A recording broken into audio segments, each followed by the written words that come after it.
Greetings, everybody. Welcome to the very special Combe TV. How funky was that start? I only found that a little while ago. So welcome, everybody. Dilly dilly to everybody. Great to see everybody piling in. Hey, good luck, Dawsey and Kev. Kev's running around like mad trying to get this all sorted, and hopefully he'll have it sorted very soon. Forgive us, we've had torrential rain. It's fine now, but it means there's a couple of the cameras have got blobs of rain on them. It will sort itself out. It's squashed a bit more than we hoped it would do, but Kev will be back a little bit later, and he'll sort of like allow the cameras to sort of pop up a little bit more. But obviously, we've got Clive Woodward will be joining us fairly soon over from the old Paddock commentary box, and we have got John Moon. I'm going to bring him in, but I don't think he can hear us or speak to us at the moment. But I might be wrong. Can you hear us, John? No, I didn't think so, but we will bring him in properly a little bit later. John's going to be down there. We've actually got static static caravan, have we? I don't know. Static camera even down there to be able to interview the drivers down there. So hopefully that will work rather well. Tracy Plumridge, good luck, sons. That's the Prebbles, obviously. Good luck to the Prebbles. Chris Pearson, hope all is going well. I'm currently on the M5 hard shoulder. Hopefully be there for the second set of races. Oh, my goodness. You were so chuffed that you got the pass, mate. And you're on the hard shoulder. I hope you get that sorted, Chris. Sorry to hear that, mate. Morning, Dawsey. Wish I could be there from Lee White. Absolutely. But you retired, didn't you, mate? But we wish you were here as well, buddy. Our very own Emma Strawford. Greetings from the media centre just down there. And she's saying you on that gin already, Dawsey boy. I wish, Em. I wish. Find the postal address, people, and send me a bottle of gin. That'll be all good. Matt Parr, good morning, guys. Good luck to all racing and running the show today. Thanks, mate. We look forward to it. It's going to be absolutely fabulous. The qualifying today, honestly, we were watching the times, and it is looking mighty, mighty close. Please bear with me once we got all this going, because we end up having to do it paperless, and TSL are sort of trying to run several things remotely. Which means we weren't getting the grid, so I haven't been able to sort of do the paperwork that I prepared properly. So bear with us, but we'll keep it going. We'll keep it going. Let me just quickly show you. I'm going to mute that for a minute because that's going to be Clive Woodward's audio will be coming through that. So let me take you through the cameras that we've got going on. Imagine if the track map was in the middle, and obviously the start therefore would be at the bottom. So the best way to understand it is we're looking back at the start here. So we start in the middle. I know the start's there, but that's more about camp, to be honest. So we've got the bottom right. I'm doing the mouse, and I'm just realized you probably can't see that. But bottom center, sorry, is the start finish straight. They're coming straight towards us. Bottom left, they then move to Folly. Then you go up, and it's, in theory, that's Avon Rise. Apologies, guys. We got a problem with that one at the moment. You should see the sort of red mark at the top right-hand corner. That's telling us we got a little bit of a problem. So that's barely working. But Kevin, after he's got us all set up and working, he's going to be going to try and sort that one out. And we may have Avon Rise. But top left, we've got Quarry Corner. Hopefully, a lot of you are being able to broadcast this onto your TVs. Remember, from YouTube and Facebook, you can do that. You can broadcast it onto your TVs, so it'll be even bigger. But we've got all the way through and out of Quarry Corner, so a great one there. S's and Old Paddock. It's a slightly different position. You can see they're going to come down Farm Straight into the S's, round Old Paddock. And you can see just how wet it is at the minute after this big, short, sharp downpour for the second half of qualifying for the Dave Allan Trophy. Top right, we've then got round Tower, so we've got a slightly different position, better camera. You remember, if you saw it last time, that we had problems with the quality of the image there. Great image coming towards us and round Tower. And then back underneath that one, we then go into Bobby's. Again, that's slightly different. We're going to see the back of the cars going in towards Bobby's and then disappearing down towards Westway. And then we're back to the bottom right, which is going through Camp Corner onto the start-finish straight. And you'll see them bottom right and bottom centre, kind of pretty much at the same time. And that's the camera layout. And in the middle there, you'll see that actually we may be putting the track map up later. We may leave it as the pit lane. The reason we got the pit lane more than anything is that the Dave Allan there is a pit stop that's required. Driver changes if there's two drivers and stuff like that. So this is the footage we're going to get. Kevin, when he's able to sit back down again, should be able to zoom into one or more of the cameras at a time. But at the moment, as I say, he's going a bit mental trying to get everything sorted. So bear with us, bear with us. Thank you for all the comments. Roy Dempster, looking good, guys. Chris Pearson, yeah, 2020 bit you again, hasn't it just, mate? Oliver Ackland, this is awesome. Well done all at Castle Combe for doing this channel. So excited that I'm not going to miss the racing this weekend. Good luck to all the drivers. Thanks, Oliver. I appreciate that, as do the whole team. Jordan Duller, let's go, boys. Good luck, number 56 from Cody Garrett. Have an epic day from Jackie Cranmer. Keep the comments coming in, and as much as we can, we'll put these up. Morning. Have a great racing today from Andrew Bushell. By the way, if you haven't seen the announcement, we are starting the racing at 12. So it's a little bit earlier today because we've managed to get ahead, and with the fact we've just had this downpour, hopefully the last that we're going to see of it. But we are going to make sure that we're able to get through the day. So we're half an hour ahead of schedule as it stands at the moment. Adrian Pink, wish I was there. Sounds good. Nick Snellham, Chris Rawlins flying, mate. Podium finish all the way. Good that he's got the Volkswagen Golf sorted. Mr. Beckett, hello, sir. The founder of the feast of the Formula Ford racing that we absolutely enjoy. And Peggy Speckman, morning.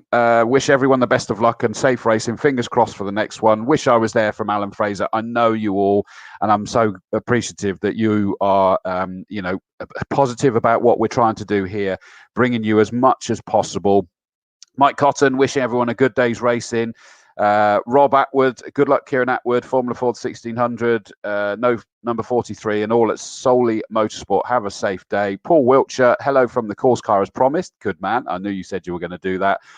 David Williams, all the best. Let's go. Adrian Slade, good luck, everyone. Good job by everybody. Hoped to join you on the 31st. Good man. Glad to see that you'll be back.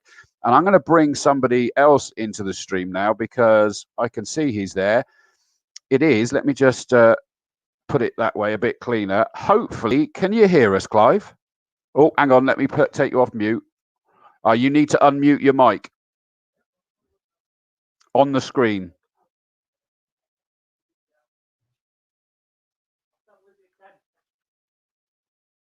Sorry, the problem here is that Kevin set this up for Clive. On the screen, Clive, there should be a little picture of a microphone at the bottom that by your video camera, and it will then say, show the microphone. It'll have a line through it. If you click that microphone, it should unmute you. If not, I got to call Kev because I'm guessing is Kevin on his way back already?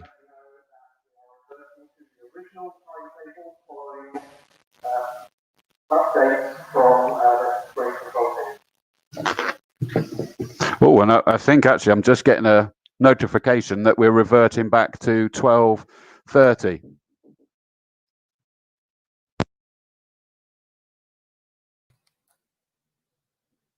How's that? Can you hear me now? Hello, Chris. Okay, sorry about that, Clive. I was just speaking to race control. Yes, I can hear you now, my friend.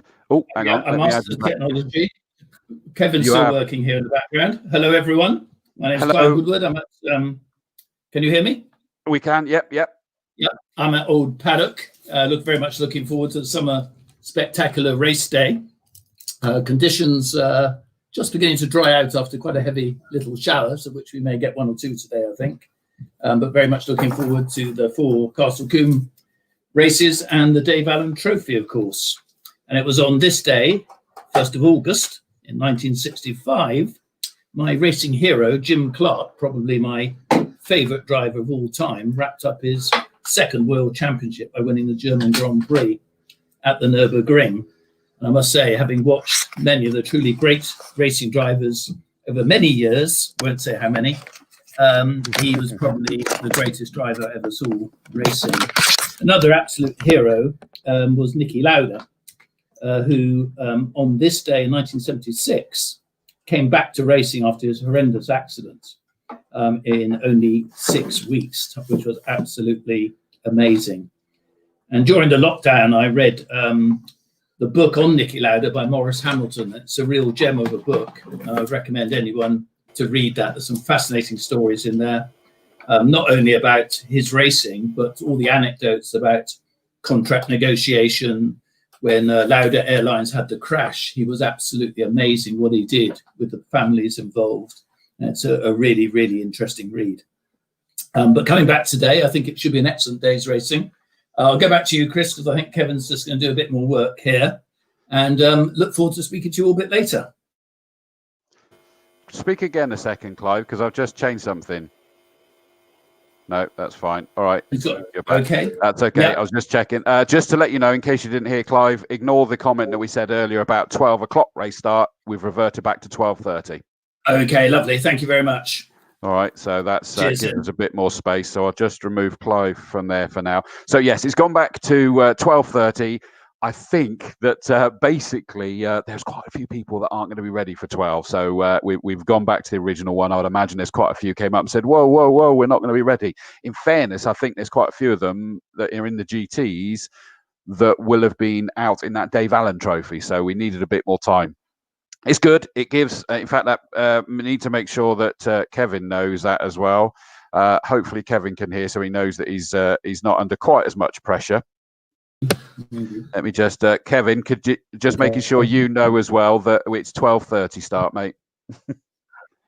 Kevin's up there. There's King Kev. Hey, Kevin is the main man behind all of this. So now you get to see King Kev. I'm going to remove him again because he doesn't like going on camera, but you've now seen King Kev. He's the one that's been setting all this up. That is an absolute legend for this. Interestingly, if I add this as well, you can see at the moment that we've got the back of a van. That's because those doors will pop open, a bit like the A-team. This, hey, just burst those doors open. Open doors training, hey? See, he's got to train how to open those doors. And the camera will then be sort of showing out that we'll have John, I believe he's able to. He's going to be on headset and a radio mic. And there will be, on a stand, there will be a mic for the racers that pull into that Parc Ferme, and we'll grab whatever interviews we manage to do. So that is the stream as far as I can see. Now I'm hoping that we're going to have some ambient noise from the track, but I'm not sure. But bear with us, because as you can see, Kevin is desperately trying to get all of this sorted as best he can, and we'll make sure that it works whichever way is necessary. I know if I open the mic on the actual TV screen, we get just a bit of a humming at the moment. So I don't know whether that's going to bring us any noise, because nothing's on track at the minute. So I'll mute that for now because we don't need it. Let me, as you can see, there's nothing going on circuit as it stands at the minute. But fingers crossed, the sun out now is starting to dry the blobs of rain away from it. And again, just quickly, in case you've missed it, to understand what's happening, bottom center is the start. You can just see the start line now that the circuit's drying. And so we'll see them waiting for the lights to go out, screaming towards us. Bottom left, and it basically goes clockwise around the outside here. Bottom left is then Folly, middle left is Avon Rise, but that camera's not working properly at the minute. So don't be surprised that you won't see anything, or you'll see freezing every so often as well. But thankfully, top left, we've got Quarry Corner. Top middle, we've got coming through the S's at us in towards Old Paddock. A nice camera shot there. Probably even see them coming down Farm Straight in towards the S's. Top right is then Tower. That's going to be coming from the top left round and towards us. That's the way that's going to work. And then down into middle right, we've then got into Bobby. So it's the opposite direction this time. We're actually going to see the back of those cars trying to slow the beasts down to make sure that they can take this tight chicane. And then there's going to be a slight gap, because then it's down the bottom right is Camp Corner, which means you'll see them bottom right and, of course, bottom centre, both of those. But it just gives us a bit better of a view of the of coming through Camp Corner, that we know is an almighty challenge for them. So that's the camera angles that we've got today. And I'm going to bring him back in again to see how he's going. Let me just remove that one there. Clive, can you hear us, sir? Yes, I can. Yeah, That's Kevin's just trying to get the lap chart type information working at the moment, just on the screen. Right. But yes, I was explaining earlier, it's a challenge we've got, isn't it? Doing this paperless, isn't it? It's a big challenge. Yeah, I was talking to a few people earlier that as a commentator, it's actually, having always been used to paper and being able to refer to paper, it does make it definitely more challenging. And not getting sort of all the lap times from qualifying written down on paper does make it a bit more difficult. But we like a challenge, don't we, Chris? I don't know. We've had enough of those already today. Kevin and myself working away. You sort of like, having to sort of have the confidence that we're going to have this set up for you as well. So we appreciate your confidence and patience on that, Clive. John Moon's still having to stay a bit confident. It's coming out of a speaker over there as well, isn't it? Well, I've got, don't ask me technical questions. I just could hear me in the background. That was all. Oh, okay. Yeah, I'm not sure. I'm not hearing you when you speak. Put it that way. Oh, okay. So, you're not hearing me. I know I am hearing. that's just old age. It's my birthday today, so I've got even older. Don't spoil it. Don't spoil it. I was about to say, everybody, it's Clive's 69th birthday. You're not meant to say that. I am. You're not a woman, so I'm allowed to say it, so it's fine. But happy birthday, mate. That's fantastic. I didn't know that until this morning, if I'm honest. Thanks very much. Busy, but congratulations. What a way to celebrate, to be back here and in the commentary box. Well, motorsport has always been a great passion of mine. I think my dad started taking me when I was about 3. So I've seen an awful lot of motor racing in my time as well. Raced for about 12 years. I've enjoyed commentating. I've enjoyed racing. I've enjoyed spectating. And what I found interesting, actually, when I was racing, I always really enjoyed watching the racing. And most drivers wouldn't really do much spectating when they were racing themselves. I always sort of had to go and see the racing, even after my race or races before. So it was quite interesting. And actually, you can pick up some good tips, like watching the starts, the red lights, or go off and things like that, to sort of get trends for when you actually start your race as well, and obviously track conditions too. And talking of track conditions, that was an intriguing sort of like a big sprinkle of rain we had there, wasn't it? That thankfully it is kind of drying out, but I don't know. Do you know what? It's going to be a big challenge for that first race to call it. Well, I think it could be, yes. I think, and actually that's a horrible thing as a driver when you're just not quite sure whether you put on slicks. And it's the slick shod, yes, the slicks of the GTs, isn't it? Absolutely. And especially if you've got a really powerful car as well. Driving on slicks, I used to drive clubman's cars, but it was honestly like driving on ice if you're on slicks in the wet. Yeah, exactly. Very hard to know what the car was going to do next. But the big old challenge is that I'm looking down at Camp Corner now, and there is definitely a dry line. But intriguingly, it's not the dry line. It's like virtually on the outside of the circuit. The inside is still wet at the minute, and in the middle there is like a big old puddle going down the middle. So you've it's almost like NASCAR with the multi-channels coming around the corner at the minute there. I think probably it will be slicks. We've got 40 minutes for the start, 15-lap race. I think I would opt for slicks if it doesn't rain again. But still could be some damp patches, which makes it very tricky. Exactly. And actually, Oliver Ball did a stunning time, didn't he, in qualifying this morning? Got down to the 5s. Still not where he wants to be. They reckon that this year they can get below 105s this year. They really do. Yeah, that'd be impressive, wouldn't it? That wouldn't it? See, look at that, Clive. I've made the comment about your birthday, and it's all coming in. Vicky Metcalf, happy birthday, Clive. Chris Pearson, stuck on the M5 hard shoulder at the moment, bless him. Happy birthday, Clive. Our very own Formula Ford racer, many happy returns, Clive. Alison Whitehorn, happy birthday, Clive. So they are there. You're getting the love in, my friend. Yeah, thanks very much, everyone. Appreciated, very much so. Can't wait to get home to open up my prezzies later and have a glass or two. You were forced to wait then. I got you. Well, I was offered both. I decided, a bit rushed this morning, I'd wait until I get home. True. Well, thanks, Marie Smith. Love Castle Combe. Had some great races there, Maria. And that's Maria, yeah, of course, from the minis. Hi, Maria. I haven't seen you for ages. I want to see you back out racing again in that. You actually had the awesome design on her mini. But in terms of, we're talking about the conditions, Putty, who's back in that monstrous Master RX-7, he says, like I got slicks on. It will be fine. And that's, you mentioned about power, Clive. That's arguably one of the most powerful cars out there. It is, yeah. Yeah, that will be a handful if it is damp, that's for sure. Talking about that race, though, the GTs, Clive, have you seen that we've got an additional entry that is new? We did bring it up as interesting. Sasha Kakad, the Control Limited sponsored Audi RS3, and that's an ex-Dutch Supercar Challenge racer and has done 24-hour races as well. It's even got the digital display on the side that tells you what position that car's in, and the color of that LED display tells you what class it's in that position of. So, I did notice that, actually. I did go and have a chat with him. It's the ex James Kay car, as you said. Did a lot of 24-hour racing. Yeah. But Sasha's actually a very inexperienced race driver. Has done very few races, but he's done an awful lot of rallying. A really nice guy. Really nice guy, actually. And he says the car's fantastic to drive, relatively easy, he said. Famous last words.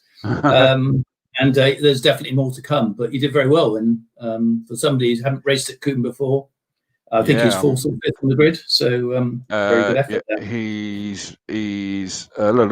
He's fourth and fifth. Yeah.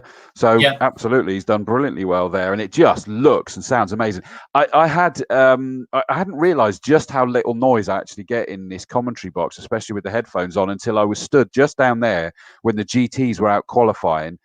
And I really hope that we can have everybody back at the end of August, because the noise of the cars that we seem to have in the GTs at the moment was just incredible. So, well, I've opened my windows so I can hear them. So hopefully people at home can get a little noise as well. Absolutely. And as I said to people, is that fingers crossed, we're going to be able to have some mics around, but in fairness, because we've got a couple of other issues to sort out, is I don't know at which point and if and when and how that's going to work. So bear with us. We'll be trying our absolute best to make sure that is. But with Clive's windows open, it worked when Ian Salmon did that the latter part of the race last time. So fingers crossed that will all work okay. I'm just going to bring up something else a second. I know that I think somebody asked a question about what is racing today. The answer is our local championships, and we've got the Dave Allan Trophy. So we've got Castle Combe GT Championship, Hot Hatch Series, Saloon Car Championship, Formula 4 Championship, and the Dave Allan Trophy, which is a fantastic eclectic mix of cars. I'm just going to quickly do this. Let me just... what do I need? I need that. Share that. Let me bring this up for us now. He says open, it's going to work. I'm just about to share the timetable. So there we go. We've got the timetable for today's activity. We've finished all of the qualifying. We're in our lunch break, which means I've got to remember to actually have something to eat at some point, Clive, but we always forget that. Yeah. I just grabbed a roll earlier, but Yeah, I've got my sandwich in my bag. I just haven't had a chance to eat it yet with all the setup work in mission control, as I call it here. GT Championship starts us off, as we've been saying, 15-lap race for those guys. We've got a slightly less downtime in between all of these races. We're down to 15 or 20 minutes alternating between the two rather than the 30 minutes we had last time. Just everything starting to edge to that, trying to get nearer towards the some degree of normality. The Hot Hatch is out next for a 20-minute race. That looks incredibly close. I predicted it on the show, Combe TV show on Thursday, saying that I think that Chris Southcott's not going to get it fully his own way. He got pole position by he lost pole position by 0.100 in the first race. And that being 2, he says, just to make sure that he reads it right, Josh Harvey, as I predicted, would be the 166. He's out, and he's got that pole position for the first race. But from memory, Clive, I don't think he's got it for the second one, has he? I didn't see the other way around. Timings. Yeah, probably. But yeah, Josh, they are the other way around. Yeah. Josh has a very good track record here, doesn't he? Very fast driver. Absolutely. But it just means that we're in for a big race. That's the reality, isn't it? It's going to, and it's a bumper grid. It really is a bumper grid for the hot hatches. Castle Combe Saloon Car Championship, a healthier grid than last time. Although I'm hoping that they're all going to make it. It seemed like an awful lot were being towed back at the end of qualifying with breakdowns, and hopefully they're all going to make it back out again. The Formula 4 Championship, that was looking incredible. Such a bumper grid, and it is just epic watching them do the qualifying. Then we go back again. We got the GTs. The hot hatches are 20 minutes. The saloons are 15 laps. The Formula Fords are 10 laps. Then we're back to the GTs, 15 laps, 20-minute hot hatch, 15-lap Saloon Car Championship, 10-lap Formula Fords, and we round out the day's activity with a 45-minute race with a pit stop. Even if they're not changing drivers, they've still got to do a pit stop, and that is the Dave Allan Trophy. So absolutely epic activity. I'm just trying to make sure that I'm keeping abreast of everything coming in as well, and I'm loving the fact that we've still got some people sending in photos of their Dilly Dilly t-shirts that are still up for sale, and of course we've got the photo. I've stopped that now. The photo competition that you get a Castle Combe goodie bag. If we pick it out as whether it's the funniest, the most impressive, a picture of you with your merch, as my colleague and friend Tom Davis calls it. And if you do want to, it's at the bottom here, tshirtstudio.com/marketplace/Combe-TV. tshirtstudio.com/marketplace/Combe-TV. I'm not wearing mine today because I've gone corporate again now, but this is the reality. Dawesy and Davis, Dilly Dilly, and then on the back, let Combe TV be gin. No one would bring me gin today, though, Clive. No, I know you have several samples during your broadcasts. Very jealous. Even a waitress service by your lovely wife coming in and supplying you on a regular basis. That's a good point. No, I haven't got not only have I not got gin, but I've not got the current Mrs. Dawes, as I call her. You get the current Mrs. Dawes to come along to sort of refresh you during the day. She's looking after Diddy Dawes, so an 8-year-old little girl up here. So as much as she would love it, but she's probably Lauren, I dare say, is watching. If not yet, she will be a little bit later watching from home. Let's just check. Still, the comments coming in, wishing you happy birthday as well, mate. So we've got Maria Smith says happy birthday, Clive. David Williams says happy birthday, Clive. And our very own medical centre guru, good morning all, and happy birthday, Clive, from Chris Mason as well. So it's great to see all these comments coming in. Yeah. One of the Quarry Hardcore, Mark Goose Bryant, good day all. Camera's looking good. Great effort bringing this to us. Happy birthday, old timer. Sorry, mate. He's right. He's right. Yeah. Just I was worried that you would shoot the messenger then. In terms of the conditions, Dan Blake, and he knows this because he was out there when it was actually raining. Quarry to Bobby's, it was worse bits in the Dave Allan qualifying. So that's actually all the way round past you and in. Yeah. So round Tower and then Bobby. So that's like basically that your half of the circuit is the worst. Although it's drying quite quickly now, actually. Going to Bobby's looks, there's obviously a slightly damp line, but pretty dry. There's a bit of a damp patch going down Hammerdown on the right-hand side of the track. But I think in another half an hour it will be pretty much dry.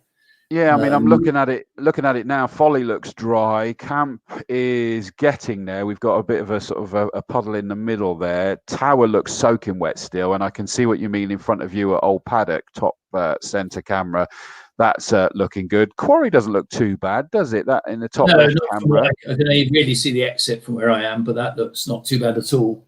Of course, going to Tower, it goes slightly downhill, doesn't it? So perhaps a bit of the water. So will you now. You've turned 69, mate. Happened about 9 years ago, I think. Yeah. I'm just going to mute myself a second because I'm going to ask King Kev a question a minute. Okay. Yeah, for those of you who haven't been to Castle Combe before, of course, this is its 70 years Castle Combe's been going. I was watching a bit of the Grand Prix second practice yesterday from Silverstone on TV. and they were talking about how many iterations of the track they had there. Really, Castle Combe was really, as far as I'm aware, only really had 2 iterations of this track, and they slowed it down with the S's and Bobbies. When I raced here, it was a flat out blind from Quarry to Old Paddock. And Old Paddock was a very demanding corner in those days, certainly, and still quite demanding now actually, because it's a sharper turn and you just come out of the S's. Yeah, a great venue. I love circuits that haven't changed too much. I think it's a really good thing if they can. Obviously, one of the dodgy things is cars get so fast, particularly professional motorsport, Formula One and stuff. All the barriers and everything has to go back so far for safety reasons, which is understandable. But I think you lose a bit as a keen spectator when that happens. And of course, some great drivers have driven at Castle Combe over the years. I think there have been 8 world champions since the circuit first opened, including Ayrton Senna, Graham Hill, people like that. And also Sterling Moss drove here. Harry Schell won the first race in a van in the Avon Trophy Formula One race. So quite amazing times. And of course, on the old circuit, Nigel Greensall set the outright lap record at over 130 miles an hour, which I think is one of the reasons why they had to put the chicanes in. I think one of the interesting things of the Formula Ford race today will be the young American youngsters who are beginning to challenge Felix Fischer and Luke Cooper, with lap times very close this morning, and they drove very impressively last time in the wet, with I think a 3rd and a 4th. So look out for them, and so that should be interesting. Thanks for that, Clive. And I've just sorted out that you are actually, I've muted the one that shows your lovely but 69-year-old face. Very wise. Yeah, I've muted that one, which is the one that I was trying to get you to unmute earlier, ironically, that we don't need that. And I've now got the sound is coming through the one that shows us these cameras. So that the good news is that if you end up with a technical glitch, I can just hear my own voice now coming back, which I couldn't before. Is that better then? No, it's worse for me, but I can live with it. Whereas if I... So I'm just hearing myself all the time. Oh, that's a better. The only thing is that we're sort of like, you're all echoey in a big room. So okay, well, don't worry. Don't worry. And on that one, actually, bizarrely, I can hear myself talking back. So let me... Oh, right. So talk again, Clive. It's Clive here. That's fine. That is better. And it just means you can do your own volume level checks, I suppose, right? Because you always hate your own sound of your own voice, I think. Yeah, no comment on that one from me. No. Not to mention your fellow commentators. No, exactly. We kind of have to have overcome that one, haven't we? Otherwise, we'd have an issue. Right. Anthony Weeks has said, just in case you don't know, we can only hear Clive on the circuit tannoys. Not sure if that's right, though. No, because you're not supposed to be coming out of the circuit tannoys. You, Clive, earlier were coming out on the... loudspeakers. In the paddock only, though. So, but that's because Kev had to do a tweak something. He's done that now, so that's fine because we need obviously the tannoy announcements going on there. Comments still coming in. Haley Brock says, "Good luck, Alan Hamilton. Watching from home isn't the same." From Team Hamilton. Of Chantry Gardens, happy birthday, Clive. So again, still getting the love. Karen Blake says, good luck, Dan Blake, number 127 in the Dave Allan Trophy race later today. Ross Barker, when we were talking about Josh Harvey, a definite supporter there with the link up with Slip and Grip track days. Sharon Ballard says, "Hi Chris, are the races early as we cannot hear Tannoy where we are?" They were, Shazza, but they're not anymore. 12:30 now. It was going to be 12, but I think it was met with resistance, basically. Natalie Kirkwood, go on, Popey. That's the Ford Puma, isn't it? I'm loving to see that Ford Puma out there a little bit later. Blueprint Racing, they wish you happy birthday as well, Clive. It's all coming in. Thank you. It's saying my mic is muted. Can you hear me? Yeah. That's what I was saying. Is don't panic. Oh, okay. You're coming out with the track cameras. You're on that one instead of the other one, and it means that we're using your headset rather than the sort of like the laptop microphone or anything. But that's perfect. Good luck, Mr. Pope. Number 987 from Ted Chalcraft. John Pitts, cameras look good. Good idea with the clockwise viewing. Thanks, John. I hope so, and it'll all become clearer and clearer as we go along. And it was probably the best way we could do with it. Paul Wiltshire, many a happy day, Marshall on post 8 before introduction of the S's. Had to keep your wits about you. Not wrong, goodness me. Kev earning his pennies today. You're telling me he's just, as you saw me speaking to him in the background a second ago, probably, he is just absolutely steaming with sweat. His glasses are all steaming up. He's having to work very, very hard indeed. James Blanford, good luck, Steve Putt, top driver. And Dan Brown, where are you, Dan? We need you back here, mate. I was saying about how impressive. And for anybody who didn't know, by the way, because we forgot to announce it on the day. In fact, we forgot to pick on the day as well. But we do have a driver of the day that is picked every race meet, and we'll do it again today between us in the commentary team. And it does include the hot hatches this year, which was just perfect timing, to be honest with you, because our nomination was Dan Brown in that Honda Civic, the black run into the dark red. He was amazing. It was one of the standout performances. It was the first ever race, and he had 2 second places and led a race for quite a long time. Very, very impressive. So a shame he can't be here. It is, sadly, compression issues, and I think needs some sponsorship to be able to get issues like that resolved in time. Fingers crossed we'll see him back tail end of the day. We'll wait and see. Remember that you can keep up to date with the timing as well, tsl-timing.com, and then you go to the event, which is actually event 203168, if you're asking. Because you clearly work hard. Yeah.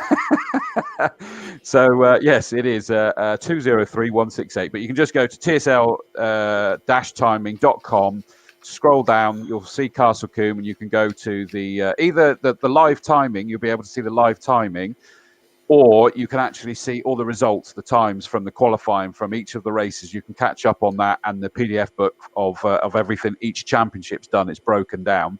And incidentally, is that if you press play at the bottom of TSL, although I haven't tested it, allegedly we should be coming out there on the commentary, although I've just pressed play now and it doesn't sound like we are, so not sure why. I'll probably have a chat with Kevin a little bit later that we able to come through that. But that's going to stay. If we can get that working, that, Clive, is that whilst these cameras won't necessarily be happening once we're allowed spectators back, we're able to still put the commentary out on TSL, which is a good addition. Yeah. I know a lot. I haven't got lap time screen, by the way, so I may not have that during the racing. He's on his way back to you. He's just, I think he's just doing something with John, or at least letting him know he'll be there. Then he's on his way to you, and that'll all be coming. So yeah, he's still working hard. Like I say, apparently once this is all settled down, and in terms of engine noises, by the way, I asked about that, and he said probably not for the first race, but hopefully second race he'll be able to get the microphones around the circuit working as well. So we're getting there. Georgia Osborne says good luck, Mike Bland. Brenda Weston says, thanks again for the live stream. No problem. Cannot wait for the racing. Happy birthday, Clive. Thank you. It's great to see so many people tuning in, really especially is. this early. It is. Thank you for everybody who's tuning in, and hopefully we'll have even more once the racing gets underway, because I know it's something to nothing when it's just us at the minute. We'll probably go quiet in a second, because then it'll give me a chance to just quickly scoff some food and finish finish my prep. But Roy Dempster says, sorry to see Jamie Sturgis isn't racing today. I agree. That is a shame. All good. Chris Pearson stuck on the M5 hard shoulder. Recovery's there for him. Good man. Paul Wiltshire, bye for now. Got to get back to work. That's down in the safety car. I did see him. There he is. So he's down there ready to go. Castle Combe Circuit. Happy birthday, Clive, from everyone at Castle Combe Circuit. Have a gin tonight. Thank you. That's instructions, Clive, that is. It is. I'll follow it up. Always do as I'm told. I tell you what, just for solidarity, I'll give it a crack later as well, mate. Yeah, why not? Why not? Just for you. Deborah Humphrey says, good luck, Interceptor Racing. Feels very strange not being there, but supporting you all from home. Mum, Debbie, and son, Jake, 11. Here is hoping we can be back for the next round. Wishing everyone a great day's racing. Obviously, that's Russell Humphrey's, I'm going to say daughter, actually, looking at the camera, but I'm sure it's wife. But great to see that Deborah is tuning in, and that's the nature of it. So we're going to be racing very soon. I'm going to remove Clive and I for a second and just leave you with the cameras just to see the circuit for a little while.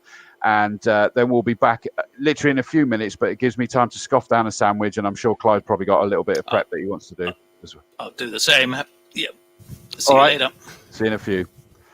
So we'll leave you with the tracks cameras for now, guys, and we'll be back in a couple of minutes.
Right, you can see that we are getting the cars out onto the grid now, and what just an absolutely stunning sight it is of these guys, and we'll put it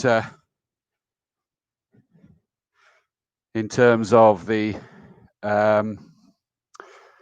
start camera. I will do that at the start, and we'll see whether we can sort of follow it round a little bit, but bear with us, it's not going to be easy. But let me, truth, I'm out of breath. I just ran down to the little boys' room before this got going. Now I'm hoping that we're not missing. Where's Bradley John? Putty's coming. He's he's a bit further down there. We've then got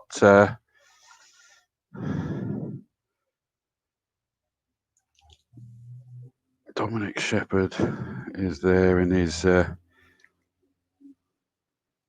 There's Barry Squibb. That's good because he didn't have the qualifying he was hoping to do, but it looked as though Bradley John had been flying, but sadly he doesn't seem to be coming out just yet. They can't complain about not having enough time now. So Steve Putt's got a great big gap in front of him as it stands at the minute. Let me bring so Clive, you're back in again. I'm going to unmute, but so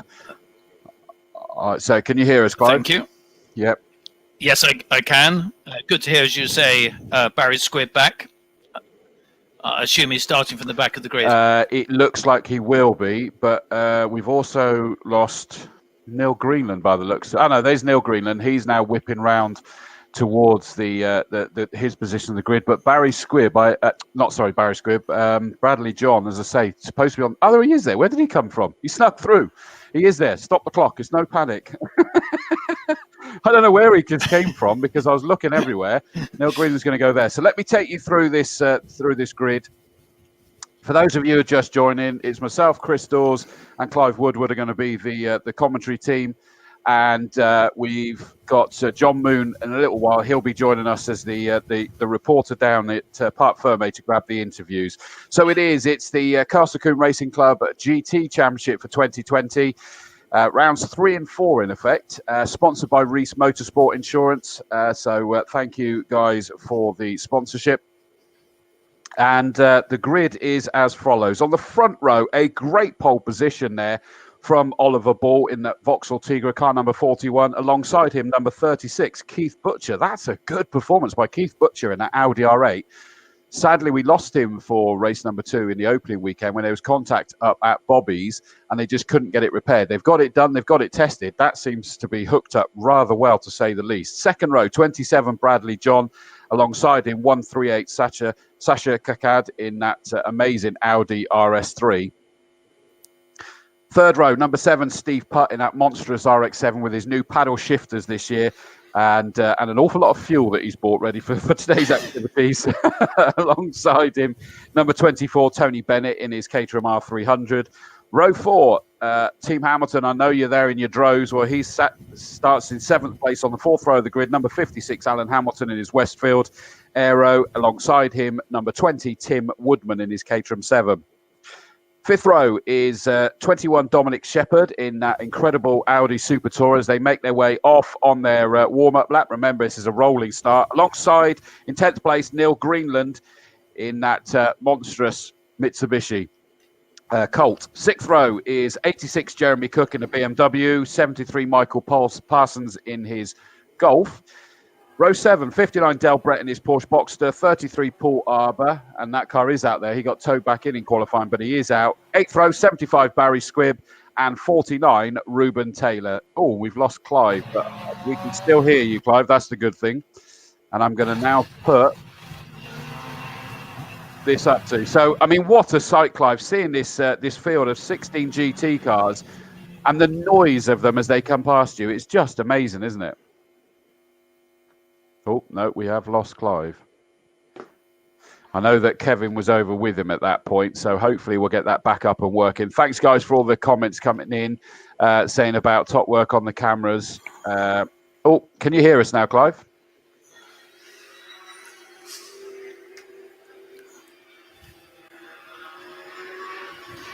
Andy Fox, good afternoon, guys. Loving the live feed. Hoping spectators and our funky coffee trailer can get back in action at Quarry very soon. Have a fab day. Andy de Havilland Fox. Stuart Tinker-Taylor from the Camp Softcore, looking forward to the fuffers, the Formula Fords. Thanks, Jed. Guys have only gone and pulled it out of the bag again. 9 cameras, all in awesome places. Amazing. Thank you.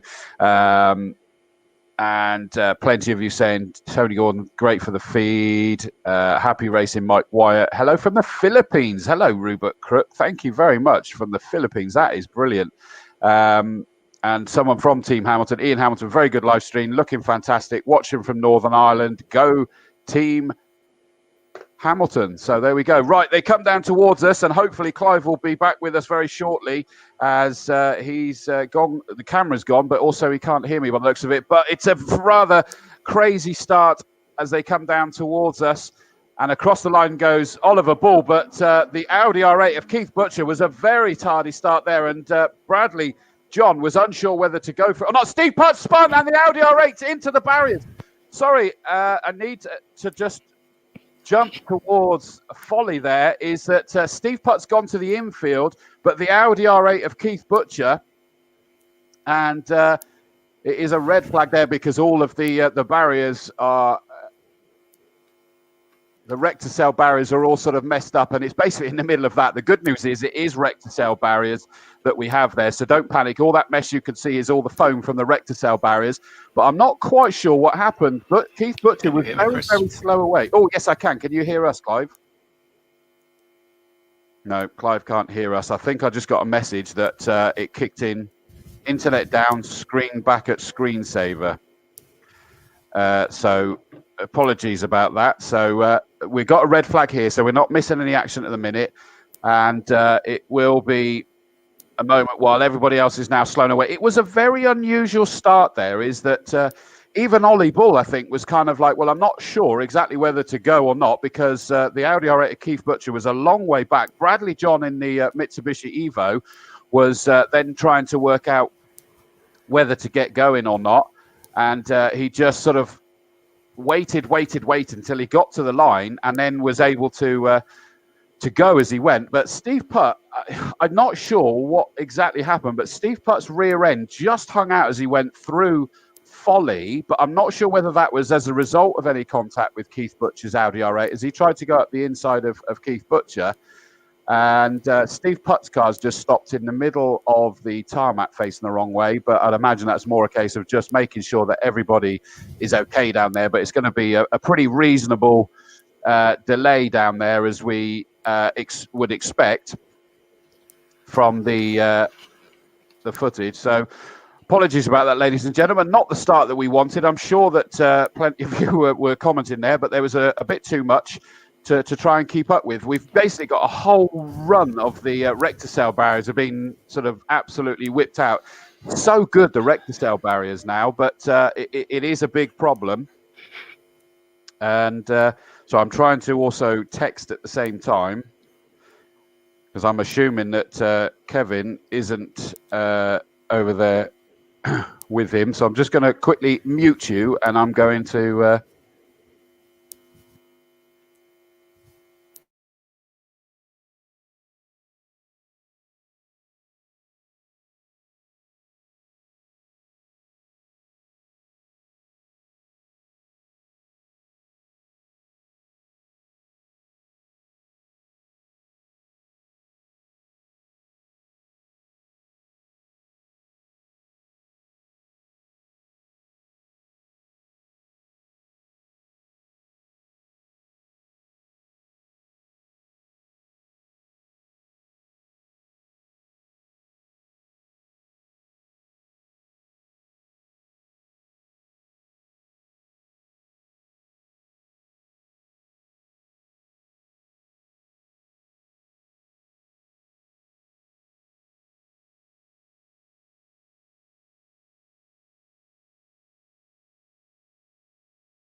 Right, sorry about that. Just sending the SOS to Kevin. Kevin's now hot-tailing it. He was with John Moon getting that one ready for us.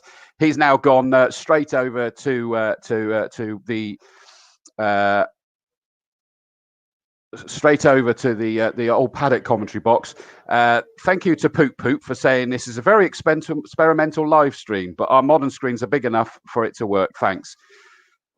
It's not about being experimental. It's about being a temporary thing so that we can try and bring as much as possible to everybody while we're not able to let them in. So I know it's not a TV broadcast. It isn't. We can't afford to put something like that on, sadly. But these cameras are actually possibly going to then stay in race control, which is something else that can come of this as a bit of an improvement, hopefully.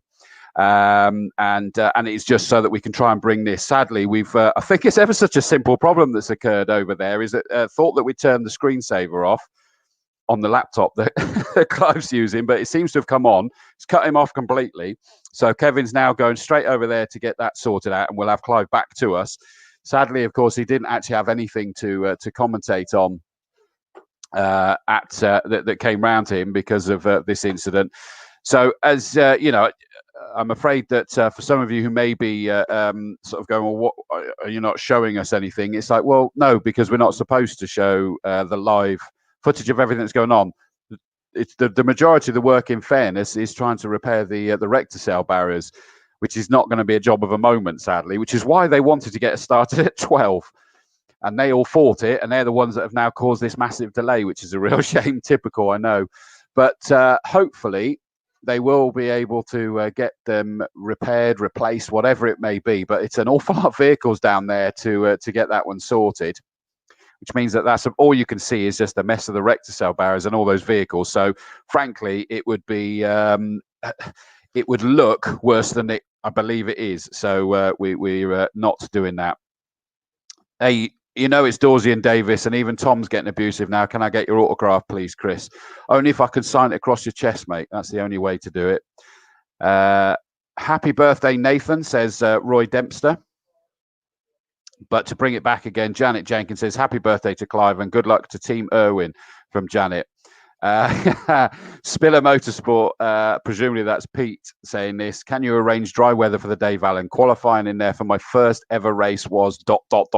exciting. I bet it was, mate. That is not what you wanted at all, was it?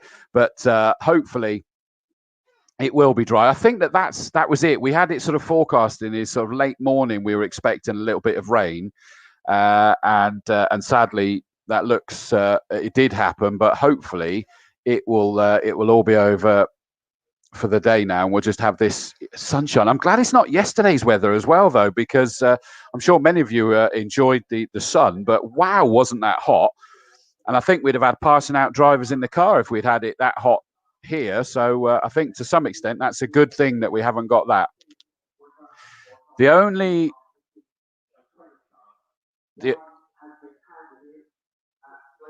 two cars that are missing are Keith Butcher's number 36, the Audi R8 LMS Ultra.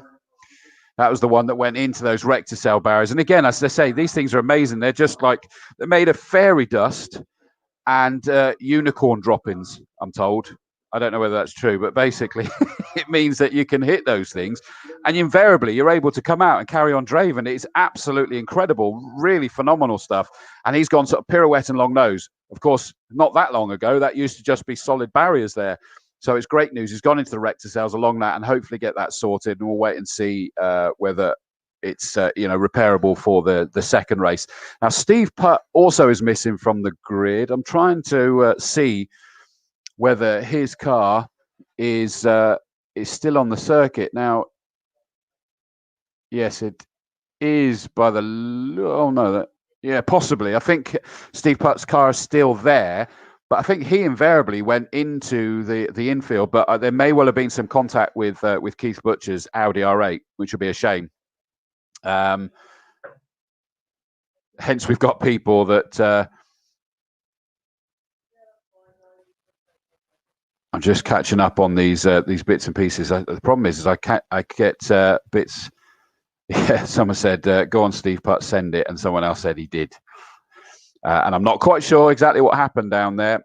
Dry for the hot hatches, rain for the Dave Allan, reckon. Now, Darren Duffield, is that actually a weather forecast or is that a mischievous request? I wouldn't put it past you for it to be a mischievous request. So hopefully it's not, mate. We just want it dry now for the rest of the day, and we'll get away with it.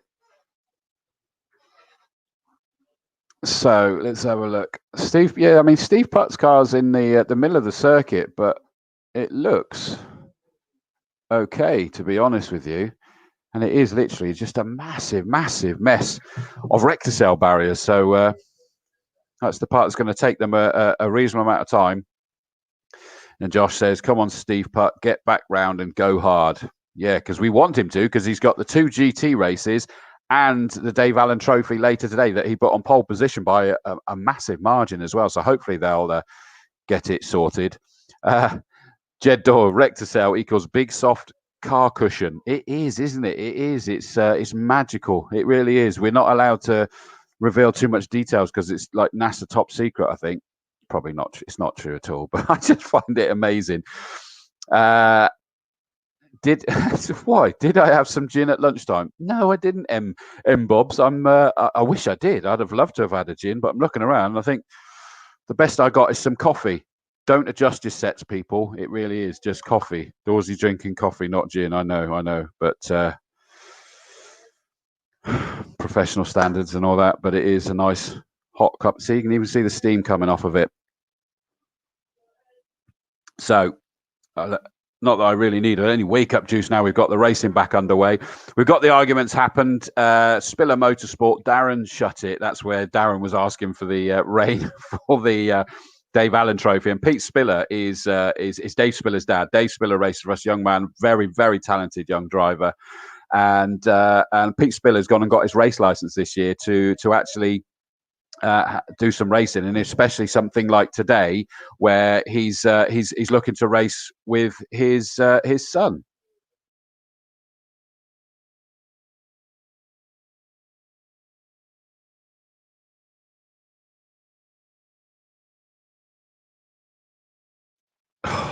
I've just got a big huff and a puff there because I've been told that we got a 45-minute delay now to replace all that recticell. I said it was going to be bad, didn't I? And I mean, there's no reason why. Let me just where am I?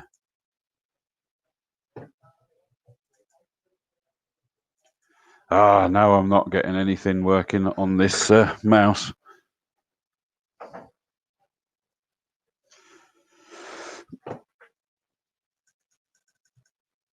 So I need to make sure that we're able to get that working in a second, but it's they are just got to replace all that recticell barrier, and I'd imagine it's probably done a couple of posts as well. So it's a shame. Andrea Shepherd, good luck, Dom Shepherd. Thanks to Oak Tree Motor Bodies. Many of you cheering on Putty as well.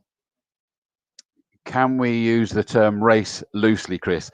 Dave, you can't say that about your dad. He's going to race. He's going to race, mate. He's racing with you, his son. So I feel like I'm getting in the way now. It's Councillor Chris all of a sudden, isn't it? It is. It's going to be the father and son. Now, let me have a look. The problem I've got is that this mouse has decided to pack in. I just saw. There we go. Right. So, yeah, you can just see there is that they are in the throes there of trying to replace. You see the recticell barrier stops there. That's where he's taken all that row there, and they're up there trying to replace, repair, do whatever they're able to do to get it back up again. I think they've still got the recovery of the 2 cars. The drivers have been taken away. That's fine, and they'll be looked at downstairs in the medical centre, as they always will do. Even if you have to go these days. With if some of you may have watched us when we interviewed Chris and Emma Mason, is that a big thing on the head injuries these days, concussion and the like, is that even if there's just a tiny little bit of contact, you still have to go in and get checked and looked at to make sure that that everything is okay, and then you can get signed off to go racing again. So they are in the throes of trying to get all of that sorted. But as you can imagine, it's a big delay. You can see as well that the cars are down on the grid. If we go to the back of the grid there, you can see, Barry Squibb's got his bonnet up. That's not good. Can you see just here, just to the left-hand side where hopefully you can see this mouse cursor? Apologies if you can't, but you can just see the number 21. That's the Audi Super Tourer of Dominic Shepherd, car number 21. Look at the way the doors open. they open up at an angle. Sorry, the inner geek coming out there. It's just absolutely fantastic looking machine, that is, and it was a wonderful sounding machine as well. And as I say, we've got quite a few of the Audis as well, because if I can't see it very well, but just at the front there, we can see Ollie Bull in his white and orange Vauxhall Tigra silhouette. We've then got the Audi RS3 of Sasha Kakad, number 138. That is just an incredible piece of kit. So, they're still there. They're back in the order that they should be. And I'm going to add back to the stream. We get to see both Clive and King, Kev. Right.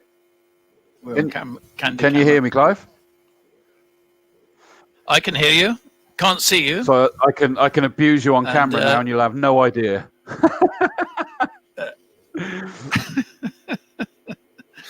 Kevin is doing the equivalent of about 3 marathons. Yeah, I today. know he is. He's working on. Ah, that's all I was doing. Clive. I was waving and being Good nice, man. honest.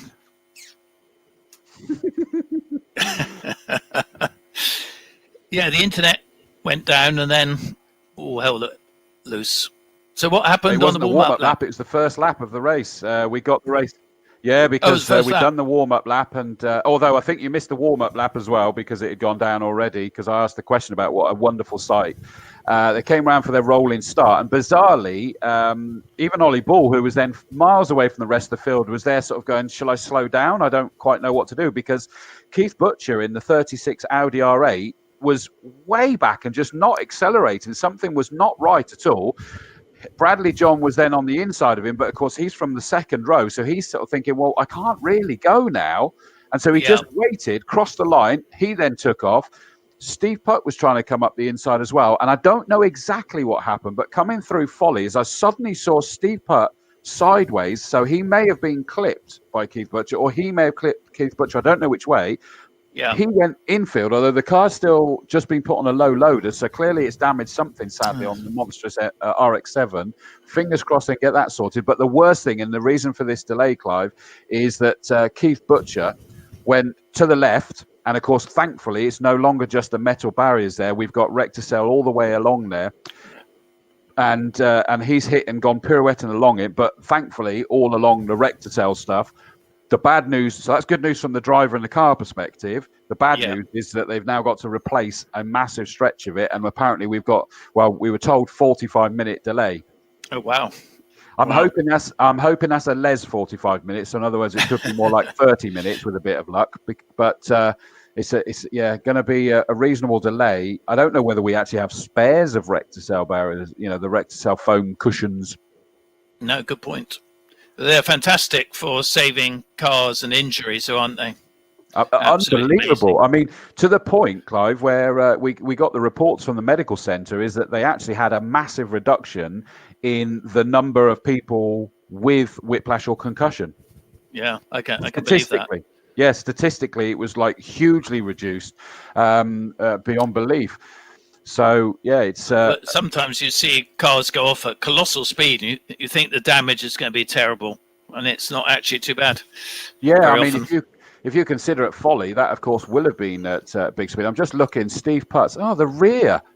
So that, to me, suggests he's been hit in the rear of that, the left rear. So he's possibly gone up the inside, been hit, and that rear is at an angle which is not normal. Right. So that kind of is a bit of a telltale sign there, isn't it? That sadly Steve Putt was accosted somewhat there.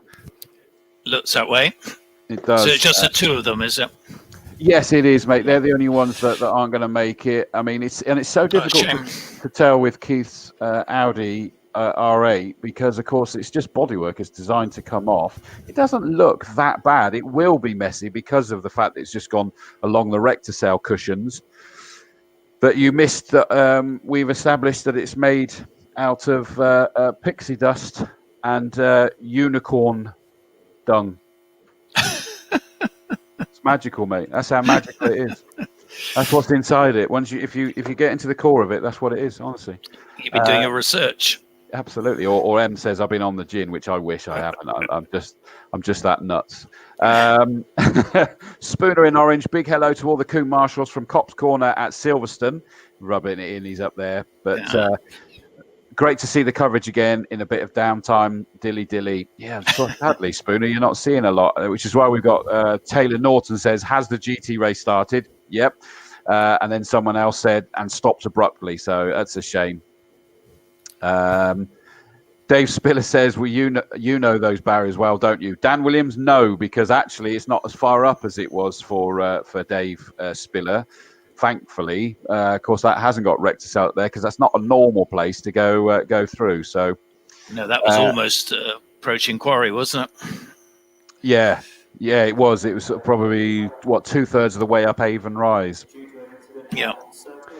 The abuse is coming in. We've got Lewis Bird making his debut later today in the hot hatches, and I've been racing with commentating on and racing with in sim racing over the lockdown. Lewis Bird and Chris Matey Hill as well has been racing, and he's now getting the abuse, and they'll be replacing that barrier again tomorrow once Lewis Bird got on there. No, this is not sim racing. He'll be fine here. There was a lot of banter between those guys. It's absolutely brilliant. Gavin Lindsay says, fingers crossed for Putt to get his car back running for the race. You can't see, it's not going to be for this one, definitely not. Fingers crossed maybe for the second race. At the worst case scenario, hopefully he can be out for the Dave Allan. We'll wait and see. Matt Buffton says, my Fiesta is made of the same. And I'm assuming he's talking pixie dust and unicorn dung. So thank you for all the comments coming in. I hope you're enjoying the feed. Sorry that we've suddenly gone a little bit quiet on track action, but sadly, there's not a lot we can do about that. And they are currently, as I say, rebuilding. And Clive, you presumably can see this as well. Then, as you can see, that we just got a lot of track vehicles there trying to get the repair work done. Yeah. The Audi R8 is on the back of a flatbed, so that'll be coming back this way soon as well. And yeah, that's the problem with that, Clive, is that it's going to be quite a few bodywork panels that are gone, and probably more than you would bring as spares, I would imagine. I'd imagine so. Yeah, they're probably both a bit unlikely, but we'll see. Hopefully, one of them can get going at least. Yeah, I mean, it is a crying shame. It really is. I mean, both of them amazing cars. But as I say, something clearly wasn't right with Keith Butcher's car, because he just was not getting away at all. No. So I don't. Unless he was asleep like me. I saw them come by very slowly and thinking there was another lap to go before they start. But of course, rolling start. Yeah. Yes, it is. It is. Rusty. Well, interesting. Yeah. 69, mate. Perhaps we could mention our additional circuit sponsors. Honda of the UK, obviously a big presence here today, especially in the Dave Allan Trophy. They supply circuit vehicles and the Civic Type R safety car, and also the CRV medical response units. Kia Motors, a course car. Volvo UK supply vehicles. Avon Tyres, Simply Sweepers, and of course Wiltshire College. And if you'd like a go round Castle Combe in your car, there are car track days available from £175, or if you bring another driver with you, £200 in total, open pit lane format. And the next one is 18th September, then 9th of October, and 23rd of October. All dates prior to that are fully booked at the moment, so if you'd like to have a go, book up soon. And if you give them as gift vouchers, they're valid for 18 months from date of issue. There's also a charity track day on the 19th of August.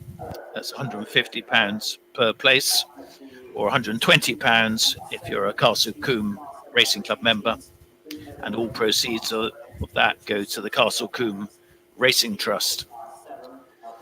So that's 9 to 5 p.m. with an hour break for lunch.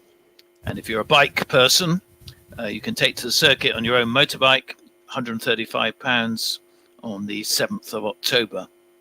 Again, all dates prior to this fully booked. So track days seem very popular, Chris. Absolutely. I mean, it was amazing to see that they were one of the first things that there was a degree of relaxing of restrictions on, so we could get people out, because of course it tends to be easier to socially distance, and they were full up. I mean, everywhere, everybody's gone, great, I want to get my car out. But what I will say is that the concern with that sort of influx was that people were sort of going, oh, does that mean it's going to be the releasing of the beast after we've been in lockdown for so long, and it would be badly behaved? But they weren't at all. They've been absolutely brilliant. So fair play. That has been a great one. By the way, just to quickly also announce that we have had the confirmation from race control right next to me here. Both drivers absolutely fine. So drivers are A-OK. That's always the most important thing. Repair metal, repairing humans, not quite so easy. No, exactly right. I mean, Steve Putt's car's down in Parc Fermé, and the team have been asked to sort of join them to look at it, because then the scrutineer needs to look at it to decide, is that going to be acceptably repaired to allow you to race, or they could turn around and go, no, that's it, you're not racing that car again today. He'll be very disappointed, won't he? As are we, mate. As are we. We've been absolutely. Such he was on pole, wasn't he, for the Dave Allan Trophy as well? By something like 6 seconds. I mean, it was just incredible. I mean, it is a beast. It really is. He's got new tyres ready for it. He's got plenty of fuel ready to go racing. He's got the new paddle shifts that he reckoned was going to give him some great ability to get new lap times out of it, because he would always be able to have his hands on the steering wheel instead of having to go off. So he was literally going to be, he reckoned he was, the only question mark when he first got them was whether he was going to be comfortable with it. Is it going to be a bit too new? And I think it shows that Putty's a natural driver, to be a natural nutter as well, but it's a natural driver. So, and I'm looking at the fact that in the bottom, I keep noticing, but I don't know whether they want me to bring him or not, is that they're just finalising John Moon's camera down the bottom there to make sure that we're going to be able to. I just suddenly saw Kevin appearing. I'm just going to very briefly bring it up, as that you see. That's what we got.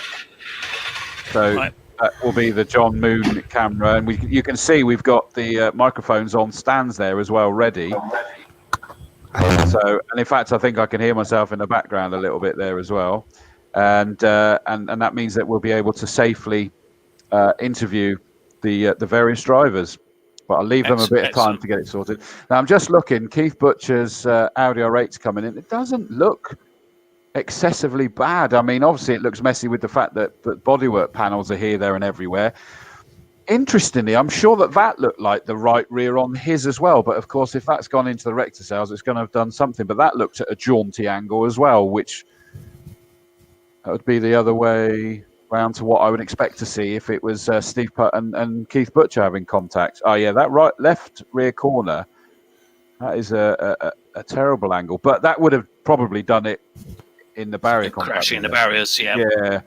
So that's been taken through. I cannot believe that's going to be back out again, just because of the steering arms and what have you, and just too much bodywork that needs repairing, sadly, which is a shame. That's now 2 race meets where he's missed out with contact, and I don't think that the Bobby's one was his fault from memory either.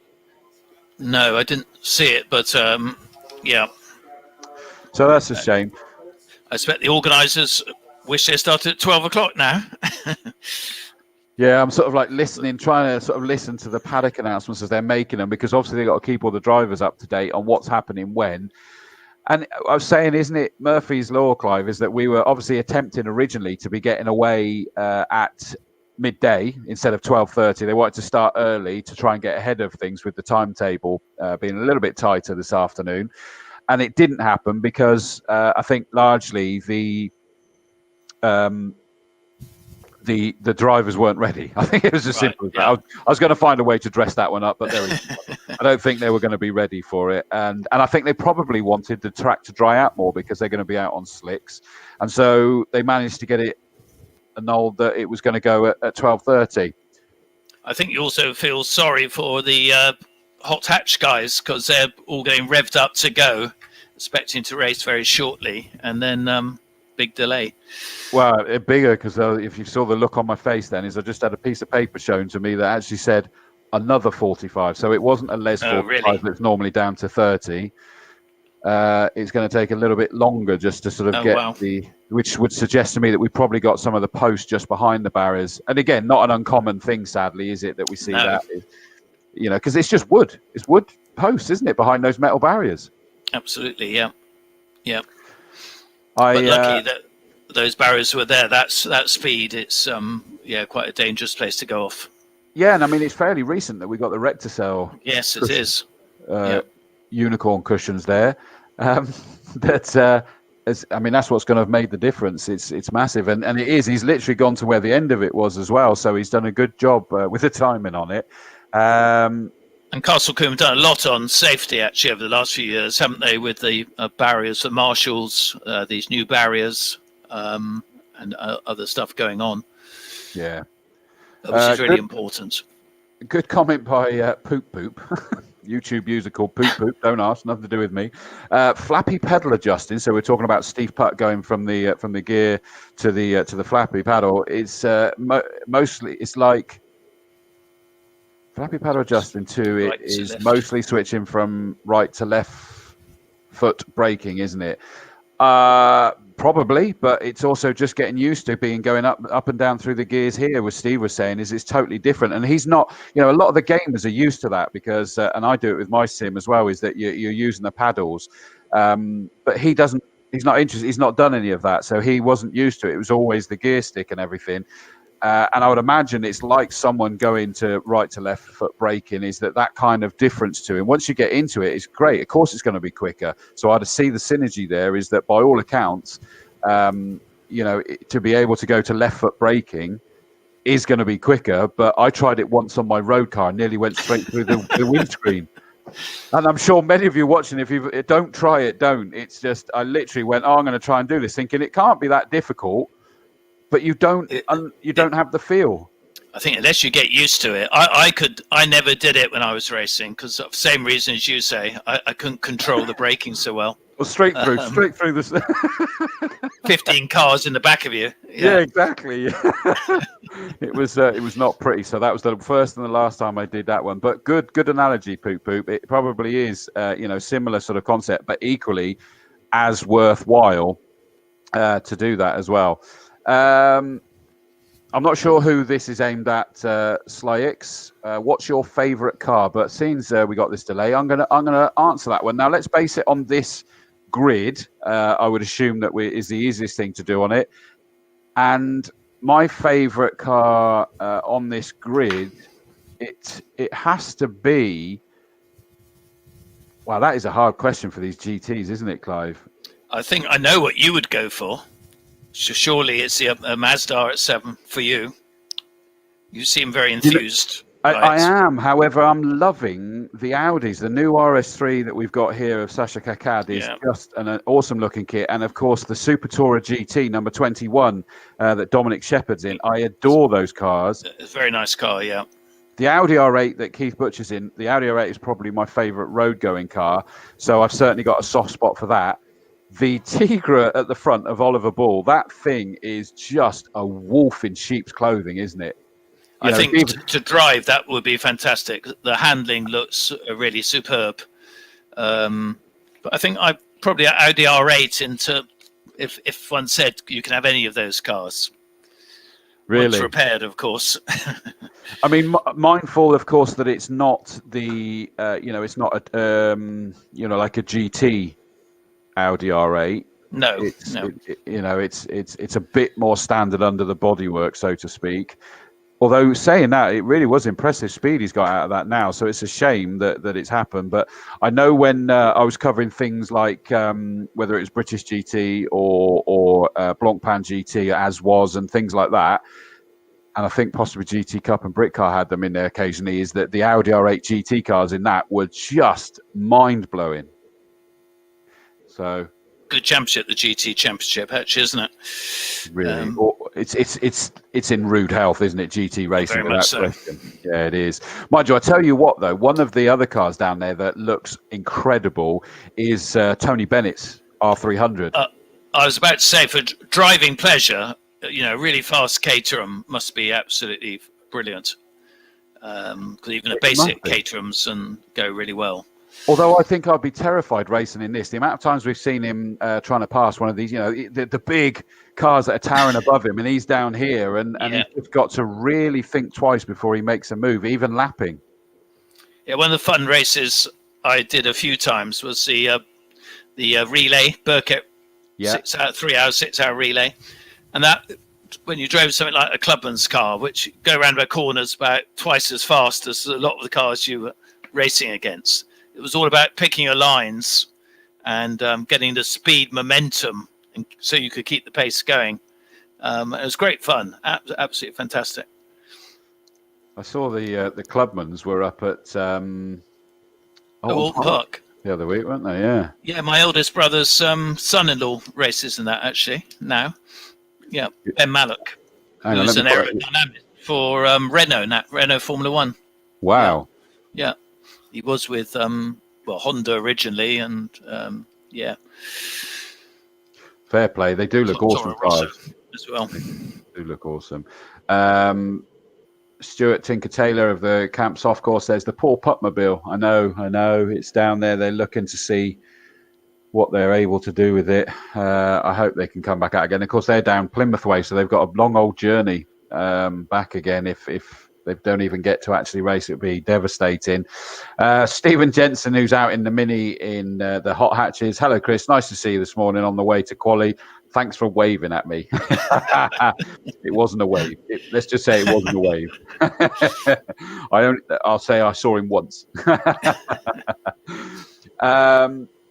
Like this one as well. Thank you, Braden Ind. Although Swindon Town, my local town. So good lad. Although I'm more of a Swindon Wildcats, the ice hockey. That's my thing for Swindon at the minute. I love the Swindon Wildcats. But Braden In says, question for both of you. What's your dream car? I would... Ferrari is what I'd really love to have. Especially, there's a new one. I can't remember the model. It was road test in Motorsport. It's got a rather hefty price tag. But, I would... I drive a Porsche Boxster, which is actually a fabulous car for a road car. Really good fun to drive and very practical too. Wow. I mean, my dream car, it probably is the Audi R8. I don't know why. I absolutely adore it. I really, really, I think it looks beautiful. But I would love to have a drive of a BMW i8 as well. Yeah, they're quite impressive. But I don't know. I've never been close enough to one to even know whether I do like it or not. Certainly in principle, it seems amazing. So very difficult question, that one, the dream car. I always historically have been Ferrari man, but I couldn't narrow it down to which one I'd want, whereas the Audi R8 in isolation is one that just, for some reason, just stands out at me. I adore it. Love Ferrari, perhaps. Good point. Yeah. Oh, and I tell you what, I'm going to correct my answer. That my dream car has to be the Aston Martin Vulcan. Oh yes, that's fantastic. Have you seen it in the flesh? I have, and heard it and everything. Yeah. With the when I was a commentary team for Blancpain GT at Brands Hatch. What would that have been now? 2-3 years ago it was, and they had a number of super and hypercars there for part of demonstrations, and they were taking people out in these things. And we had like the Rimac Concept 1, that was incredible as well. All these just phenomenal cars. But this blooming Aston Martin Vulcan, it looks sleek as hell. I saw it first down at Goodwood. Right, absolutely brilliant. Yeah. And I bet that you could actually hear it all the way up as well. Well, it was on static display then. It just come out. No. And you saw it. But it looked brilliant. The brand, it was on the full GP circuit. So you can imagine that we're in the main bit. And I think by this point, I was actually down in the pit lane doing interviews of everyone. So this has gone off. And they actually took Stefan Rattel, the boss of SRO, obviously SRO standing for Stefan Rattel, and took him out in the car. And he came back. They took out an instructor as well, one of the top racing instructors. And even he came back and went, that thing is insane. apparently the speed that it can take into the corners, the speed it can take through, is just defies all logic. Apparently, Yeah, it's like a racing car, isn't it? It was Adrian 100%. Newey, wasn't it? Designed it. It wouldn't surprise me. I can't remember, to be honest. I mean, but the best thing is, you could tell, even though it was out in the countryside on the Brands Hatch GP circuit, you could tell exactly where it was by the noise that was coming for it. You're going, oh, it's just slowing down for Westfield, and da-da-da-da-da. The noise was just monumental. So with all bets off, it would have to be the Aston Martin Vulcan. But I think in my head, I kind of put that, that's kind of stratospheric, isn't it, really? Yeah. Well, we'll ask our viewers, what car makes their favourite sound, racing car of all time? It's the best sound. I like that question. So get your answers in. The best sound. Incidentally, by the way, is that Braden Ind, who asked us the question of the dream car, he says, nice cars. Mine has to be the R34 Skyline, yeah, or a Mark IV Supra. Interesting. Yeah, that is an interesting one. That fair play to that. Gary Cook asked the question, hi, is this live? Yes, it is, Gary, but sadly we've got barrier repairs going on, which means that there's nothing happening. So please don't shoot the messengers of talking to you. I hope it's okay. We're trying to go down. Sort of keep going. There was somebody. Where did I see it? I've lost it. There was someone that said, thanks for keeping on the commentary, the chatting and everything. I think it's called the commentator's curse, isn't it, this? It wasn't. It's their own curse because they refused to start early. Yeah. Chris Vinnell, our own Chris Vinnell, who normally is out here racing. Enjoying great commentary, guys. How is the GT grid looking this year since lockdown? It's okay, Chris. I've got to be honest. It's good. Okay. 16 cars today. I think we possibly had a few more at the last meeting, but we've got the likes of Lucky Kerr and his crew are all at Donington Park, so we've lost that lot from here. One or two others that are probably doing a couple of things, but it's looking good. And again, the array of cars is just wonderful. It really is a special selection of cars. Yeah, it'd just be nice to get sort of lucky here in the Ferrari Regli, the Lambo back again, obviously damaged last time. Just a couple more of those would really make it great, wouldn't it? It genuinely would. It really would. Chris Holmes, excellent coverage. All the other circuits need to catch up with this service of club racers. Thanks, Chris. Although I can't say anything, this is because we can't allow spectators in. I don't think that the plan would necessarily be, once we got spectators back, to keep this, although the audio is going to be there by all accounts on TSL, so that at least people get to see that, which apparently is equally just as good for the people that are on pit wall, because they can put headphones in and actually hear it. So I didn't realize that they can't see it. Sam Cooper, greetings from Munich. Enjoying the live stream. Glad to see the rain has stopped. It was brief. It was hard, but it wasn't that long. It was really weird. Special greetings to the marshals on post 10. That's favoritism, Sam. Yeah, great job by all the marshals, as always, up early and doing a grand job, and obviously being kept busy today again. Absolutely. Question there from Gary Cook saying, is there a driver called Ryan Cook racing in a Mini? That does ring a bell. Let me just having a look. Oh no, that's Tom Cook that I think. Yes, there is. 155 Benjamin Smiles Duthie Motors R53 Mini Cooper. In which race? In the Hot Hatch. Hot Hatch 155. Yeah, Ryan Cook. Yeah, Benjamin Smiles Duthie Motors Mini Cooper R53. So yes, there is, and there's a Tom Cook. The Cooks are taken over, and we got a Josh Cook as well. Too many Cooks. Spoil the minis. David Squibb says, and I'm assuming this is in the terms of the noise, the Metro 6R4. Oh, yeah. It was a pretty fab machine. It was. I mean, and in the same vein, the Audi Quattro was an amazing sound as well. Yeah. What about a Matra V12? Well, actually, yeah. Best F1 sound there you of all go. time is the Matra Flat 12. So, yeah. You're just showing off now. Our very own David Vass, again, get well soon, David, the coordinator for the Hot Hatches, had eye challenges. V16 BRM. If you could get it going. Yes, that was the sort of like the white elephant, wasn't it, really, to some extent? Yeah. The best sound in GT, this is Goose from the Quarry Hardcore, says, is the V10 in the R8 and the Lambos. Yeah, fabulous, actually. Yeah. I've got to say, though, the best sounds this morning, the two best sounds that I thought when the GTs were qualifying was the Audi Super Tourer number 21, Dominic Shepherd, and Bradley Johns, Evo 9. Yeah, that sounds good, doesn't it? Does sound good. Yeah. I've always known it sounded good, but it just seemed to have a lot more going on in qualifying this morning. So that was impressive. I always think it's a shame we don't have a standing start just to see those Mitsubishi Evos off the line. They could sort of start 5th row and be leading into quarry. You know, it's great stuff. Even for them, it puts on quite a strain, doesn't it? To be fair, so it probably does make a bit more sense. It does, yeah. Oh, just a big shout out. Anthony Weeks has said, big shout out to Chris Hignall and Team Blast. Helped me after qualifying by providing a spare drive shaft so we can crack on this afternoon. Inter-class camaraderie at its finest. Yeah, sorry, finest. It does say finest. I was reading the next bit of the message then to see, but fair play. That's a lovely fact in the comment. So yeah, Gary Cook saying it's his nephew Ryan Cook from Swindon. Another one from Swindon that's racing today. Excellent. Actually, we're getting more minis racing, aren't we, all the time now? Massively, and not just in the mini class. No. It is in some of the other bits and pieces. Good question, Vicky Metcalf. I like this one. If you could pick any driver, past or present, to take you on a racing lap, who would it be? Wow. As I said earlier, for me, it would have to be Jim Clark. Yeah. Although Ayrton Senna may frighten me a bit too much, but that'd be an experience. What about you, Chris? Yeah, I mean that's a tricky one. Do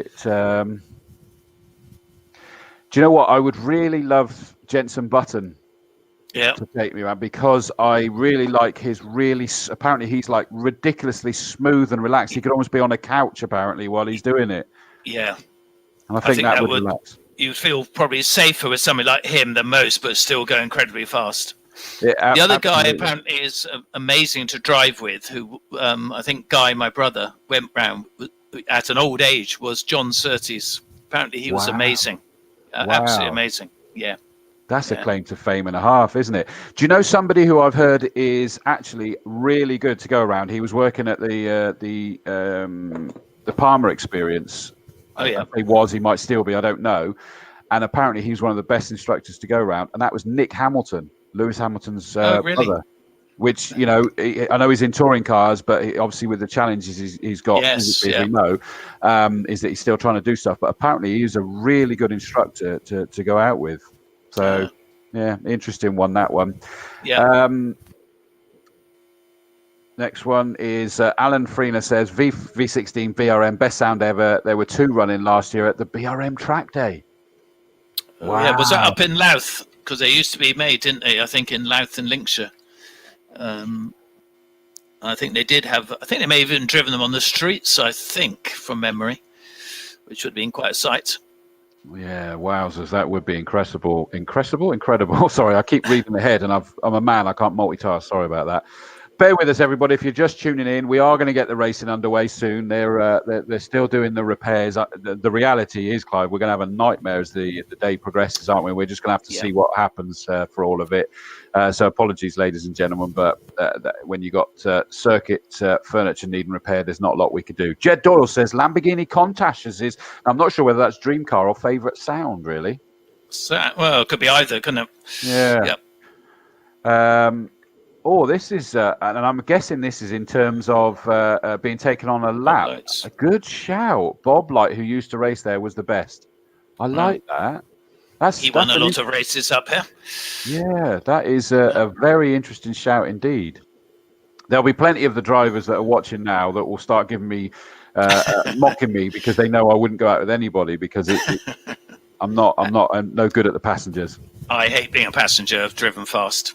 Yeah, I just can't deal with it. It's just really, really bad. And it's a shame because I get the opportunity to go in loads of things, as you can probably imagine. Yeah. But I can't face it. I just can't do it, whether it's feeling ill, the anxiety or whatever. What about Tiffany Dell? He would slide you around a track quite well. No.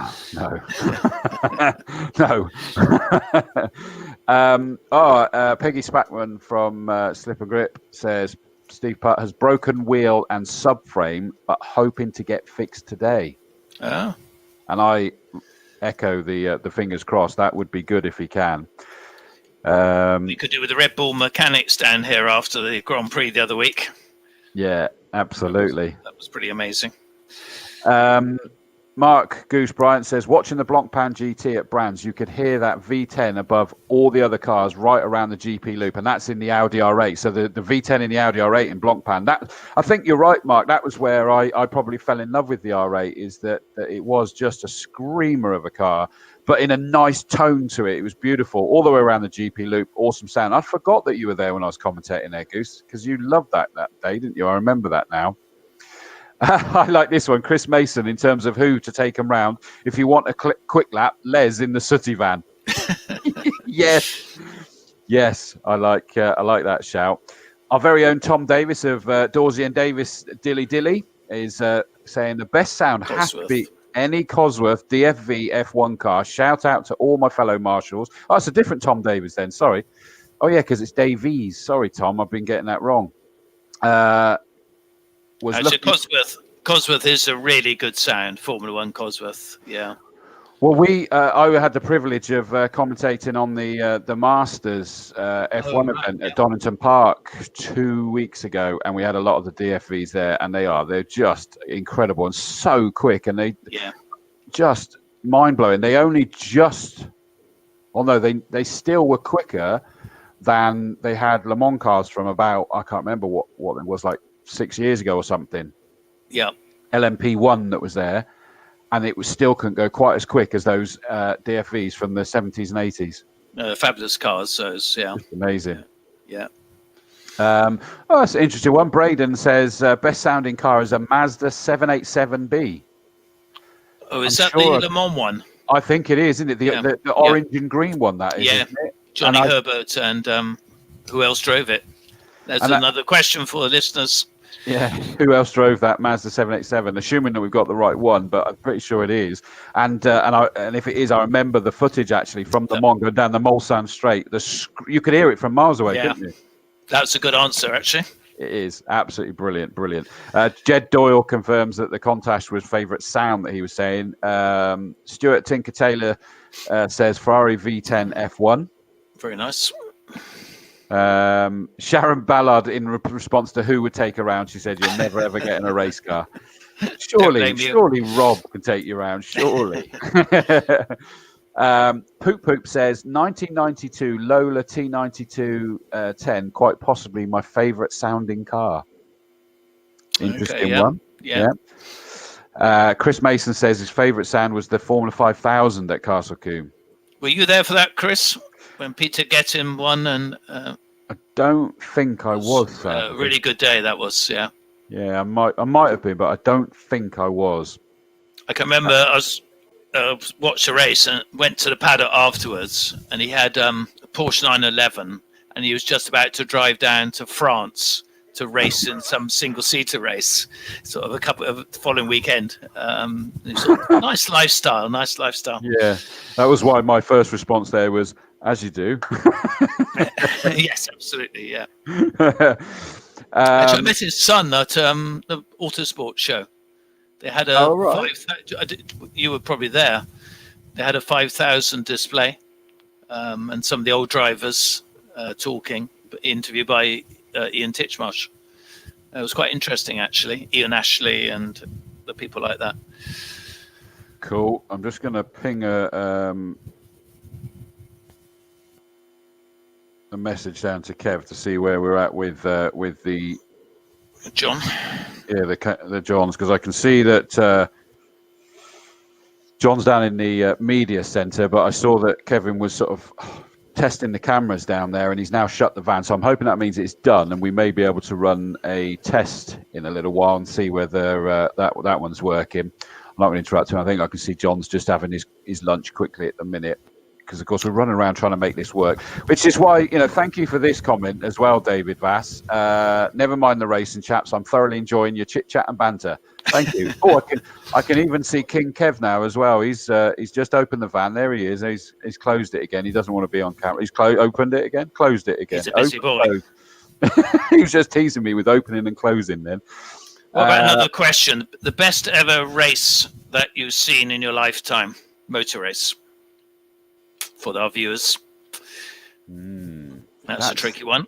Isn't it just? Wowzers. I mean, I've had the privilege of commentating on some absolute dam busters. I mean, just really mind-blowing stuff where I thought I was going to explode with excitement over it. And I know Tom Davis mocks me, says I go stratospheric once it gets really excited. But some of them have just been incredible. Side-by-side finishes. I've loved it. Do you know what? Actually, Clive, is that, and this will be all alien to you, I know from what you've told me before, is that I've actually had some mind-blowing sim races that I've commentated on during this lockdown as well. Right.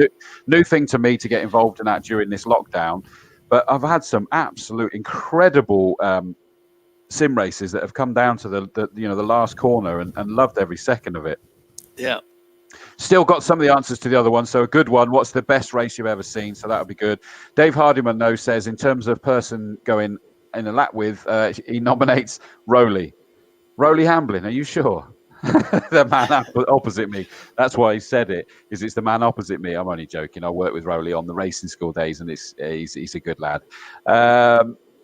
Let's have a look what we got here. Hayley Deacon, wishing Daddy the best of luck today. Number 113. We'll be cheering for you whilst watching Castle Combe live. We are loving the new camera quality. Love, Chloe and Harrison. Hi, Chloe and Harrison. And, of course, Hayley Deacon as well. And car 113. Let's just see if I can quickly pick that one out. Sean Deacon in the Class C Peugeot 106 GTI in the Hot Hatch series. So... Message put out, and hopefully we'll be able to watch this back. Remember, all of our live chat shows every week, with some very special guests we've had, and we're going to be getting more guests coming in soon as well. You can watch them all back, and equally you can watch these race day live. So if you've sort of having to sort of pop in and pop out, don't panic. You'll be able to go back and find some of the other ones as well, and just scrub yourself back and forth within it, and catch the bits that you didn't see. Yeah, I must compliment you on that, Chris. They're really very, very good what you've done there. Oh, thank you. I was wondering also whether you could get previous race winner here, Anthony Davison, maybe. You got Chandok, didn't you? I did. Yeah, I kind of set a gauntlet there, haven't I, really? Yeah. That would be good. We'll see. We'll try. I was even wanting to get Jenson Button because, of course, he's Somerset boy, isn't he? Lando Norris apparently lives down Glastonbury way. So, but it's very tricky to. Very hard. It's very tricky to even sort of get hold of these people. So you never know what you can do. You wouldn't get Lando at the moment, would you? With lockdown, Formula One lockdown. No. But well, it's all right. It's all by camera, so he could be wherever he's got. Yeah. Alan Frenner, in response to your question about thinking a BRM track day was at Louth, he says it was at Blyton Park. 2 V16, several V12s, and it was a brilliant day. I bet it was. Brilliant. That sounds amazing. Jed Doyle says, hearing the Lotus Camel F1 car a few years ago at Combe was pretty special. Agreed. I think it was probably more than a few years ago, isn't it? Because I don't think we're still hoping we can get something along here. Actually, I was in the pit lane when they had the BRMs up here at the historic meeting. Yeah. That almost blew my ears off. It was unbelievably loud. Yeah, absolutely. Yeah, it made you move away quickly, didn't it? It certainly did. Gary Cook says, and I'm not sure whether this is dream car. Oh no, that'll be the noise, wouldn't it? The Ferrari F1 412. Right. Yeah. Actually, this is an interesting shout. Ross Herford also says, Will de Claudio's old 106 sounded mint. It did, didn't it? It did, yeah. That was one hell of a scream on that thing, to be fair. So very impressed. Yeah. Shame about the driver. Leave it. Sorry, I'm blocking your face now, Clive. Sorry about that. That's but Poop Poop says, I'd choose Jan Lammers to take me around the track. What a legend. And thanks for spending time doing this. Even though I'm watching VLN, I'm listening to the audio from this stream. Great. That's something else I had the privilege of doing the commentary on was VLN was it last year or the year before? It's weird because you do it from a studio in London rather than going over to Nordschleife, but it's an amazing race, that is. But Jan Lammers, good shout. I like that one. Yeah. Favourite or best race ever? Hang on.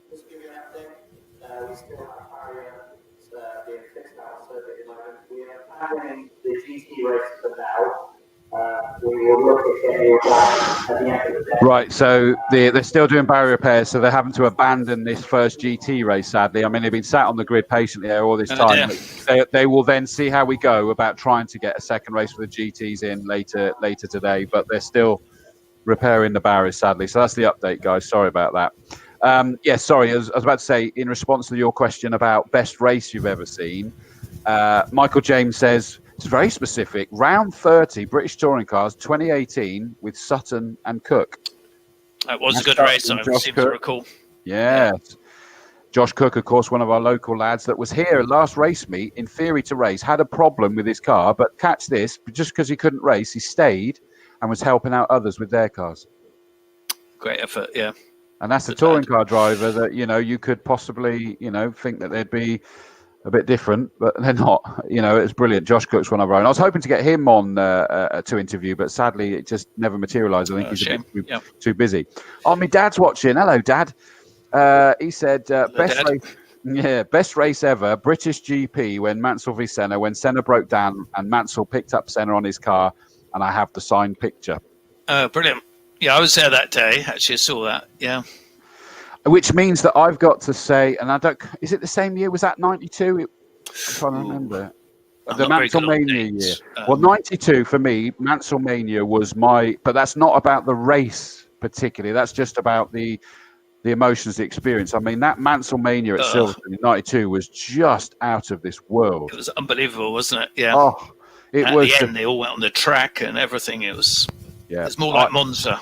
I did that, and unfortunately we kind of got in a bit of trouble for that, didn't we? Because we all went on a little bit too soon, sadly. Yes. And it sort of changed a few things, and everybody did, and I think that I sort of was rather close to an Arrows. I remember sort of went past me, but it was just even like in the campsites, everything. It's never been close to that either. No, I must be honest. No.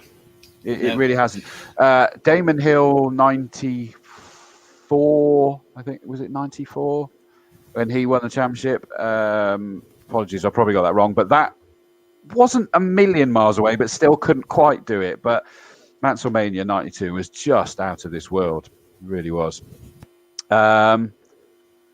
Gary Cook saying that he's gutted. He lives 5 minutes away, and I can imagine, mate. I bet it's terrible. And on behalf of everyone here, we're sorry that we can't. It's out of our control. Pretty frustrating, isn't it, for people?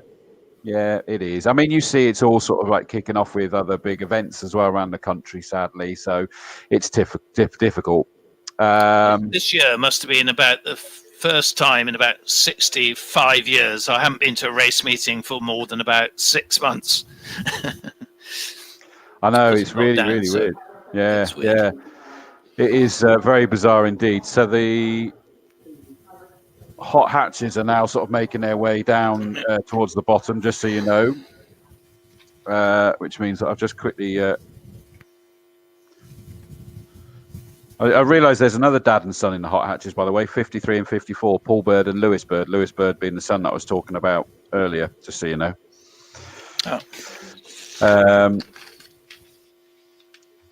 Yeah, because I missed these guys with all the setting up that we were doing earlier. So it's good to see that they're getting them ready, but we're still not ready. In fact, Vicky Metcalf has said her dad's in the course car and says they've had to fix 6 posts and the Armco as well as the rector cell barrier. So that's why we've had these delays. As I said, good news is the drivers are absolutely fine. I got that to a piece of paper hung up to let me know that, so I could let you guys know, and I agree.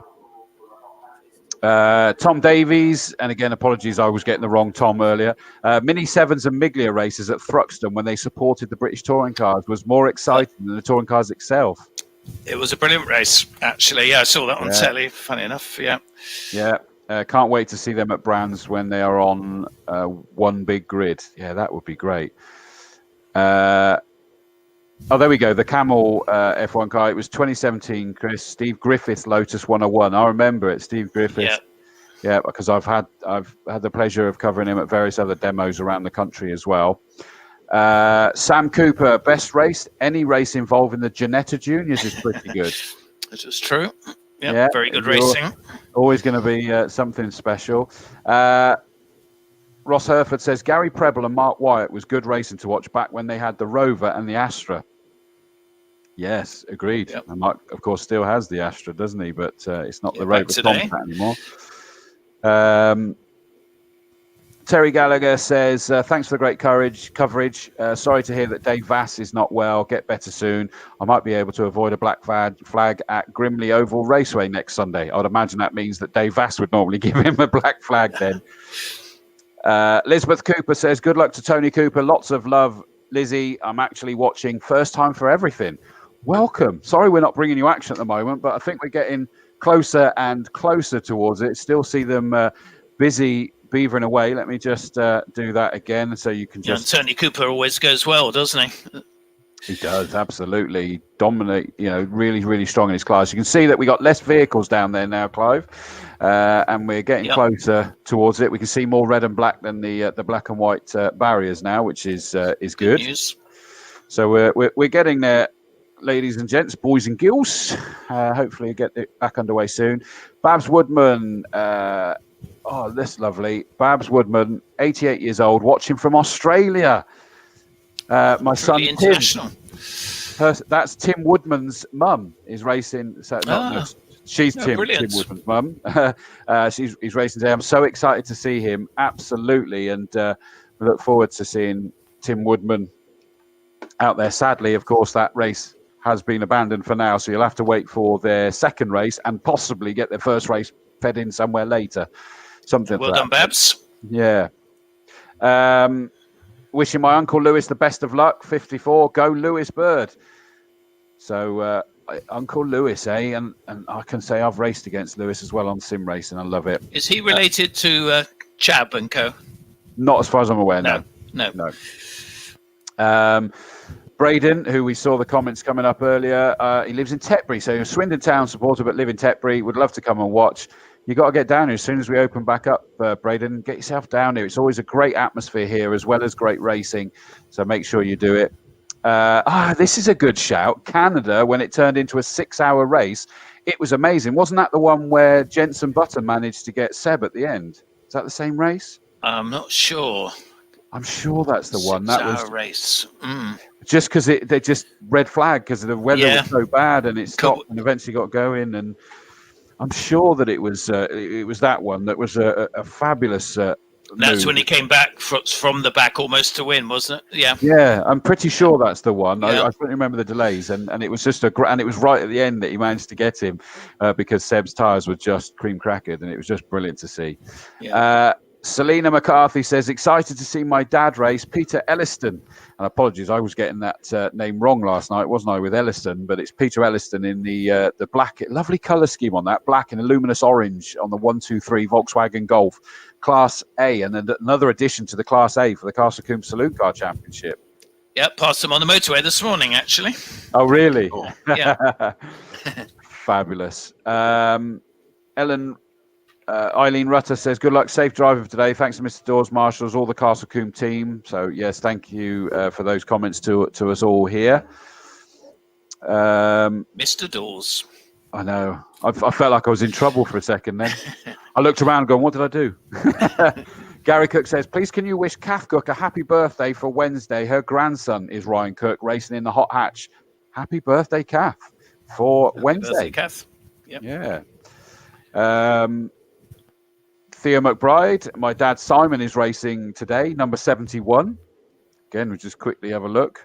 Simon Hughes, is that? Yep. Yeah, Honda Simon Civic. Hughes in Class C in the hot hatch. Yeah, Honda Civic. Yeah. Thanks, Tom. Apologies accepted for getting my name mixed up. I just missed the E, Tom. So apologies about that. But now we know. Hey, I was thinking that you were abusing me because you were my Tom, but it's not. It's someone different. Now Kev's behind me, so I'm just going to quickly. We've got all the hot hatches starting to congregate now down in the assembly area, so we're starting to get some noises. We've still got the recovery cars down there, but if I just quickly pull this up a second, and I'm going to put me up to full screen. But look at all the hot hatches making their way down there. Brilliant to see that they're down there. Just a bumper field, isn't it? It just seems to get bigger and bigger. It's become very popular indeed. I guess we'll be looking at a championship before too long. because that was always the plan, wasn't it? After a few years, if it took off. It isn't an easy call though, Clive. That's the problem. Is it big because it's a series? Yeah. Do you know what I mean? Sometimes it's quite nice. It's not. Yeah, people don't feel they necessarily have to do every race, and yeah. Exactly right. So it's a tricky one. It is. And I think there's a mixed bag on that one, but certainly in terms of numbers, I mean, we did have a brief dip, didn't we, to some by its standards, and then it's picked massively back up again. And I've just noticed there's a couple of here that I didn't get the colours noted down, but the Mark Pope in the Puma, that's easy to pick out, bright orange Puma. Yeah, I'd also like to mention Tim Adams, car number 81. A sort of close friend of me and the family is Nick Adams, obviously a well-known racing driver. That's his son having his first race here at Castle Combe. Well, his first race at Castle Combe. He has raced before. Oh, okay. Fine. Just note that down as well. This is a real challenge for the racing drivers, isn't it? This where you've got all these delays and you kind of need to be ready. But well, you get all psyched up before the race, and then suddenly adrenaline going, and then it's all off, sort of thing, for a while. Exactly. And you've got to build yourself up again and just keep calm. It is. So apologies, bear with us, guys. That we'll be getting going soon. Let's keep going. Ian Murray says, "Shout out to my son Tom Murray, first time marshalling since lockdown." I know Tom. He's a really helpful young man and a keen photographer from memory as well. And welcome, Ian, and good to shout out to your son as well. And thank you to the mighty Orange Army. As always, dilly to the Orange Army, doing a sterling job. Ted Cooper says, good luck, Tony Cooper, in the hot hatch race. And sure enough, he's down there with these lovely luminous yellow flashes on his car now, isn't it? It's not just straight silver anymore. Yeah.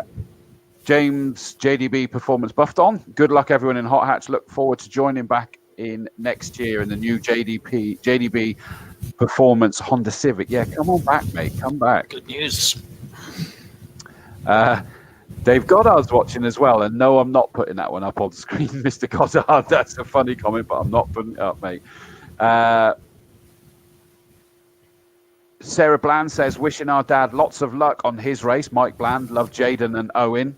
Definitely, I love that Peugeot. See that one there, the number 74, bright green, nice and easy to see that one. And he's certainly down there in the assembly area, ready to go. Slightly different car, that, isn't it? Because it's the 306. Yeah, don't see many of those racing, do you?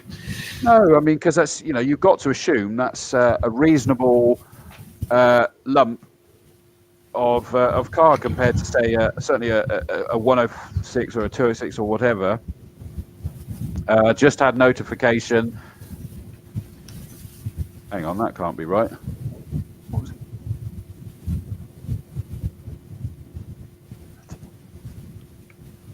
13:50 start, so that puts us 12 minutes away from race start by the looks of it. They're still down there doing their bits and pieces, but that's the how it's looking. And in fact, they're now sending the hot hatches out onto the grid. That's because it's going to take ages to get these on the grid, Clive, isn't it? Yeah, the reality. Excellent. But yeah, we're getting close. They're racing soon, folks. Yeah, they're still doing stuff down there, but it means that we're now getting ourselves into the position where we're going to be getting things underway soon. And I will have a bit of a run-up for this grid, to be honest. It's that big. I'm going to need a bit of a run-up, so we'll get you through it shortly. Just getting through these messages. Good luck to Sean Govard and Waz Racing. Can't wait to get back trackside from C. Burgess Racing. Get back trackside, mate, definitely. Someone else for Mike Bland. Good luck on your race today, Mike Bland, from Lauren and Sophie. Laura Griffin says, good luck, Darren, Daddy, Darren Duffield, 119 Hot Hatch. Love Abby, 11 months old. Hello, Abby. And your daddy has done amazing in the top 10 in both qualifying sessions. Fabulous job. Absolutely brilliant. And I know that he messaged me. He was incredibly tough with that one because it's new to him this year. And that was a good shout. Emma, understandably, is saying big shout out to Les and the crew. They're still flat out there, down there working it. And as we always do, we always give them a massive shout out. And Emma from the media centre saying exactly the same thing, understandably. Marie Furby, good luck, Uncle Mike. Mike Bland's crew in the house, aren't they, for your race, from Liam and Daniel. Whole family's watching Mike, and he's going to make his way onto the grid. They're going up the wrong way on the pit entry and then doubling back again. That's the size of this. Good luck, Sean Govard, all sat at home watching from Lily Govard. Dave Goddard, no, he didn't expect me to show it. Good man. Thank you, mate. Thank you. Tanya Mizzen, good luck to our dad, Nick Mizzen, all the family watching. Happy 19th birthday to Kyle, Nick's grandson. Happy birthday, Kyle. Happy birthday indeed, my friend. And last but by no means least, Freya Cooper says, good luck, Dad. So that presumably is Tony Cooper's sibling there. So congratulations to everybody that is supporting, got people there supporting. I love the fact that we've got family watching here, Clive. We can't have them here necessarily. Yeah, great support. Yeah. I think it's really good we can do this, especially for people connected to drivers, teams and marshals, etc. Absolutely. So the cars are making their way onto this grid. As I say, we're still doing the repair work out there. In fact, I'll tell you what I'll do is that... oh, that's not the one I wanted. That's the one I wanted. Just so you can see a bit more of this is that... and what you can see there, by the way, on the pit lane one is that, in case you're wondering why it looks something like a Le Mans 24-hour start, is basically you're not allowed to be on the pit wall as a race is starting. So they'll all stand there.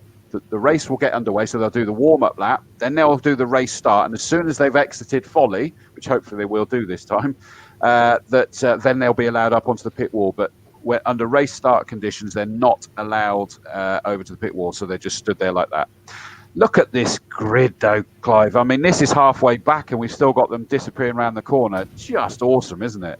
Really brilliant. And, of course, there are 6 classes in this. So look out for the class leaders as well. Different based on CC capacity. Class A, 1801 to 2100. Class B, 1601 to 1800. C, 14 to 1600. D is front-wheel drive up to 1400. E is for the minis, the R53s. And Class F is for cars with the original engines from the original manufacturer. So last time out, Chris Southcott won both races. But I think this time he's going to have a bit more competition from Josh Harvey and possibly Sam Stride as well. Yeah, massively so. I mean, if I just... Where have I gone? I've got so many screens and everything up here, it gets confusing. But if I bring up... It used to be paperwork, now it's screens. I know, and it is. I've literally got 1, 2, 3, 4, 5 screen monitors in front of me. I'm a simple man. I can't deal with stuff like that. So in terms of... Oh, that's no good to me. That's not the one I want. If we have a look at that one there for the hot hatch qualifying. No, that's the GT. Sorry, I've clicked on the wrong one. There we go. Click on that one. That should give me the hot hatches. I think TSL are up against it as well, doing all this remotely as well, looking after us, and Cadwell getting all the information up online. But in terms of so we got their fastest and their second fastest. And Josh Harvey put it on pole position for this first race with a 1:13.134. I've no idea how that compares to any lap records. Records 13.125, so very close. Oh, isn't he just 13? Yeah. Well, not that it counts in qualifying, ladies and gentlemen, obviously, but it gives us an indication that could go today. So I'm going to make a note. That's a very quick time. Yeah. He holds a record as well, actually. Oh, it's his, is it? 1:13.125, did you say? Yes. And De Claudio has done a 13.127 in Class B. So very close as well. Yeah, okay. That's a record holder there. Well, Chris Southcott 211 is alongside him on that front row, but in second place this time in his Peugeot 205 with a 1:13.234, 0.100 behind him. That's how close this is going to be. Then there's a bit of a gap, to be fair. We then those two out on their own as it stands. Third place on the second row is 881 Sam Stride, number 14 Nick Gwinnett. Third row, 5th and 6th, 15 Sean Govard, 47 Tony Cooper. In fact, I'm going to look at a better screen for me to be able to do this. It's supposed to make life easier, but some bits come back paper, all is forgiven. So third row, Sean Govard in 15, 47, Tony Cooper. Fourth row, Stephen Jensen, number 69, the Mini, the Zebra liveried Mini, and number 9, Mike Wyatt. Row 5, 39, James Blake, 119, Darren Duffield in the second of the Mini, so 10th. In the top 10 he was chuffed with, and second of the Minis. Row 6, 61, Ben Ogborn. Great to see that he's back out with his Astra and he's not sinking boats this time. Alongside him, number 81, the white Honda of Tim Adams. Row 7, 117, Lewis Clark in the Fiesta. In fact, oh yes, I have got that. That's good. And alongside him, the 155 Mini of Ryan Cook. Row 8, number 12, Lee Waterman. And 153, Martin Hathaway. Ninth row, 4, Adam Perrett. 74, Michael Bland. We had lots of shouts for Michael Bland in that green Peugeot 306. 10th row, 96, Paul Dickinson. 79, James Canther. Row 11, 53, Paul Bird. 71, Simon Hughes. 12th row, 113, Sean Deacon. And 84, Steve Bracegirdle. 13th row, 987, Mark Pope in that wicked Ford Puma. And 55, Graham Cox. 14th row, 54, Lewis Bird. 78, Simon Fisher. 15th row, 169, Will Oakley. And 265, Steve Waite. And he is there. Good to see. Nick Mizzen out in the silver Fiesta. He's alone on the 15th row. I think he's still sort of embedding a new engine in on that car as it stands at the moment. So 31 cars on this grid, which actually means that I've not done my writing of a grid properly down on here somehow because I seem to have missed someone. So that's okay. That writing doesn't work then by the looks of it. I'm better at just reading off a screen. So that is the course car just passed by here. Probably a good sign. What have we got going on here? We have a yellow flag being waved. Actually, we've got a car, 1 minute board, but we've got a yellow flag being waved and we've got a car's gone missing. Ryan Cook's 155 Mini was there. I looked down going through the grid and I've lost him. Oh, there he is. He's tucked behind Blake's. That's why we got the yellow flag. I couldn't quite see it behind the other side of James Blake's MG ZR, and I can now just see the roof of that 155 Mini. He's kind of pulled over to the far side away from his grid place. So we got a yellow flag waving. They'll presumably get the the green flag lap underway. Here we go. And you can tell, Clive, that it's clearly very hot in the cars there for them. Yeah, it's quite muggy today, isn't it? So cooler than yesterday, but still quite muggy. And with all your overalls on, helmets, very warm. Glad to get going, actually. This is the 2020 season of the Hot Hatch Challenge, Castle Combe Racing Club's Hot Hatch Challenge, sponsored by EBC Brakes this year. So ebcbrakes.com, and they've been putting together some great videos with the work of Sam Preston with them here, and just been loving watching all of those. Are we still expecting a 20-minute race, Chris? Still saying 20, so yeah, it does look like it. I mean, the theory is this should have been starting at 1:05. It's going to be 45 minutes late starting. We only had 30 minutes worth of grace at the end of the day, so something's going to have to give somewhere, isn't it? But as it stands at the moment, maybe they're just going to go with one GT, perhaps. Yeah, but it still means that we've still got that 45-minute loss as it stands at the minute. So we'll see. We'll see how we get on. But they're on their way on this. This will be a standing start for these guys. And I'm just going to mute a second just to talk to King Kev. Yeah, fantastic sight as they all come around Old Paddock now. All 30-plus cars, all very well prepared. And as Chris says, it's really increased numbers this year again, which is great to see. Of course, slightly more affordable than the Saloon Car Championship. Tend to be obviously more modified cars, and very much looking forward to see how this race develops, particularly between Josh Harvey and Chris Southgate. Very evenly matched in times, both proven race winners. So we're going around to the grid. Sorry about that, Clive. I was just making right. sure that King Kev is, well, frankly, still alive with all his running about at the moment, and he is. I'm proud He's to breathing very report. heavily whenever I see him. He is, and I'm not surprised. You know, No. he really needs. Right, I'm going to see if I can try and remember to actually change the cameras, but zoom it up for you guys as it stands at the minute. We're about to go racing again, everybody. This is the Hot Hats Challenge. Is this the second race? I missed the GT to watch World Superbike, says Chris Hayes. No, sadly, that was abandoned. A lot of repair work needed, an incident off the start. So here we go. Ben Alburn, Hot Hatches, commentated by Hotman, Dilly Dawsies. Behave. So we're still waiting for the rest of this field. As you can see around the far corner there, camp corner, they're still making their way round. Good luck to John Bennett in his first race today. All his friends are watching and supporting today. And I can tell that you're all getting excited now. Nicola Deacon Lowe, good luck, Sean. Go for it from your sister, Dee. Super proud of you. Well, he's going to go for it this time. The Mini of 155 did get going, but he's got to start from the back. So there is a gap alongside the Fiesta of Lewis Clark 117.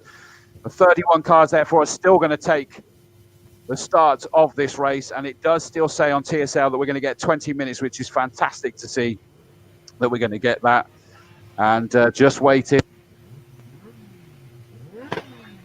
And engine notes are already blipping. The 4-5 lights are on, and long hold, and off they go as the field screech away. And it's a real mixed bag as they try to pull away. First phase, second phase, all very different for them as they go screaming away through Folly. What a fantastic sight this season. It is Josh Harvey, the white car, that makes it into the front, but Chris Southcott is buzzing all around him as it stands at the moment. Nick Gwinnett in the red number 14 car, you can see trying desperately to get the better of Sam Stride in the 881 white car, and it looks like Gwinnett has got up into that third place, but as they make their way towards you, Clive. Yes, he has. Southcott making a dash to the outside line and trying to go around the outside, not quite making it. Josh Harvey holds his line.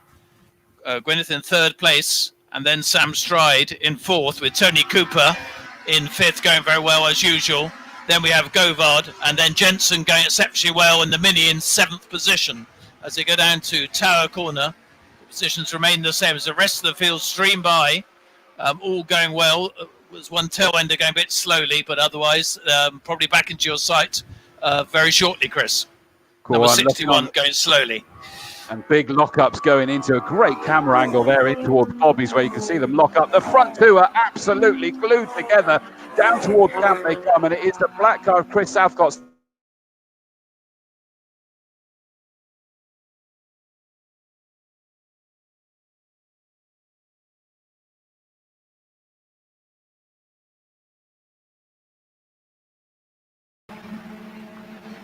Himself as they go up towards Quarry for the second time.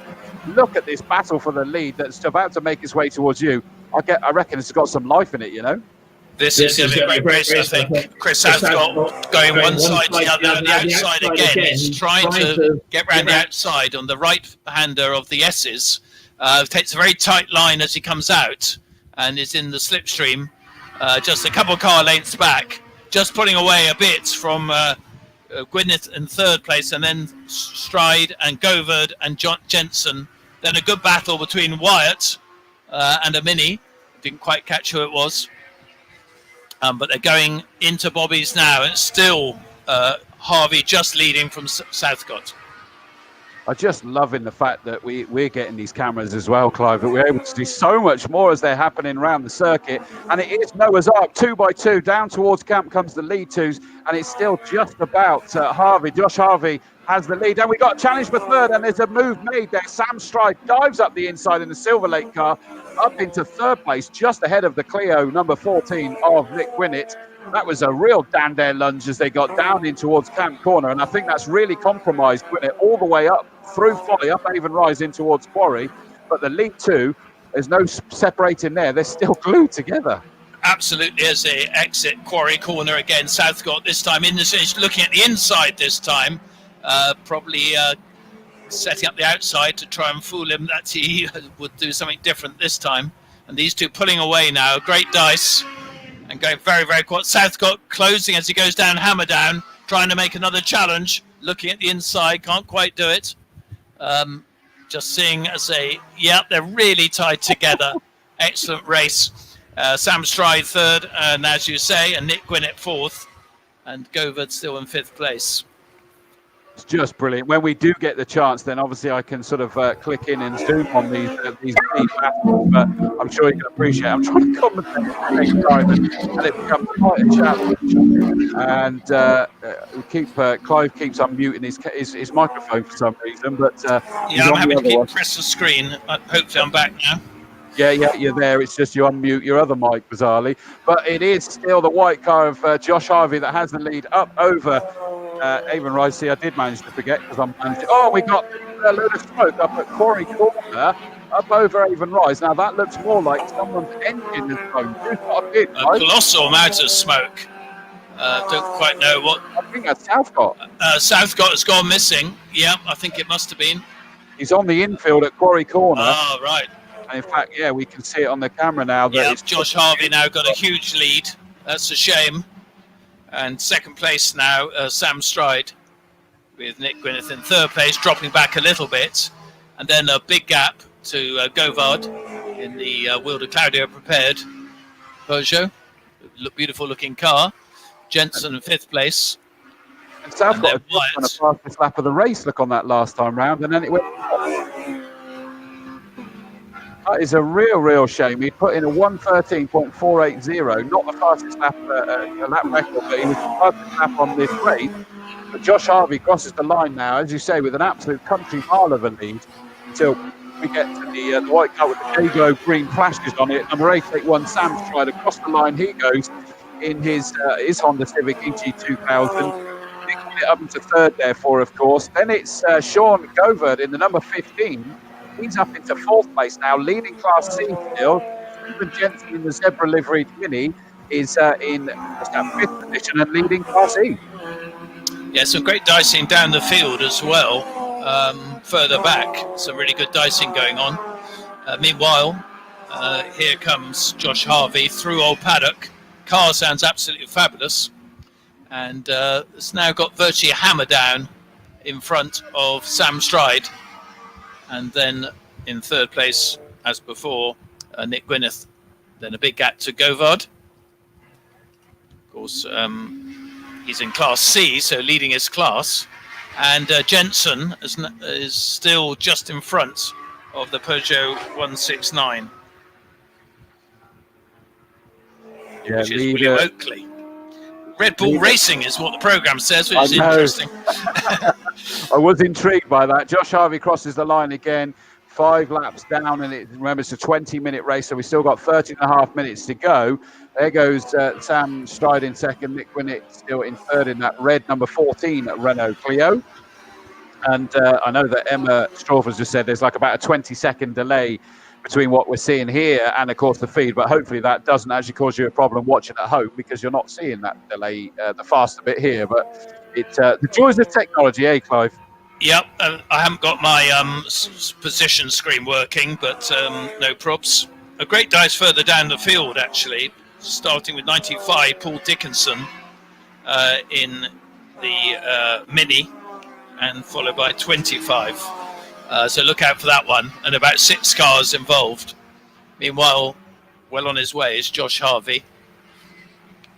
And coming around Old Paddock now. I see what you mean now, by the way. It looks awesome, that, doesn't it? Yeah, it was a really good battle.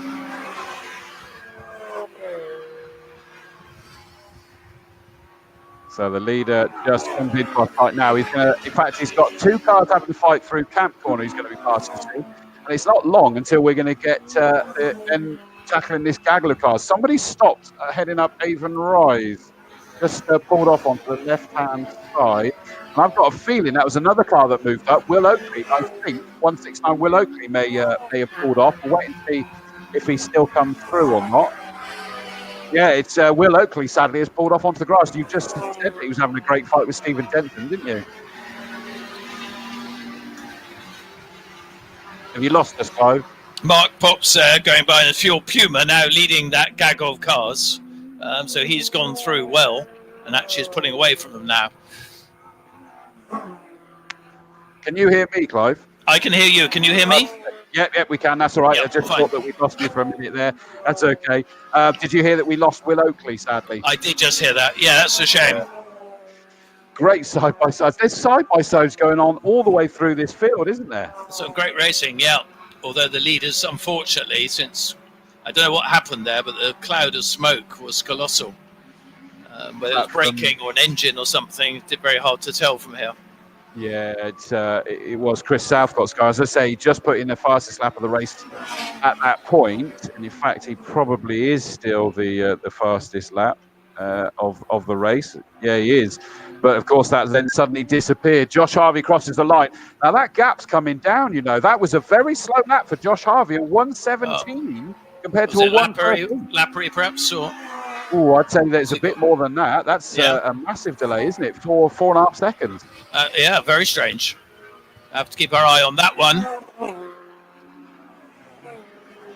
And he's about to get into these back markers now, isn't he? The gaggle of them. Yep.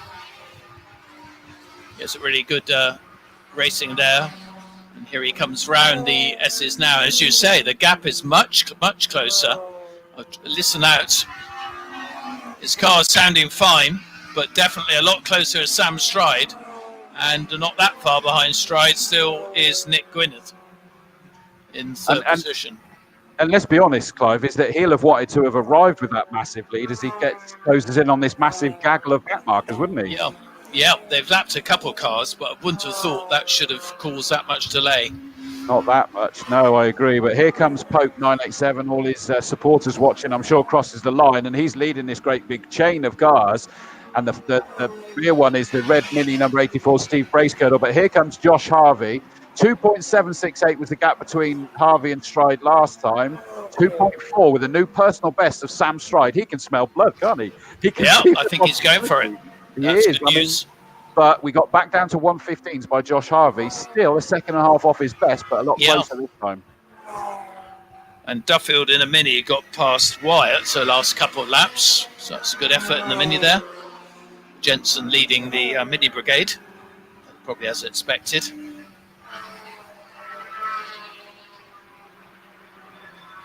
And the leader now has got to have a lot of cars to negotiate as he goes down towards Tower Corner. Will this give an opportunity for Stride to catch up even more? The gap looked about the same as last time from here, but it may all change time it gets to you, Chris. He's got about 8 cars to overtake. Yeah, I guess the only godsend for him is Sam Stride, I guess. Sam's he's just got past Steve Bracegirdles, but you can see that it is enabling to close in. Nick Mizen's about to try and make a move on Pope as they come through. The Fiesta on the Puma, the 4th Brigade. Oh, look at Josh Harvey just picking his way through this group. He's just got 2 more of this immediate gaggle.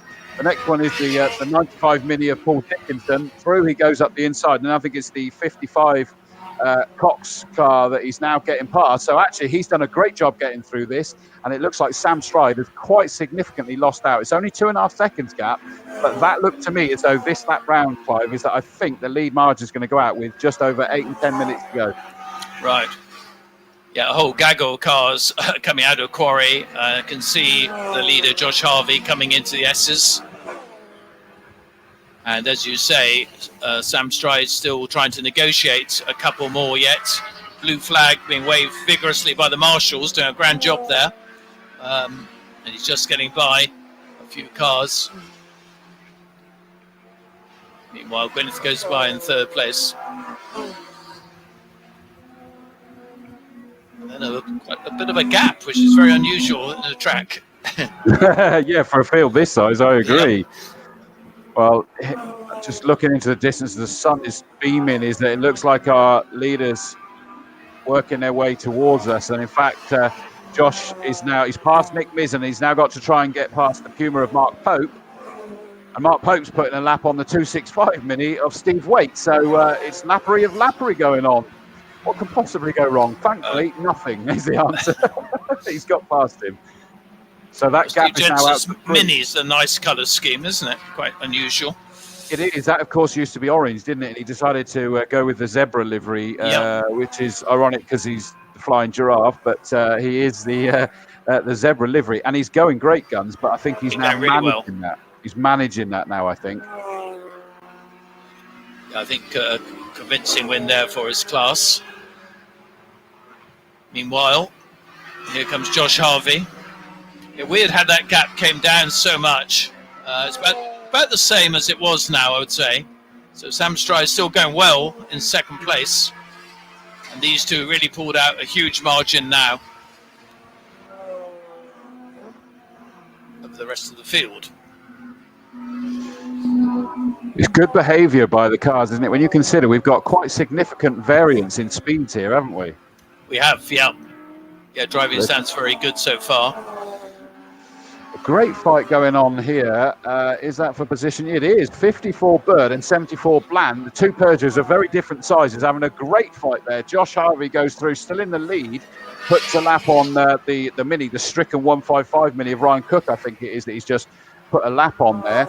And that gap is out to 4.331. So I think that Harvey did the best job there through those back markers, but he's still got 5.5 minutes left to go and more back markers to deal with. Oh, someone's just pulled off at the exit of Quarry there. I think it's another one of the Mini. I was about to say reliability is what seems very good so far. Harvey just lapping a couple more as he goes down Hammerdown. Should get them before it gets to Tower. Sam Stride goes back, drop back a bit more this lap on the eye.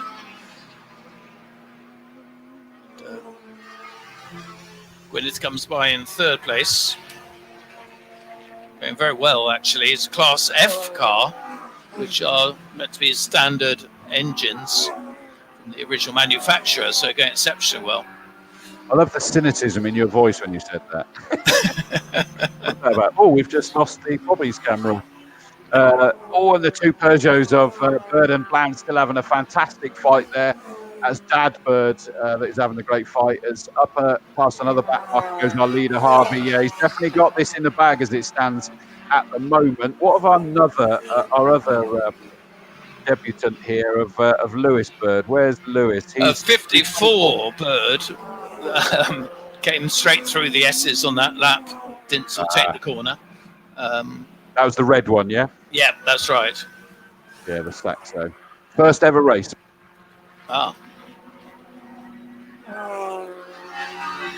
Harvey just going by again, sounding very, very crisp. Stride, it's about the length of Hammerdown now behind in second place. Then we wait for Nick Gwyneth in third in the Clio. There he goes. See the Clio going very well. Yeah, he got a fabulous start, didn't he? Is that Gwyneth that you were on about? Yeah. Yeah, he got an outstanding start, but Stride had to work really hard to get past him. There goes our leader, Josh Harvey, through to complete his 13th lap. Less than 3.5 minutes left to go now.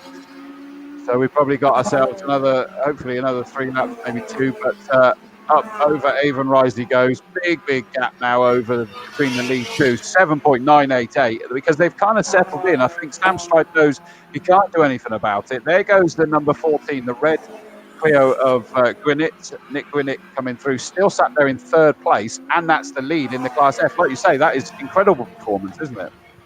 Very good indeed, yeah. Tim Adams, who I mentioned earlier, seems to be going pretty well in his white Honda Civic. Josh Harvey will probably just about lap him by the end. Sam Stride doing a bit of lappery.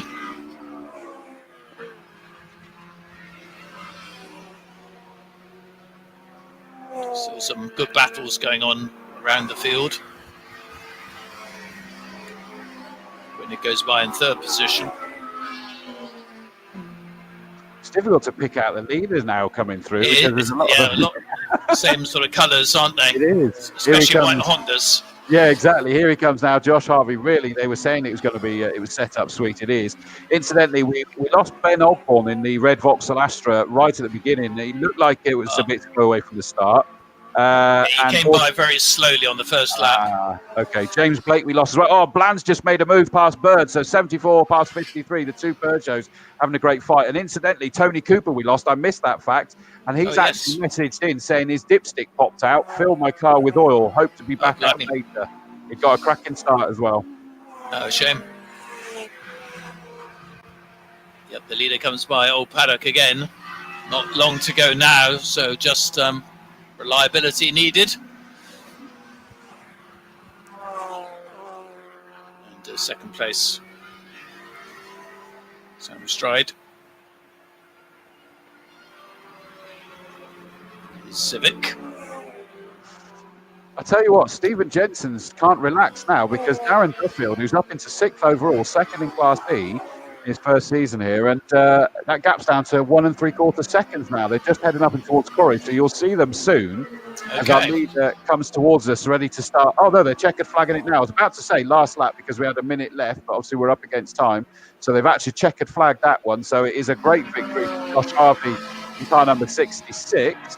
Here comes the second place car, 881 Sam Stride. Reduced pace quite significantly there, hopefully just because he knew that was the end of it. Yeah, so he's Jensen coming through now, but as you say, definitely closing and using all the road. Was a 119 Mini, which actually has come up very well, which is Darren Duffield, because he was behind Wyatt, who's a long way back now. And I wonder whether he got fastest lap in the class as well. He's really motoring very, very hard.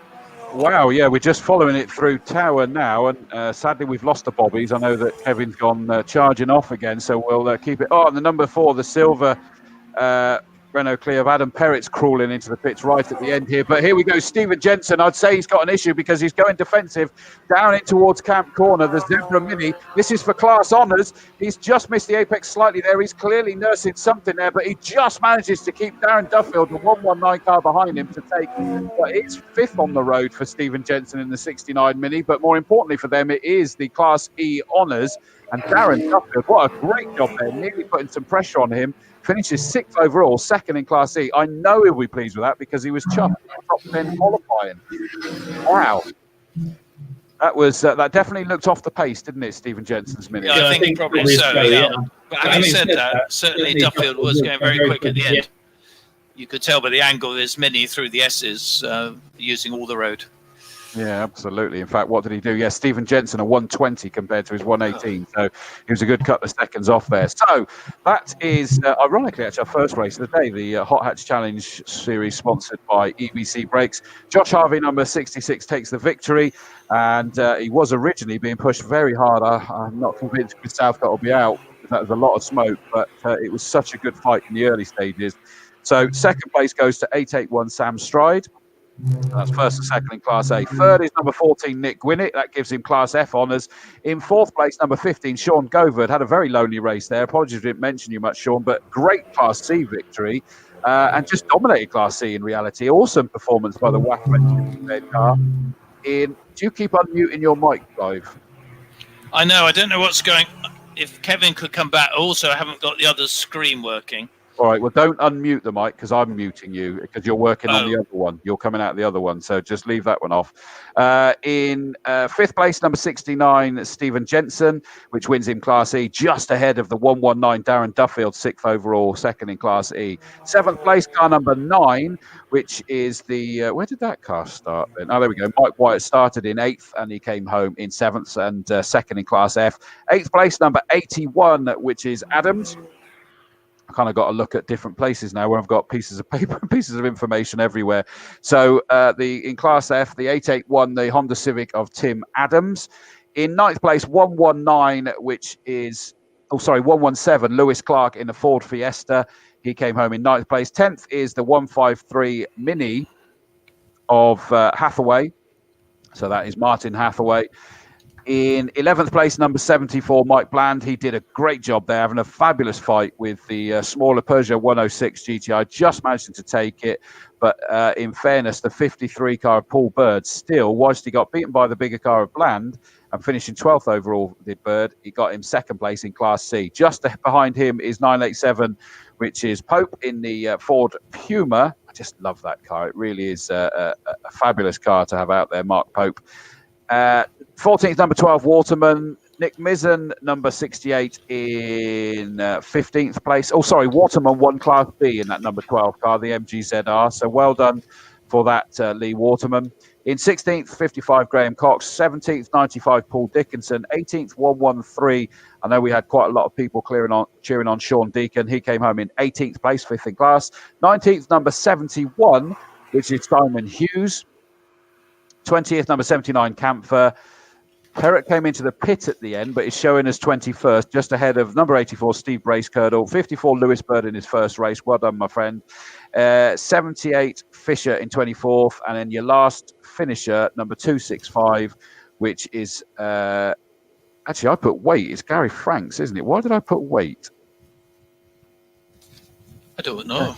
No, I have no idea why I did that. It's Gary Franks, definitely. I think that there may be some car sharing going on at another point or something like that. But yes, Gary Franks, and that was the last finisher. We lost a reasonable number of cars there, sadly, didn't we? Right. A few in the end, yeah. I'm going to stop now because adding to the stream, he's marked up. It is, and I'm going to welcome in here down at his position. Hopefully, he can hear me. Can you hear me, John Moon? Oh yes, I can. Yes, here I am. The one on you, isn't it? And I'm live as well. We can't hear you on a microphone. You're not speaking into a microphone. What's going on?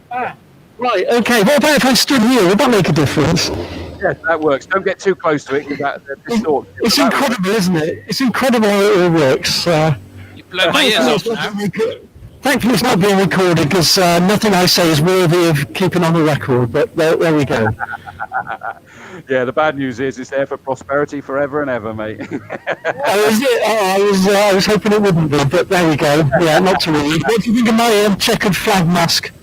That is fantastic. That's the one it should be, isn't it? That is just brilliant. But I mean, it's always it's sort of distorting the sound down there. It's quite loud coming out of that microphone. But I think that's because once we got you speaking, is that now's the point that Kev is going to be able to sort out the levels. But hopefully, you're going to get visitors down here, which isn't guaranteed, is it, John? Well, I hope so. It's all pretty lonely at the moment. Is it better if I stand a little bit away from the mic, because it's really difficult to know how it's coming over from here? Yeah, apologies, mate. I know we were hoping you'd have some headphones or something, but you've got a speaker with me booming out at you, I believe, haven't you? I have, but when I'm speaking, I can't really hear it because there's a bit of reverb going on, so it's even more confusing. But anyway, all I can see at the moment is the remains of a very sick Audi from Keith Butcher, but otherwise, as you can see, it's like the Marie Celeste here. Here's my technical helper, who is Kevin there, who can do everything except the bit that I want to do, which is be interviewed, because there's not much point in me interviewing him. In fact, the place is very much absent, as you may gather. Yeah, that's a shame. Well, thank you for trying at least, John Moon. And if you can feed back to Kevin that it's quite loud and distorted on the mic, and he'll be able to have a little look at that. We can hear you. Well, he's actually playing with it as we speak, because he can hear exactly what you're saying. Nobody can hear what I'm saying, but nobody wants to anyway. They do, and they're sorted. You're perfect now, John. That is am I? Oh, look at that. I love being perfect. It's the state that I'm most happy in when I'm perfect. You're always perfect, mate, aren't you? We know it. Happy birthday, Clive, by the way. Oh, thank you, John. Yeah, same birthday as my daughter, but she's not listening, so happy I'm not birthday to her. Well, you can say that, but as I say, she won't be listening. But anyway, at least we've done it. But yes, good man. If you could ask Kevin to come over here when he gets some moment, would be... Oh, he doesn't. No, he doesn't get a moment. No, that's not something that he ever has. Is a moment. It's a good weight loss program. Well, yeah, I won't comment on that. Some people need that more than others. I hope you're not referring to me there, mate. As if I'd be doing that, Chris. So, what did you gain or lose during lockdown? Oh, I gained massively. I've been drinking and eating too much. Oh, yeah. Blimey. Oh, dear. I have. I'm doing my own little survey, because I actually lost during lockdown. Actually, you look very trim this morning. And I haven't got any to lose. That's the problem. No. But, rub it in more. Why not? Well, it's not everything, Chris. No, absolutely. I'm a cuddly teddy bear. That's what I am. Absolutely, yeah. I've always wanted to do that, but anyway.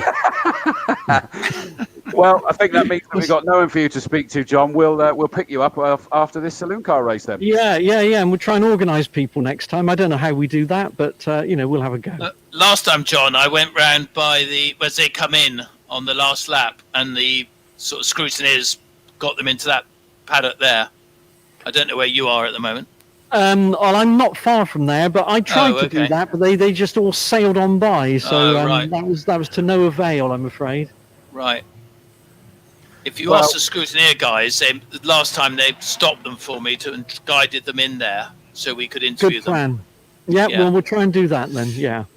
Otherwise, we're going to have this sort of banter every. Yeah, 20 exactly. minutes, which people aren't going to be able to. We could talk about your weight all day.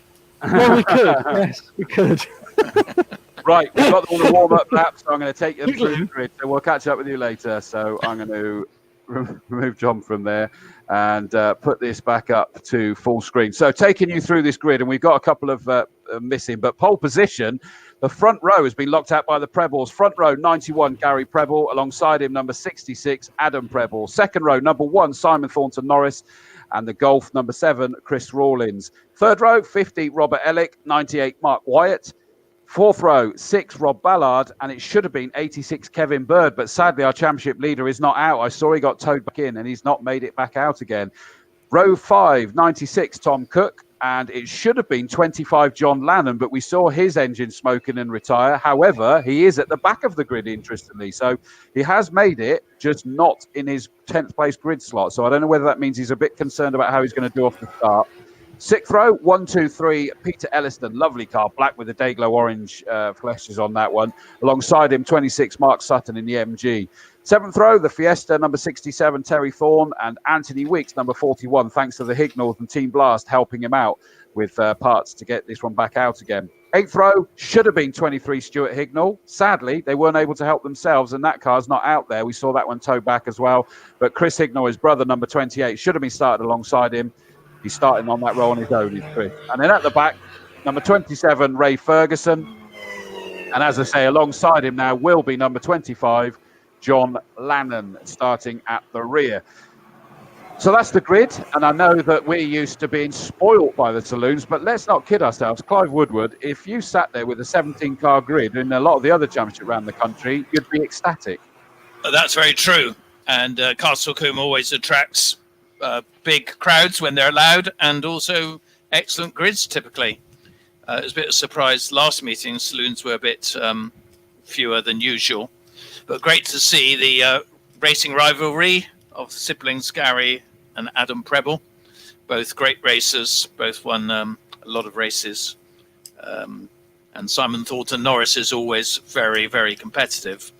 And the two Golfs, Chris, going exceptionally well, of Chris Rawlins and Peter Elliston.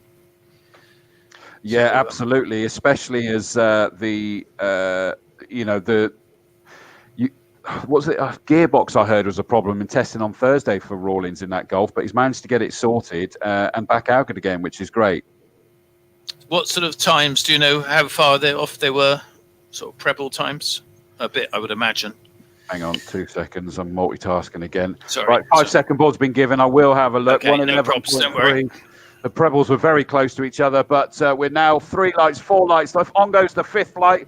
Get ready. We're about to go racing. Off goes this field as they scream away. The Prebles side by side. A great start by Cook in that mini. He's gone screaming through. Simon Thornton Norris, who was towed in at the end of qualifying, is just creeping along clearly into retirement, sadly. But the Prebles are making their way up towards Quarry Corner. The Avon Rise camera's not working, so I go straight towards the Quarry.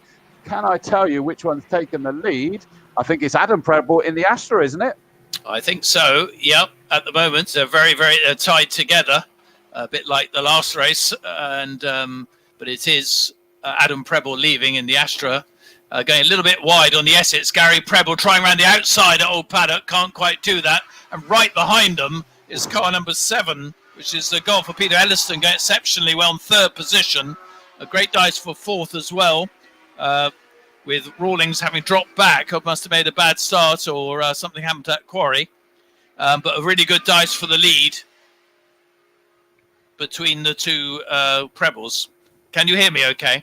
Yep, absolutely, Yep, mate. fine. No problem. Can hear you absolutely fine. Here they come down towards us, and it is Chris Rawlins trying to keep the Prebles honest. Adam Preble in the Astra has the lead just about at the moment, number 66. But Oh, and he's got his bonnet's flapping. He's going to be hoping that that's not going to flip up. That is bad news, and he could sadly get the meatball flag if they're worried about that bonnet suddenly flying up. He's going to be livid if that's just a little mistake there.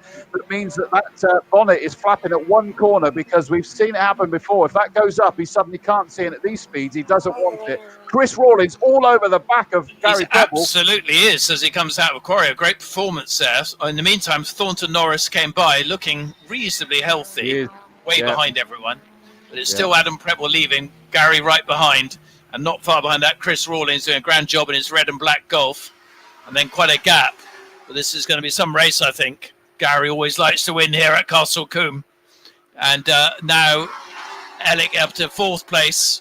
A great drive by the Mini in 5th position, and then Wyatt in 6th.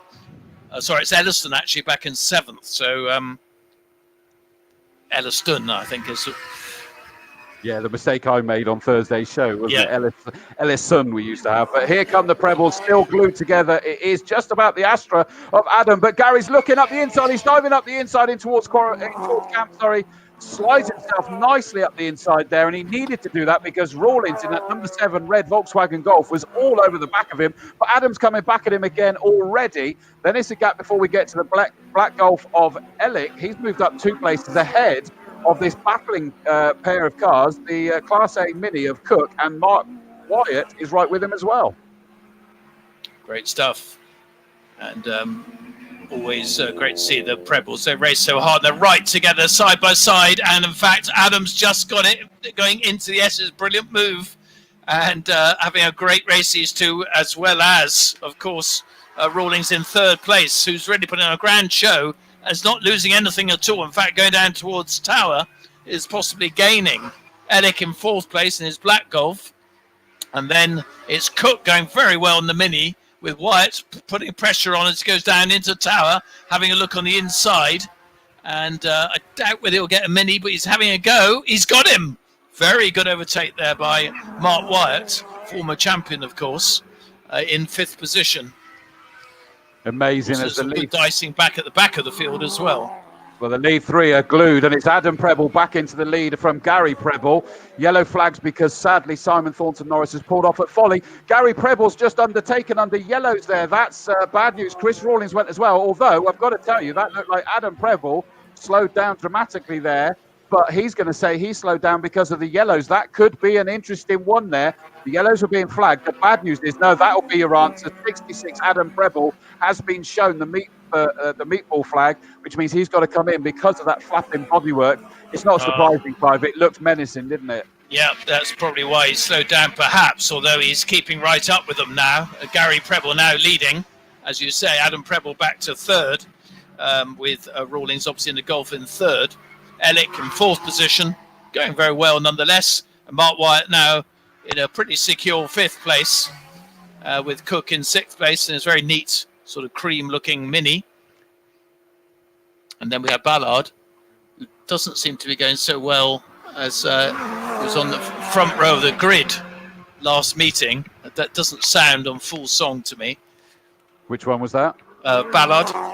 Ballard, okay, well, we'll see that as through comes Gary Preble and Chris Rawlins, the lead 2. Chris is going to be loving this. I heard that it was absolutely whipping along when they were testing it, but as I say, a problem with it. Here comes Adam Preble. He's going to be absolutely devastated. I mean, I'm just looking down. It's just that one corner. The clip looks like it's there, so it must be a break, and they're just running over. There's his dad.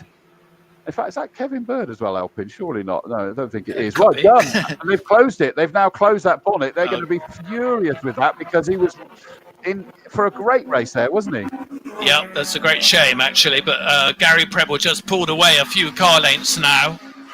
And Rawlings there using all the road, just touching the rumble strip on the exit of Old Paddock. Ellick now into podium position, 3rd overall. And Mark Wyatt up to 4th, going around Old Paddock now. And that familiar yellow Astra. Cook in the Mini gone by. And there's a big, big gap. But Adam Preble just going around the S's now. So he's about to take 6th place despite his pit stop. And, yep. Not sure if it's settled now, actually. It looks a bit...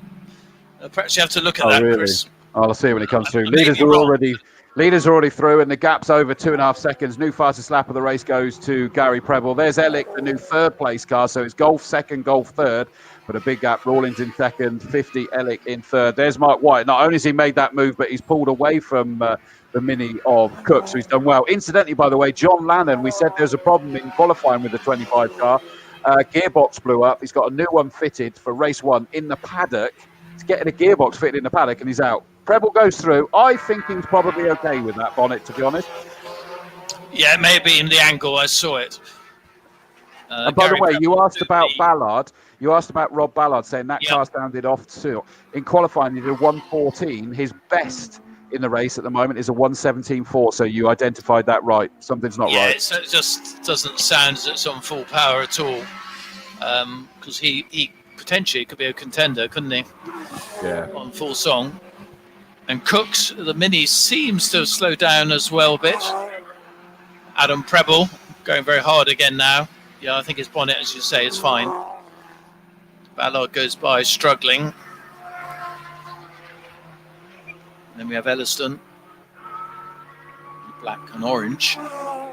Well, the leaders, I actually missed that. They're absolutely flying at the moment. And in fact, Rawlins has dropped that pace down to 1:15. So keep an eye on that. That's suddenly 3 seconds slower.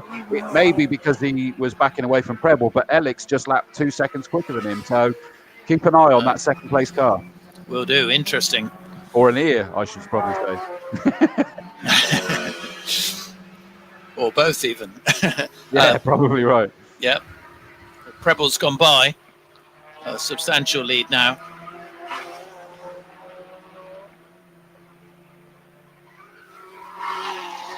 Ellick going very fast on the exit of Old Paddock there, as you say. Mark White going around the S's. He's driven around there a few times. Sounds very nice, that Astra, actually. Yeah, and he always does. Oh, diving up the inside in towards camp, there goes Gary Preble to put a lap on John Lannon. John Lannon's clearly taken it steady in this race, I would suggest, with that new gearbox he's got fitted. Up goes past Anthony Weeks. In towards Folly goes our leader. There is the Golf of Chris Rawlins. That time round it's a 1:14 compared to a 1:12, so he's still a couple of seconds slower. And guess what? Ellick knows it, and so that black Golf number 50 sat there in third place. He smells the opportunity. The gap's down to 4.1 with 8 laps still to go. This could be an interesting race. He does, and you can tell by his driving. It's definitely hotted up over the last lap or two. You can see it visibly in the language of the car and driver, of course. There goes Gary Preble. Adam's still on a mission, by the way. Yes, I'll say, visibly looks closer. Good dice at the battle of back of the field between Ferguson in the Rover and Hignall in the Peugeot. And can Adam Preble get Mark White as his next target? He's got about Hammerdown to do it, the length of Hammerdown. Well, the leader, Gary Preble's gone through to complete his 8th lap. He's not clicked it down a notch or two. There goes Chris Rawlins. I think he knows that Ellick car is closing in on him, so he's trying to sort of basically just make sure he's not going to be compromised for that second place. He's fought hard to be in second, as Chris Rawlins, and yeah, that black Golf will be getting a little bit bigger in his mirrors. I think they're teammates as well, aren't they? Is it TSR? Yeah, I think so, yeah. And I wonder whether he's suffering a bit of understeer, perhaps, going so fast in the early stages. True, Very good Preble. point. Yeah. It's passed before Rawlins just coming round Old Paddock now. Second place.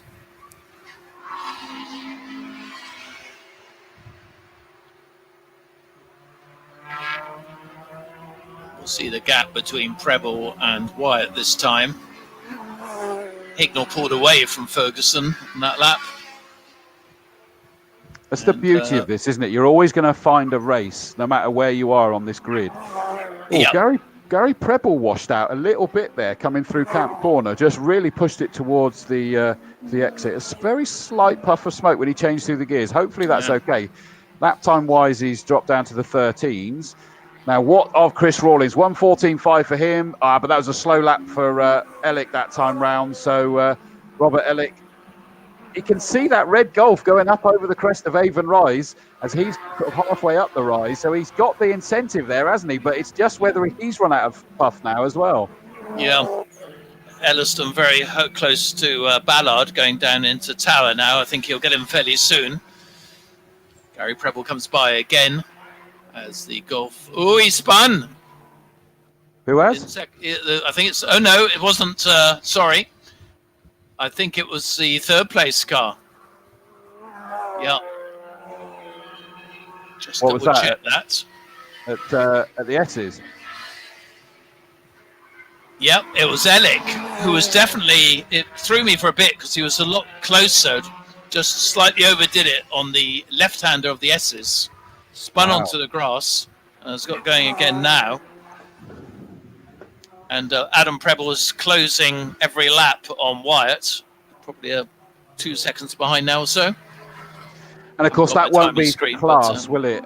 Leader's gone through, 5 laps left to go, 2/3 race distance completed. Chris Rawlins now comfortably in that second place because, as you heard from Clive, is that Robert Ellick, number 50, has had that moment. Doesn't look like there's any kind of issues with his car. It's obviously going to miss, although it doesn't look fast that time through. And there's Wyatt and Adam overdid Preble. it, and the right part of the S's went completely sideways. But there could be a cause or effect because it looked very steady coming across the start-finish line. So keep an eye on that. Will do. Preble, meantime, Gary Preble down to Tower Corner. Chris Rawlins just exiting Old Paddock in second place. Nonetheless, a good drive.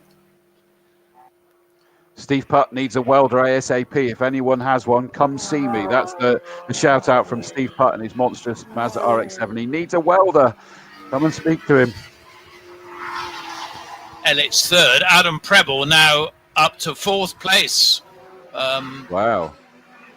So that's a mighty effort on that lap. I don't know whether Wyatt slowed down or not. Well, but don't forget going okay. That's a Class B car, don't forget, for Mark Wyatt. Yes, so of the course, 98 car. He didn't need to put up any fight. He's still leading his class. That's where you score your points in this, remember. And Absolutely. so he... the championship very open, actually, Chris. I mean, Kevin Bird was leading on 19 from Stuart Hignall and Chris Hignall on 17. But, of course, if there are few starters, you get less points. And Preble's had some unluck with reliability issues first couple of races. He's certainly still flying, isn't he, to be fair, Preble? So hopefully he'll take encouragement going into race number 2. Just wipe the slate clean and make sure the bonnet's down. But he is flying, and it's not out of the question. Do you know what? He could end up getting the 3rd place trophy for Class A still by getting past Ellick after whatever that issue that has befell Ellick. Very true. Also a point for the fastest lap, of course, in each class, which can become very critical at the end. We've got an issue here that Ellick is going very, very slowly indeed. I thought something was wrong. Preble's overtaken. Wyatt's now overtaken. He's doing about 40 miles an hour down to Tower. So well spotted, Chris. Yeah, I know that he would have been recovering after that spin, but it looks steady. Chris Rawlins has come across the line, not looking comfortable with that car. He's weaving. Now, could that be a fuel pickup issue there? Because he was weaving side to side as if he was trying to shake something in. Keep an eye on that one. That was 118 for Chris Rawlins. So could Adam Preble's just coming onto the start-finish straight? You've got 3 laps left to go. He's going to lap in a 113. Chris Rawlins did a 118, but there's 17 seconds gap. But if Chris Rawlins has got a problem, it's going to get close, Yeah. Ellick's just pulling into the pits now, by the way. Yeah, it was funny. Both races here at Combe have had quite a lot of retirements, haven't they? The Saloon Car Championship this year, which Simon Thornton Norris again having a unfortunate day. Here comes Adam Preble now. He's quite a long way behind. So I think. Yeah, it's just a big closing speed. But Gary Preble comes across the line now to start his penultimate lap. 13 laps completed. He's taking it very steady. 1:15 now, but that's because he does not need to stress this car. Coming across the line is a great fight for fewer down. The off-song car of Rob Ballard, number 6, having a great fight with the new one to me, Peter Elliston, in his Volkswagen Golf. They've not quite been going at it, but there's been a lot of following. Here comes Chris Rawlins. What are we going to see this time round? That's a 121 this time for Chris Rawlins, so he is nursing a problem. Adam Preble round through camp with 2 laps left to go. The gap is now down to, let's have a look, what is it, 9.2, and he's lapping 9 seconds quicker, Clive. He should do it in that basis, shouldn't he? Yeah. Preble goes through down to Gary Preble. Won so many races here at Castle Combe, always drives so well.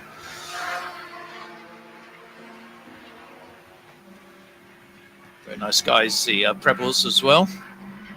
Always very friendly.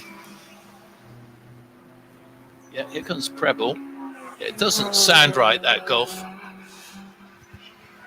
No, I mean, and like I say, he was weaving, which is really odd. By the way, John Lannon's got past Sutton, and that means that he's taken, even starting from the back, he's taken the lead of Class C. Although that's 9th and 10th on the road, he's taken the lead of Class C. So a good fight back through and work from Rock Valley Automotive to get a new gearbox in there. But Gary Preble onto his final tour now. Let's have a look. What have we got? Here comes the red Golf of... Where is Adam Preble? No, Adam's not closed in at all this time. So there goes Chris Rawlins. That's suddenly a 114 from Chris Rawlins. So whatever it is, he's kind of nursed it to this point. He's just teased Adam Preble and us, frankly, that we were going to have a fight on towards the end there. But suddenly, Chris Rawlins doing what he needs to do. A great job. It was a good dice down the field between Anthony Weeks in his Saxo and Terry Thorne in the Fiesta. I did see that. One to watch as well. And a car's pulled off down the straight. I'm not sure if it's the Mini, actually. Is that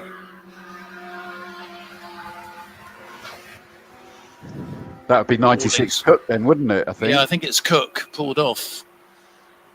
Yeah, Rawlins second, which means Adam Preble definitely going a lot slower this lap. Oh, really? Position. Yeah. Whether he's just settling for third as.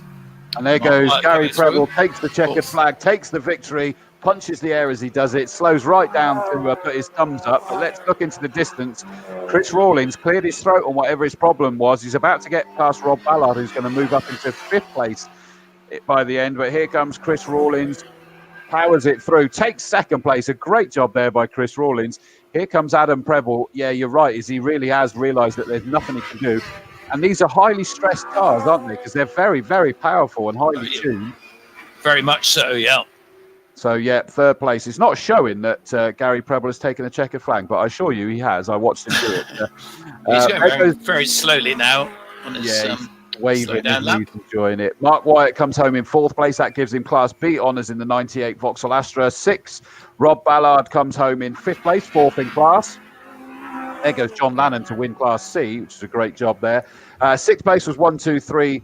The Peter Elliston Volkswagen Golf. 7th place, number 25, John Lannon, just came across the line. So 7th overall and the Class C win.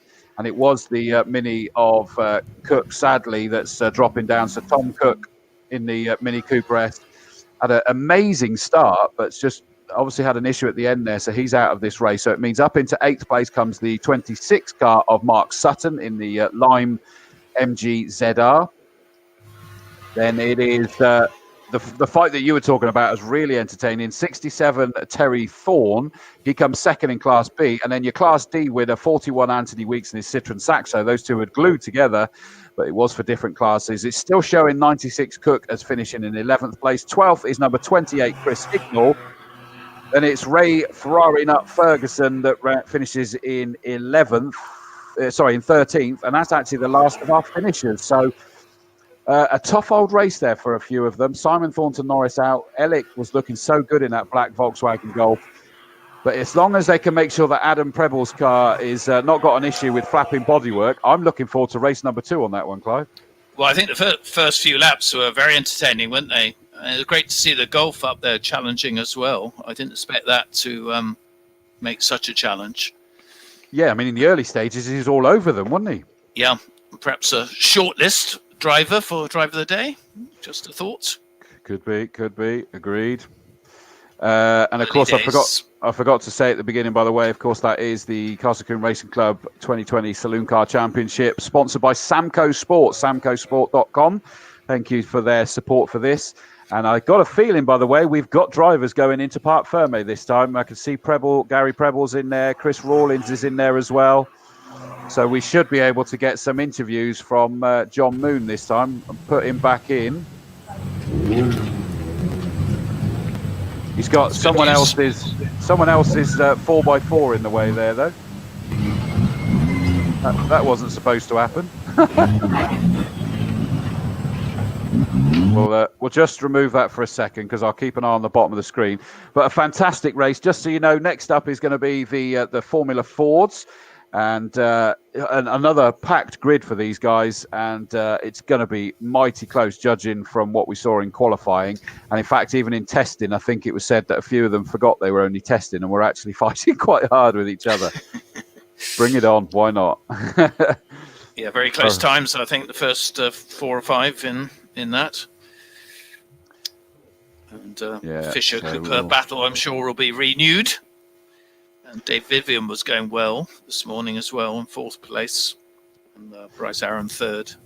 And Palmer 5th. So the American lads right up there as well. Oh, I think we've possibly got... Can you hear us, John Moon? Hello. Can you hear us, John? Hello, yes, sir. You've got drivers this time. Yeah, we've got drivers. A big bonus, great bonus. And we've got the first one here. Here he is, Gary Preble. Amazing win, Gary. But what I need to comment on more than anything is the dive down the inside of Adam at camp on lap 2. Yeah, he was a little slower on the brakes than I was, and he'd done it the lap previous, and I thought if it's not there, it was quarry, and I just thought, yeah, I'm gonna have a go at you there, and managed to pull it off. But unfortunately, the ratio on the gearbox is so tall at the moment. When we got back up to quarry, the car was just literally flat on the power, and Adam literally drove back up the inside again. But yeah, I mean, it was shaping up to be a fantastic race, but just shame Adam's bonnet come up. Yeah, it was a shame that battle didn't carry on through. But anyway, he recovered. We'll hear about that in a minute. Yeah. But what is also amazing, I need to comment on, is the pace of your cars, yours and his particularly, but also the Golf of Chris's as well. Yeah. You've just moved on another level, haven't you? It has. Obviously, the introduction of the List 1B tyres has had a big impact on the speed. So we haven't changed anything, engine-wise, or it's literally pure tyres that's brought obviously the speeds down. Yeah. But it's a whole new learning game again. The turning in points and everything else are different from last year. Yeah. And it's learning to drive the car again. So, I mean, I can see some 10s coming soon. Wow. So, yeah, that'll be good. But of course, stickier tyres means more stress on some of the other components, and they're already pretty stressed now, aren't they? Yeah. The brakes and wheel bearings and all that kind of stuff. It will be. It's going to be a season possibly of transmission failures, dry shafts. I think you're going to see a lot more of that kind of thing going on. Yeah. But fingers crossed, we're back in one piece and ready for race 2. Yeah, and your turbo from last time, that was all sorted out? Fingers crossed, it seems to be okay at the moment. Good, so, good. Yeah, hopefully. Okay, well done. Thanks, mate. Right, Chris, let's have a word with Chris then. Okay, so... First time for everything. Yeah. So, Chris, you've been working away a little bit in the background last year. Yeah. And obviously something's happened to you and your car, and what a great position, second place overall. First time for everything. Yeah, we had quite a few problems with the cars. Gearbox went in testing yesterday. Just stand a little bit closer to the mic if you would. We had to send someone to Sheffield to get a box, and TSR put it back together quick, so thank you to them. Obviously, you changed the tyres, the Nankang AR1s. I thought it was a good tyre, to be fair, but I had problems with my rear brakes. They seized the calipers, so I had to go and buy new calipers earlier and put all those on. But I had a bit of brake fade, so I backed off from Gary, let him do what he does best, and I was happy for second. Yeah, so I'll leave it as that. Good race, well done. Yeah, Let's have a quick word with Adam then. So, Adam, you must be gutted with that bonnet thing, because you're having a great battle with your brother. I know, yeah, really gutted. The second I started going, I saw it pop up, and I'm like, hopefully they won't say nothing. It's hanging on in, about a few laps in, obviously I got called in. And probably the second I saw it, I just let off the, because I thought I need to actually keep racing until I get back down. I shot as quick as I can and done the best I could, but I think it's going to be hard to keep Gary off. Yeah. We tried to be clever and swap the tyres around, and the first couple of laps, just couldn't turn the thing in. I had no confidence going down like a Detar and things. So he was a lot more braver to me instead, and obviously got the inside. So after that, I tried to do it again. But really good fun. Well, I mean, you two can obviously race together when you're together, but once you've got that gap, you know, because you're so close, you've got no chance of catching it really unless he has a problem. Yeah, that's exactly it. I saw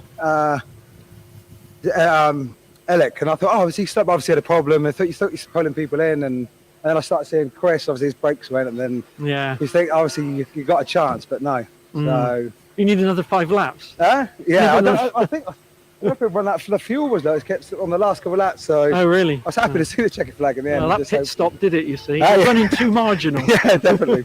Anyway, nice one. Brilliant to see you all racing. Excellent. Okay, what a great saloons race that was. Fantastic. We'll look forward to more of that later in the afternoon. Fantastic. Thank you very much for that, John. And we'll go quickly back. We'll remove John so we can't hear him. Oh, hello. Just yet. That's not what I wanted. This has never come up at all. Whole day, no. We can hear you, Clive. You're talking on air as well, by the way, mate. The top line screen has just the top. I will mute Clive because he's talking away. Kevin's appeared up the far side. Quickly taking you through this grid then. On the front row, it's battle reconvened. 26, Felix Fischer. 46, Luke Cooper. Row 2, 1, 2, 3, Bryce Aaron. 44, David Vivian. Row 3, 30, Grant Palmer. 41, Alex Walker. 4th row, 43, Kieran Atwood, and 40, Matt Hallam. Row 5, 23, Nathan Ward, 28, Tom Hawkins. 6th row, 5, Paul Barnes, 25, Mark de Rosario. Row 7, 84, Stephen Bracegirdle, 78, James Rose. Row 8, 17, Hayden Hardiman, and 27, Sean Macklin. 9th row, 83, James Colburn, 91, Bob Hawkins. Row 10, this is the 2-class D cars, beautiful row. This one is 69, Alan Slater, 960, Bob Higgins. I mean the cars, not the drivers, obviously. 11th row is number 7, Michael Phillips, 60, Paul Morecambe. And number 12 is, on the 12th row, number 33, Chris Warden. Right, so we're ready to go racing quick. I need to put the right thing up there. I need to try to now put this up as the last cars make their way in. I've just about got it through to the bits and pieces that I need because we're going to go racing 10 laps. The 5-second board's already up. 1 light, 2 lights, 3 lights. Now on to the 4th light. The 5th light's on. The engine notes are up to their max. Off go the lights and off go the field. And it's a good start by David Vivian, but it ends up status quo. Nathan Ward's got a good message. A good start there, trying to go 4 wide there. Nathan Ward, his dad, Carl Ward's recently recovering from a major operation. Not here. The first time Nathan's raced without his dad here. Get well soon. And I know he sends a message to Nathan, both him and Mary watching at home. Hi, guys. And at the moment, it looks like Felix Fischer has got the nod. Felix Fischer. It is Felix Fischer. Out of Quarry Corner. Luke Cooper in 2nd place, but there's a big challenge on. And just holding 2nd place there, it's Bryce Aaron in 3rd position, David Vivian 4th. And I think in 5th position is 41, which is Alex Walker, only having his 6th ever race, 17-year-old, doing a grand job.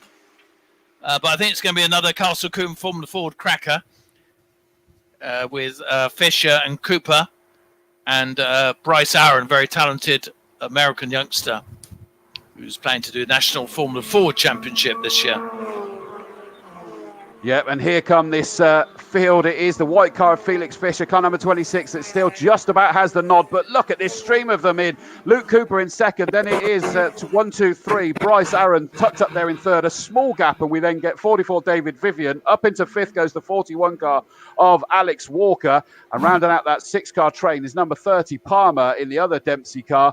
Up over Avon Rise they go. Is that a challenge for the lead happening there? It is. Luke Cooper's dived up the inside and taken the lead. Very, very close. Virtually side by side as they come out. They're going down the straight now. It's going to be the last of the late breakers, but I think Felix, oh no, Luke Cooper's got it. Brilliant overtake, and right behind them is Bryce Aaron as well. And also right up there doing is the youngster Alex Walker. Oh, there's a 6-car train as they get a really close racing as they go down to Tower Corner. Very, very nearly touched there. And I think they all got round. Fantastic racing again, this Formula Ford Championship. And they should be back in your sight. Very good overtake there by Luke Cooper. Yeah, they weren't quite. They were going through bobbies at that point with a fantastic fight. Now they're into my sight. Luke Cooper in the lead. Slight scamper away there. Felix Fisher's done well to hold on to second because 1, 2, 3, Bryce Aaron was right there alongside him as they made their way from Tower towards bobbies. But he has held on to it. And David Vivian, number 44, in fourth. Then it's Walker in fifth. Sixth is Palmer. And it is that 6-car train. Up Avon Rise they go again. Matt Hallam sat there in seventh. A great job there by the youngster in seventh with a grandstand seat of these guys. And it looks like third and fourth are side by side. Has David Vivian made the move? Yep, and Chris Warden had a quick spin at the S's, back on his way now, but still Luke Cooper from Felix Fisher. These two just pulled out a couple of car lengths. Bryce Aaron getting a bit sideways out of the S's.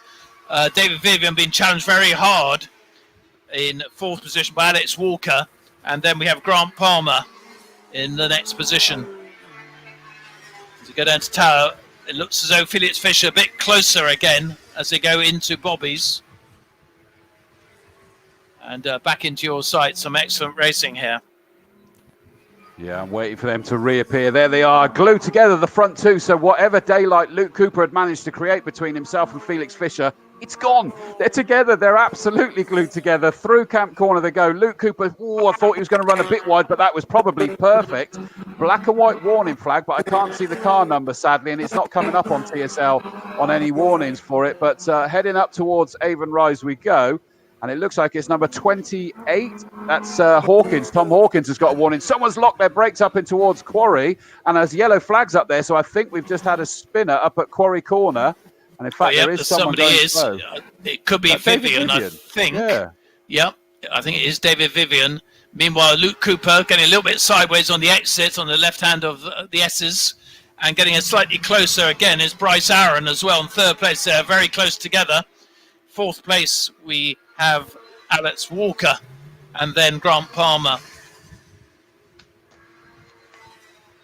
And just seeing if I see David Vivian, but it was definitely David Vivian who went off at Quarry Corner. Oh dear, and that was from fourth place and fighting hard with Bryce Aaron. So, and in fact, now it's become a 3-car triangle. Someone, that's a back marker just moving out of the way. Done well there. Luke Cooper's got the inside line. Felix Fisher looking around the outside. Changes his mind, tucks himself back in, tried the old switcheroo, but had to just sit in line. 1, 2, 3, Bryce Aaron trying desperately to stick with him. And they are now all going round Folly, thinking of spanning across the circuit and going 3 wide, but they've not managed to do it just yet. And David Vivian comes through in 10th place. So not only was it a spin, it looked like he took a while to get that back up to speed, Clive. Yep, he did. And this is typical Formula Ford racing at Castle Combe. Always very close and competitive. Luke Cooper still leading. Really putting the pressure on is Bryce Aaron in third place onto Felix Fisher. So he's got the difficult job to try and tackle Luke Cooper, but keep Bryce behind him at the same time. I'm very impressed with Alex Walker in his only 6th race, keeping up with these guys. Nathan Ward has made a position as well, has come up well, obviously in the Class B car. And just looking at the older cars, and the Macon is just behind car 69, Alan Slater Nike. Beautiful, isn't it? Those 2 Class D cars, they really are cars, yeah. Stunning. Lead 3 make their way around Camp Corner. Still Luke Cooper from Felix Fisher from the 1, 2, 3 car of Bryce Aaron. That Dempsey car with the people. Betty Ray says, good luck, Low Dempsey Racing and all you Rays. And I tell you what, Bryce Aaron is really looking racy as he goes up Avon Rise, looking one side, looking the next, up over Avon Rise. I think he's got himself alongside Felix Fisher. And is he going to go round the outside? Yes, I think he has. Still trying to do He's it. into 2nd place. That's enabled Luke Cooper to make a break, and Felix Fisher challenging the inside, but he's not quite. Yes, he is. I thought it wasn't. I thought it was a bit too far back. Bryce Aaron left a bit of a gap, and Felix Fisher back in 2nd position. Can they catch back up with Luke Cooper? 4th and 5th remain the same. With Alex Walker and Grant Palmer. Then we have car number 43 in the next position. And that's Kieran Atwood going well. Well, that looked through tower as though Felix Fischer just ran a little bit wide on the camera, but he managed to drag it back and keep Bryce Aaron behind him. And sure enough, it is. But as you predicted, Clive, is that it's enabled Luke Cooper. Suddenly, we got 4th and 5th side by side as well. We got the black 41 car of Walker manages to fight off 30 Palmer, the other low Dempsey racing car, and he's now got a good exit though as Palmer.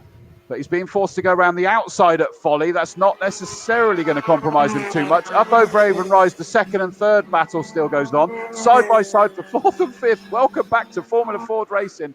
God, I've missed you. It is the best. And still the black car of Walker, number 41, just holds on to 4th. Yeah, Luke Cooper's pulled further away this lap for sure. Battling between Felix Fischer and Bryce Aaron, probably slowing them down a bit. Fischer back in 2nd place after that very good overtake. And Palmer's got in front of Alex Walker. And then a good battle between 43 and 40, which is Atwood and Hallam. So they go down to Quarry. They're actually side by side, virtually all the way around.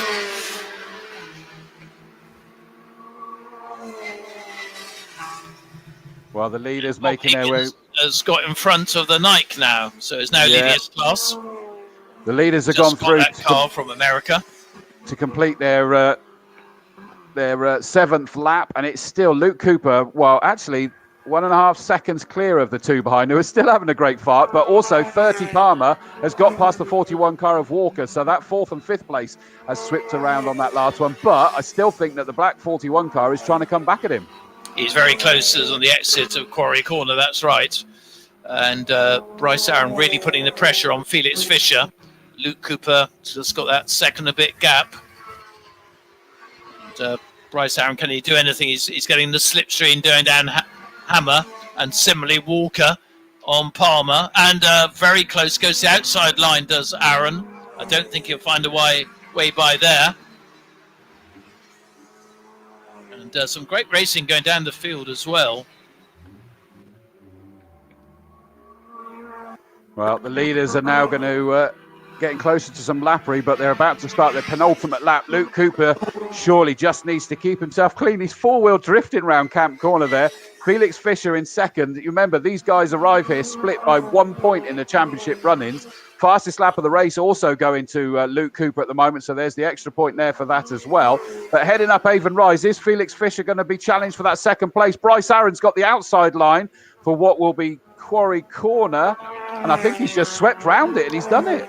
He has, although Fischer's come out pretty quick, and they've got a back marker. They just overtake. Fischer's on the outside line. I think it is not quite so close there, and he's right in his slipstream. But Bryce Aaron, a nice overtake there, is into 2nd place.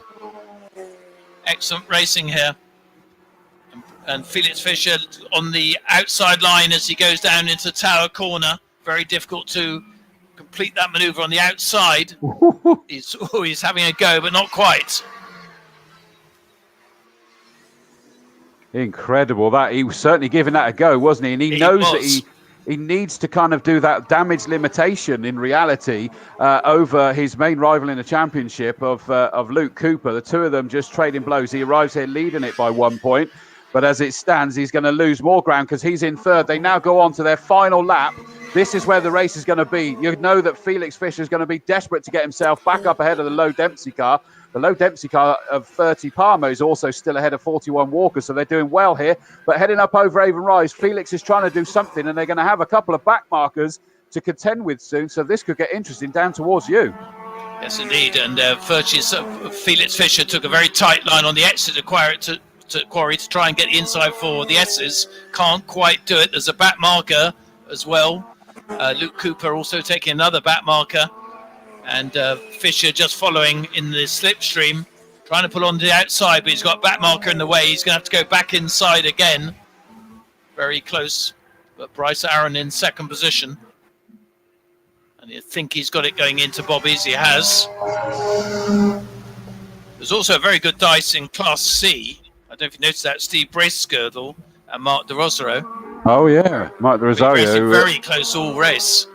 Yeah, and he looked like he wasn't comfortable. Side by side for second place for the final time down towards camp. And it looks like Bryce Aaron's made sure he's closed that door by the inside. Checkered flag, Luke Cooper, great victory. Bryce Aaron 1, 2, 3 in second. A frustrated Felix Fisher in third place there. Then it's the number 30 car of Grant Palmer in the other Low Dempsey racing car that comes home in fourth place. Sorry to interrupt, Chris, but it's also a great dive for the old class. Higgins has been chased very hard again by Alan Slater, and they're having a great dive for their class as well. Some great class dicing going on. It will be, and I know they'll be fighting out for fastest laps of each other, but at the moment that goes to Alan Slater, but Bob will try to change that as we wait to see those two come into view. We've already got Class B won by Nathan Ward. Great job in the 23 car. They worked hard to find the issue they had last time. Looks like they have. He's done a great job here. But here come these Class D cars. They're looking to go side by side. Slater trying to find a way.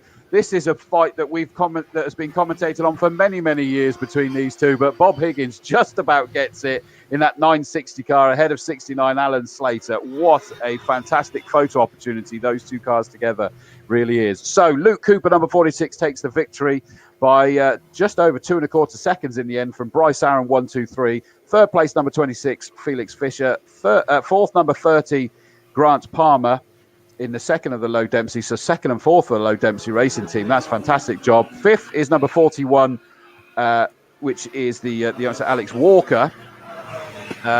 Sixth place, a good recovery drive for number 44, David Vivian, after his spin up at Quarry Corner. I need to read the other screen because that goes off the edge for some reason. It's Kieran Atwood, number 43, that came home in... Sorry, I've just got paperwork everywhere now that's just confusing me simply, which is not difficult, is it?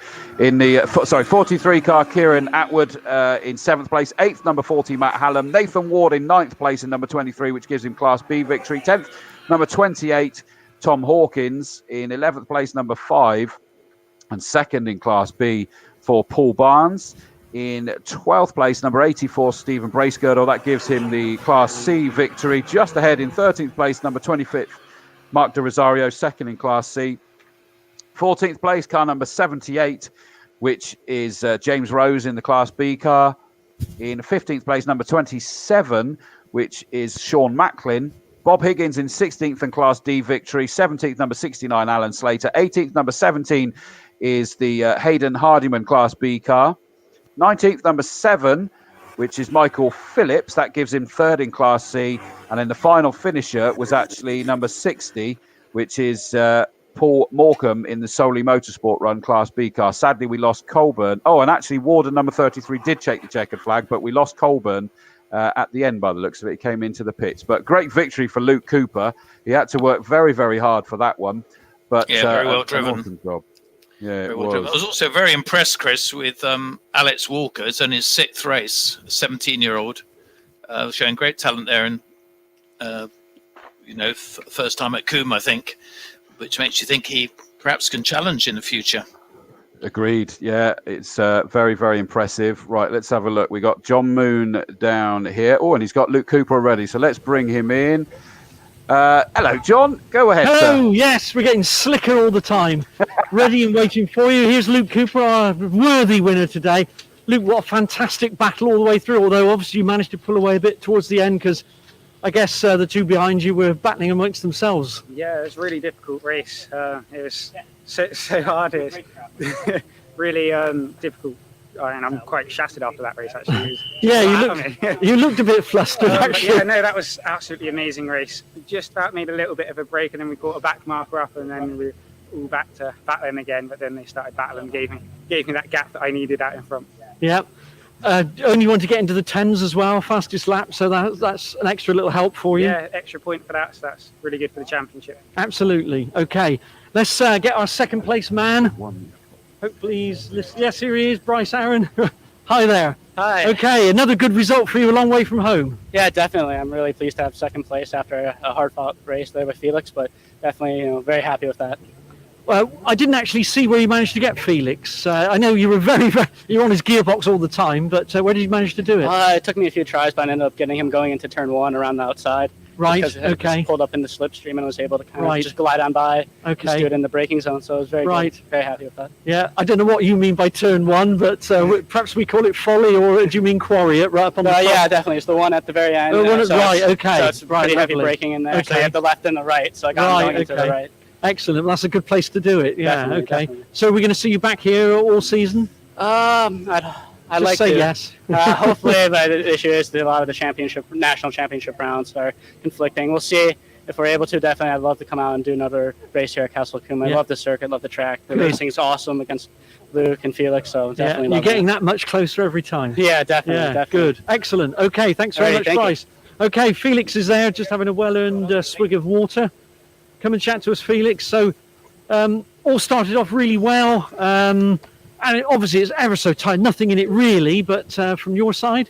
Yeah, like you say, good start. It was very close at the start. I mean, it was very close all race long, really. Like you say, it's always going to be frantic in a Formula Ford race like that.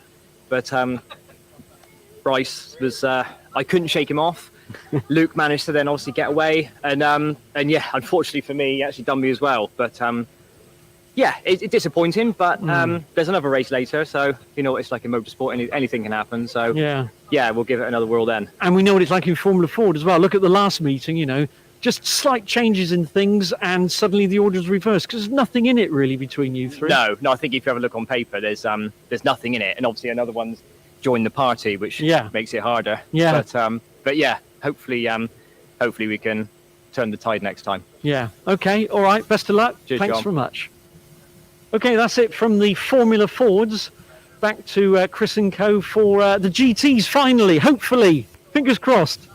Well done. Thank you, mate. Yeah, much appreciated. Great job there for getting that one sorted. Now, we've got actually start delayed, and we've got rescue vehicles heading onto the circuit up towards Quarry Corner by the looks of it. I don't know if you can see anything untoward up there.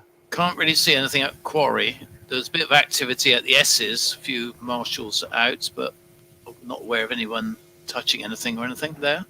No, they're Some going. cars coming around now. We've worked out why my monitor's not working here. It's because apparently the internet, there was a connection where Butcher went off. And that cancelled the that would make sense. Yeah. So I've got no screen to look at, but doing the best I can regardless.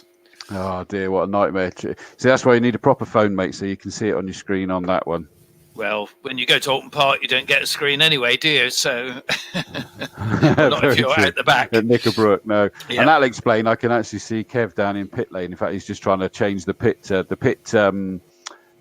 lane camera, just sort of tweak, so anybody watching it will see that that's up. Right, let me take you through this grid as it should be and as it actually is. Front row 41, Oliver Bull takes pole position again. Alongside him should have been 36, Keith Butcher. Unsurprisingly, sadly, he's not made it out here this time.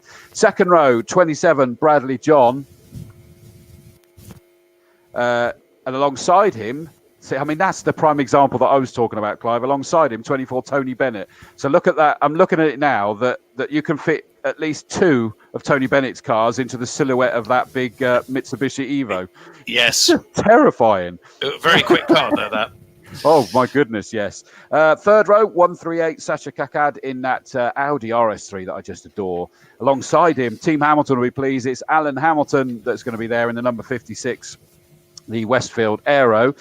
It should have been on the fourth row, number 7, Steve Putt. He has not made it out. I know he was screaming for a welder, and we called that one out, and Emma Strawford asked me to scream out for it as well, and we've done all of that.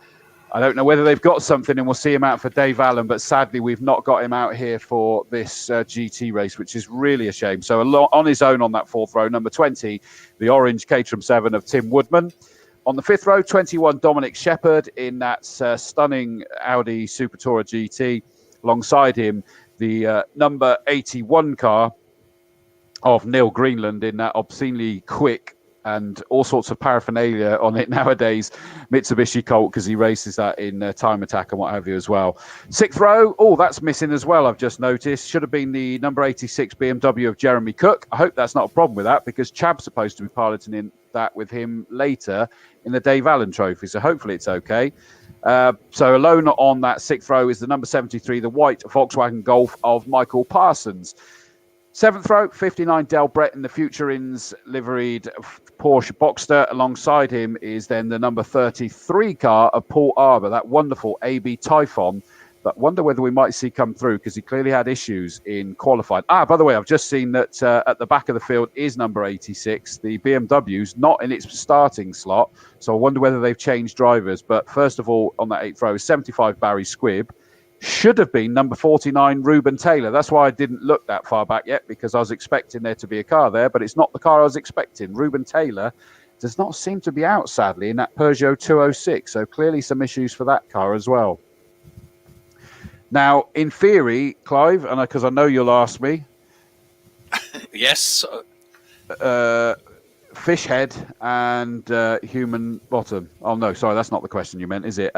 15 laps. It will still be 15 laps. And still be a rolling start. Yes, absolutely, without question. I'm awake this time. And the answer, by the way, to what the issues were is that apparently we've got some curb damage at the S's, so actually it is in front of you. Yeah. So that's, you'll see them there, but you still wouldn't have known what they're doing. The answer No, is I can't see what they're doing. They're repairing curbs. They're sort of behind the tyre barrier there. Yeah. Ooh.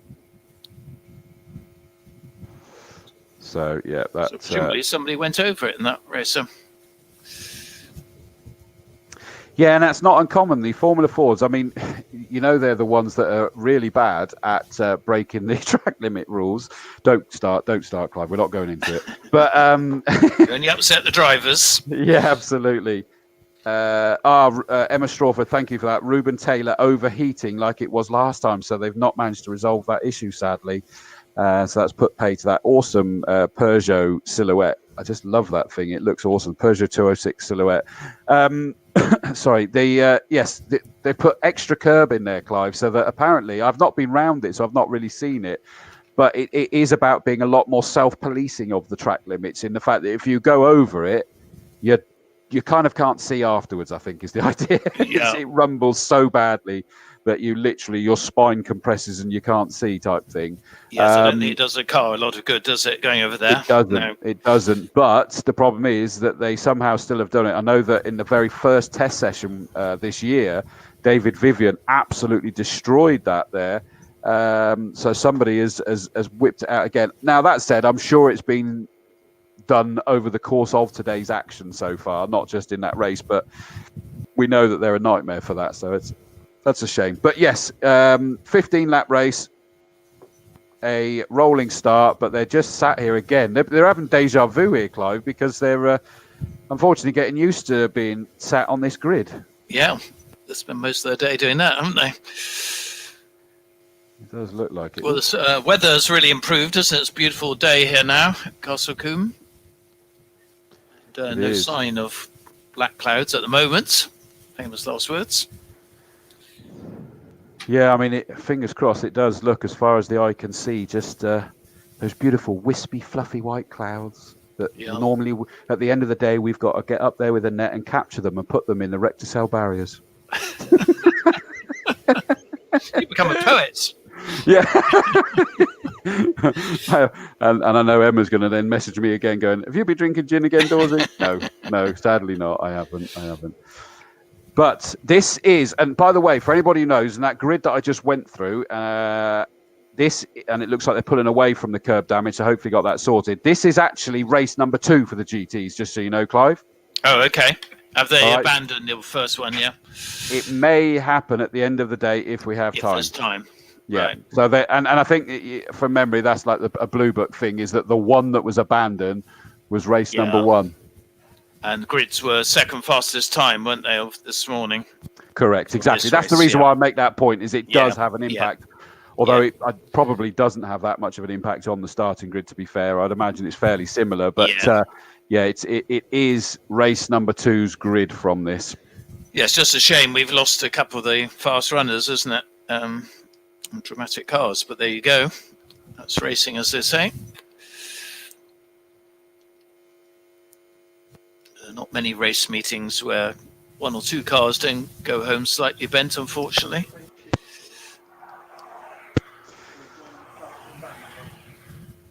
So in theory, Oliver Ball should have it relatively easy, but as we all know, in racing, it doesn't always happen that way. No, and I've got to say that Bradley John was looking incredibly strong earlier, so it'll be interesting to see what we're going to get there. Now, what was the lap time differences? I don't need that one there. I don't need that one there.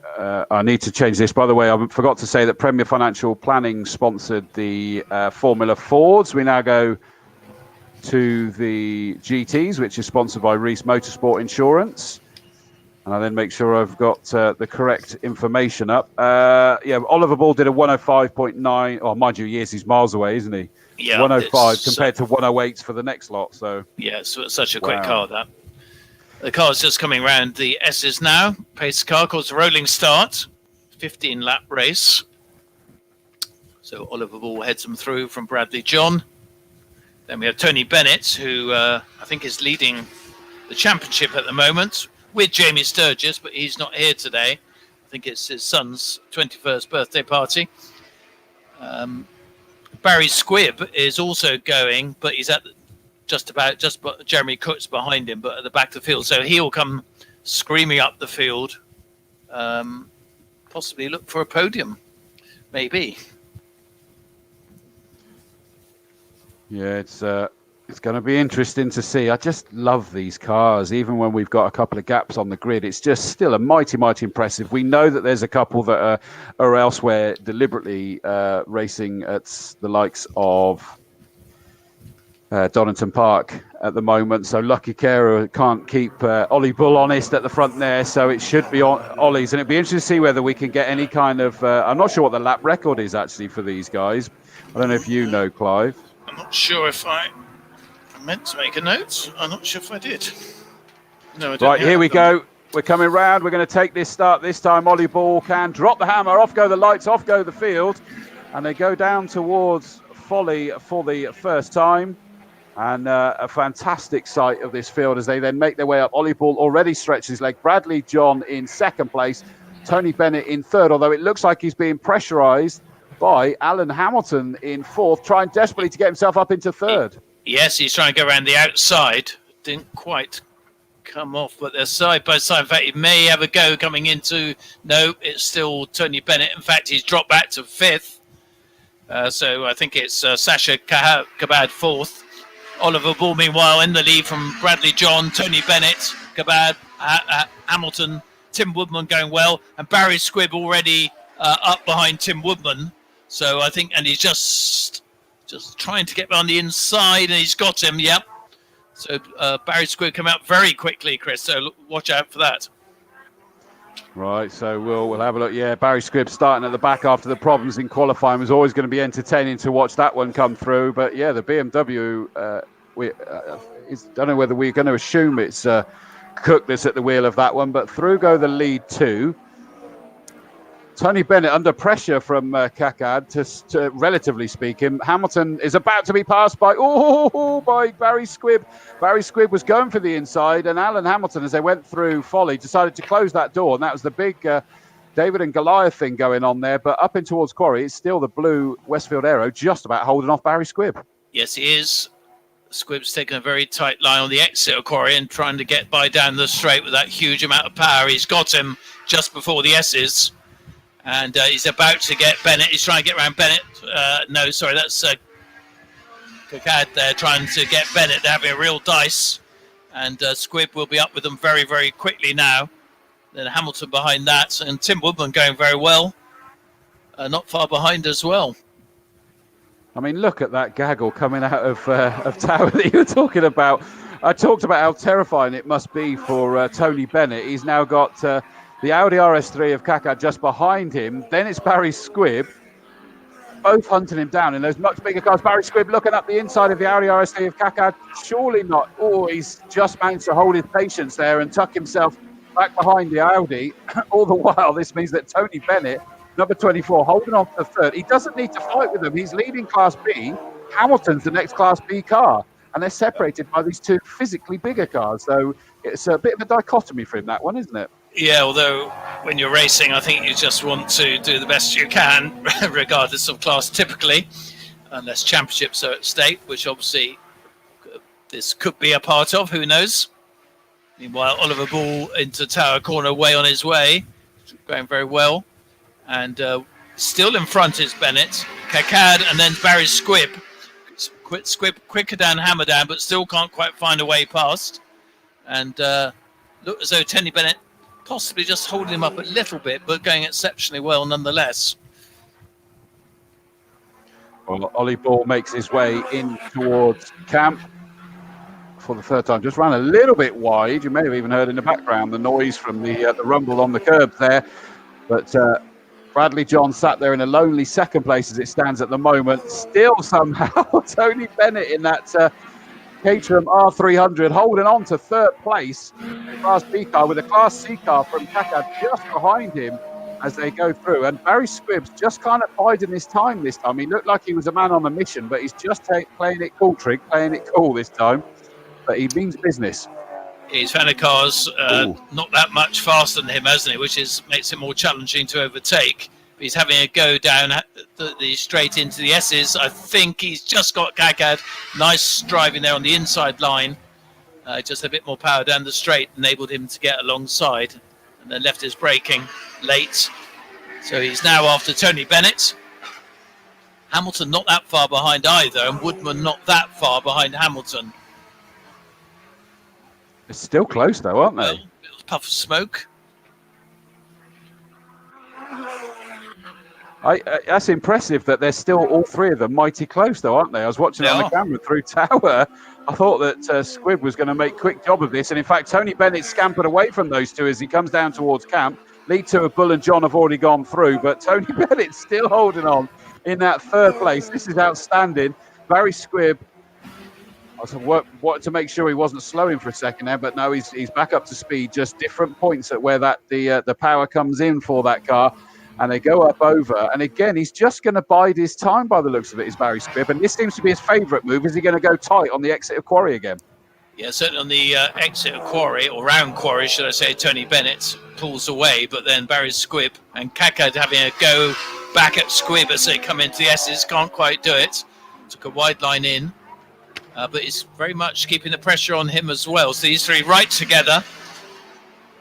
Great battle for third place.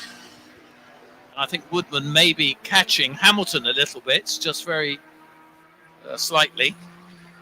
And Dominic Shepherd not that far behind either. And then we have Greenland. And then a very big gap before the 3 or 4 cars at the back. And Ollie Ball's already... his class in the Golf.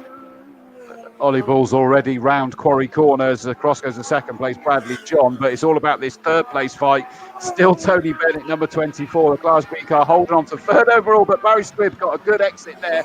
Is he going to power it in towards Folly? Tony Bennett sort of tempted him with enough space. And I think he then realised, nope, he's not doing it. But heading up Avon Rise now. I'll just take them up here and then hand them back to you, Clive, is that Barry Squibb's trying. And in fairness, I have to say, Tony Bennett's now gone defensive through Quarry, so he is fighting to keep them behind. Yeah, and he pulls away through Quarry, which is really important, because otherwise Squibb will definitely get him down the straight. They're side by side, but again, Bennett drive very well, defensively on the inside line. And in the meantime, Kakad's got on the outside of Squibb. He won't be able to do it, but valiant effort there. And some great racing for third place. And meanwhile, Woodman's got in front of Hamilton, and closing in on them is Dominic Shepherd. So it's like the race coming alive a bit. Oh, and talking about these three, they're still absolutely together through Bobby's. Goodness me, this is just incredible. I'm feeling scared for. There, I see what you mean. Woodman, Hamilton, and the Shepherd car. So that's another. Woodman go very well, actually. Yeah, 2-3 car trains. That's worth watching. Absolutely. Well, there you go. Woodman is that he's going great guns. He's got himself up into, what's that, sixth overall. Second, that is for Class B. That puts him up into second in Class B. Tony Bennett is the leader of that class, who's actually just stretched his legs away from Barry Squibb at the moment, primarily because Barry Squibb is having to go defensive. It looks like Dominic Shepherd's just getting that Audi Super Tourer just past Hamilton's Westfield. And Jeremy Cook's BMW sounded a bit sick coming past here on that lap. And again, Kaka gets very close through the S's. Goes to the outside. Old Paddock tucks in. And Squibb just popping and banging a bit. I'm not sure if anything's wrong, but would be unheard of with a Mitsubishi Evo. Oh, Bradley John's picking his way through these back markers now that obviously Ollie Ball's already done. He's the fastest car, is Ollie Ball. 106, so he's not pushing that hard, is he, at the moment? He's in 108. He's got such a lead, hasn't he? I guess he doesn't need to push it to the absolute limits. I just wonder whether he will at some point, because the team were looking about trying to break some records this year. Yeah, and I think he really enjoys talking him after the last race, where I thought he was brilliant in the wets. I think he just enjoys driving really fast, to be honest, even if he is out front. Agreed, but the team is as much an engineering challenge as well as a racing challenge, isn't it? Yes, yeah. Oh, Kakad's got a good exit by the looks of it. Bradley John, very safe second, still very, very close for third. Kakad is interested. Bennett takes a tight line. Squibb follows him, and Kakad sort of sees a potential opportunity on the outside. Very hard to carry it off. I'm interested in Barry's. What is speeds like up going to Quarry, Chris? Because he doesn't seem to be gaining down Hammer Down, which I thought he would have done. Seem to close. Oh, and he's about to be passed by the looks of it by Kakad. He's lost out through Tower. I wonder whether there was a little bit of an issue. I think there might be just a slight power issue. Yeah. Yeah. I mean, certainly heading up Avon Rise, and he's dropping away now. That looks like he's destined for the pits. Let's have a look. Maybe not. No, he's still going, but not as quick. He's now dropped away quite dramatically from Kakad. Kakad's now closing in that Audi RS3, X24-hour racing car, and I'm sure it's an ex-Dutch Supercar Challenge car as well. And in fact, there we go. Barry Squibb's being passed by Woodman. Then the other side goes Dominic Shepherd. Oh, my word, that was a bit scary. And through goes Hamilton. So sadly, he didn't bring it in the pits this time, but Squibb's obviously cruising to retirement. He doesn't have the best of luck, does he, Barry Squibb, unfortunately? Won quite a lot of races here. When it goes well, he came up very quickly, but meanwhile Kakad now is putting the pressure on Bennett for third place. He's right behind, literally right behind him. As you said, the car looks huge, and they're coming up to two back markers, which is going to make it very tricky. Kakad tries the outside line. They've got two back markers in front of them, but Bennett is still in third place at the moment, and Squibb coming around very, very slowly. Yeah, we wait for them to come down towards us. Lead two have already gone through. They're like a country mile ahead of everyone else. Ollie Ball and Bradley. Yeah, it's almost like we're kind of letting them carry on, because this is the part where the actions happen. And Tony Bennett fairly slowed through or out of camp there. And Kakad was trying to get the noise pedal down as quickly as possible. Not being possible this time round. Dominic Shepherd's got. That's Arbour's just held up Woodman. That means that Dominic Shepherd's about to do it now, but Dominic Shepherd, of course, is Class F.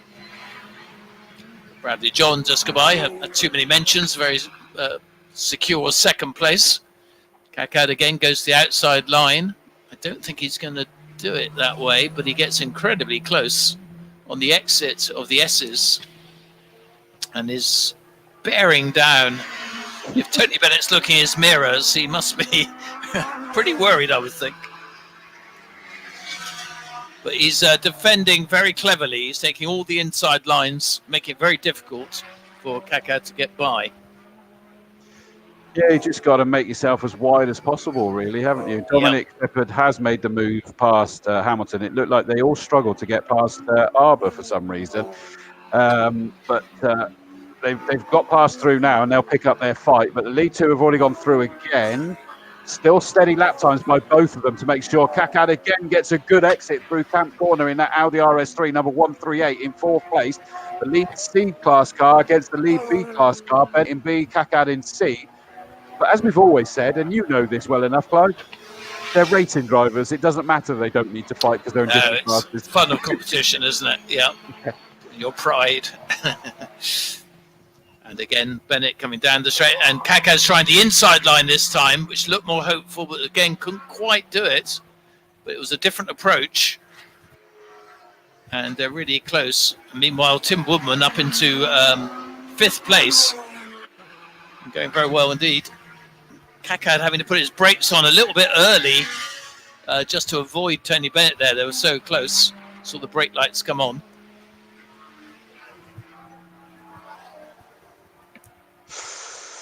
Oh, and I just saw on the camera there that Bennett got totally compromised by Cook in that BMW. The blue flags were waving, but not being observed by any stretch. And the BMW, I know they can't disappear, but he still just compromised massively, Bennett. He got away with it, only just though. And this is that challenging thing with the car being so small. And he's managed to keep Kakad behind them. They're about to get past the white Golf of Michael Parsons, number 73, put another lap on him. Up over Avon Rise they go. Woodman's now under massive pressure from Shepherd as well in that Audi Super Tourer GT. Yeah, it's been going a bit quicker as the race progresses. Oliver Bull sort of goes through Bobby's as Bradley John goes around the S's. That's the lead he's got. And again, Tony Bennett this time on defending the inside line this time, and keeps his 3rd place, but again it's very, very close. He's trying to get the inside line down, hammer down. If he can keep there and leave his braking really late, he's got a chance, but no, Bennett goes across the inside line, blocks him very fairly, but keeps his 3rd place. And not that far behind them now, Oliver Bull coming round again. That's quite incredible. It shows the pace, doesn't it, of Oliver Bull. It does. He's going to be putting a lap on some key protagonists here. And in fairness, you've got 3rd, 4th, 5th, 6th, 7th, all in view of each other. Through goes Tony Bennett, and it is just going through Folly. Still that Audi RS3 car, he just can't find. You've got weaks and strengths and weaknesses at different parts of the circuit, haven't you? That is really causing a challenge for him. It is. They're very, very close. I mean, the handling of that Audi seems really good, doesn't it, as well? Yeah. Because in a way you would expect Caterhams and Westfields to probably handle a bit better, but that Audi is handling very nicely indeed. I think if he could get by, he would probably pull away. Hamilton's suddenly getting quick. He's just got past. Yes. Oh, wow. Kakad dived to the outside there, but very hard to overtake around the outside of the tower.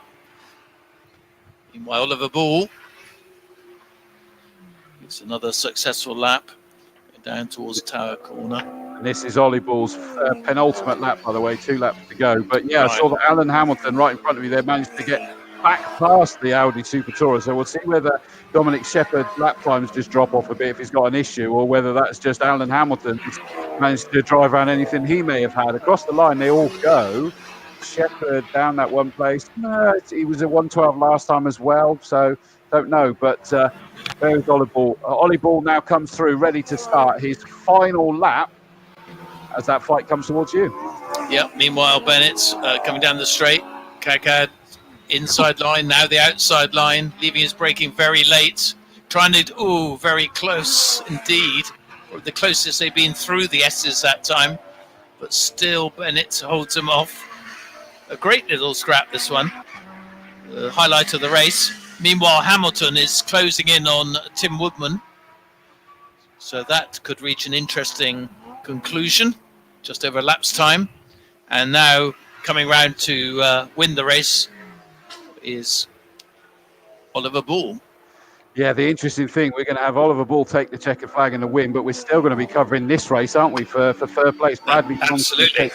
Comfortably, but coming down, Kakazor looking towards the inside. He's up the inside, and Tony Bennett saw him lunging and realised there was nothing he could do about it there. That's the place where I've said several times, that there's a big difference. Hamilton's now back up with Woodman, interestingly. That's for second and third in Class B.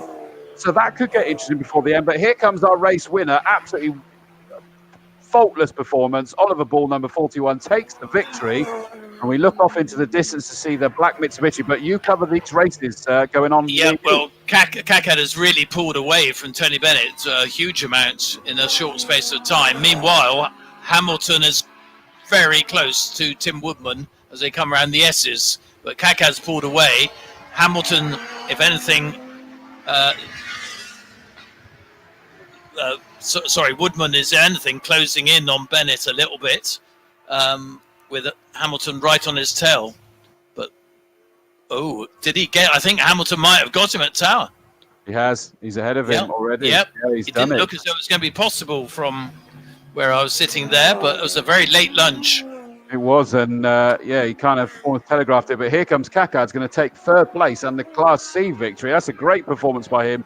Just chomping away. Great run there. Tony Bennett, I wonder whether something went awry at the end there. But Alan Hamilton, great job there to bring it home in fifth place. Team Hamilton will be cheering at home watching that one, I have no doubt. That gives him second in Class B, just ahead of number 20, Tim Woodman. Mama Woodman will be watching. Was it America, wasn't it, that she was in? America, Australia, was it? It's Australia, sorry. Australia, yes. I think, yeah. And a great race there from Woodman in sixth place, third in class. Dominic Shepherd, seventh in the 21 Audi Super Tourer GT, which gives him the Class F victory. 81 Neil Greenland that comes home in eighth place. That gives him the Class D win ahead of the 73 Volkswagen Golf of Michael Parsons. 86 is Cook, but we're assuming that it was Cook, Jeremy Cook at that. That clearly wasn't up to health again, number 86. That gives him second place in Class C. 11th, number 33 is Paul Arbour. 12th, number 59, Del Brett, and that's the 12 finishers in that particular race, with a couple we lost beforehand, and of course we lost Barry Squibb during that race, sadly, as well. He did make it back to the pits, which is good news, and we don't know whether we may see them do their race one at the end of the day, depending on how we go, and of course some of them may be out in the Dave Allan Trophy as well. So that is the GT, sponsored by Reese Motorsport Insurance. Watch this space to see whether we're going to get to see any more of them. We're not sure yet. But next up is going to be the hot hatches. And I'm going to run you through this grid straight away because I've got to run down to the loo and I can again give John Moon a bit of time. So let me just refresh this and very quickly, hopefully John can hear that I'm just going to quickly do this so that we're done. Grid for race number 2 of the Hot Hatch series. Oh, come on. There we go. Is as follows. He says, waiting for everything. I'm going slow on the internet here from TSL. It's not what I want. Right. In pole position, should have been, and I doubt he's going to be there, but we'll wait and see. 211, Chris Southcott alongside him. 66, Josh Harvey. Row 2, 14, Nick Gwinnett. 881, Sam Stride. Row 3, 15, Sean Govard. 47, Tony Cooper. Fourth row, 69, Stephen Jensen. And 9, Mike Wyatt. Row 5, 81, Tim Adams. 119, Darren Duffield. Sixth row, 39, James Blake. 117, Lewis Clark. Seventh row, I don't think he's... Oh, he is down there. 61, Ben Ogburn. He was saying that he's going to have to get it back to the garage, but he's there. 155, Ryan Cook. Eighth row, 12, Lee Waterman. 153, Martin Hathaway. Row 9, 74, Michael Bland. 4, Adam Perrett.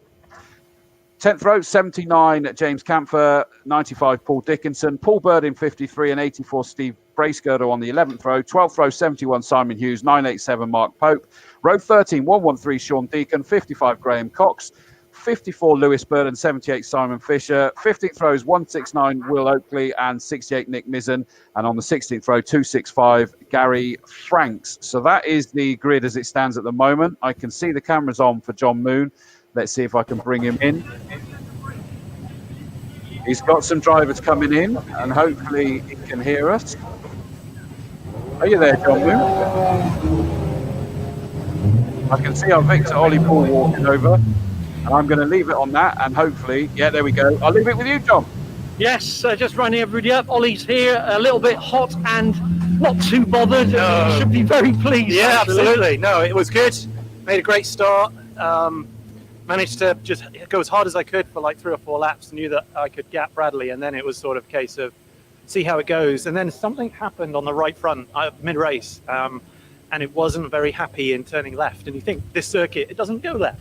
When you have a problem, it really does go left. Yeah. Especially up open rise, and it was like I was just rolling through the brakes and trying to not hurt it too much, and get through the traffic. And I could see the team were putting out the gap, which was really cool. So I could sort of manage a sensible gap, and then hope that it didn't break completely.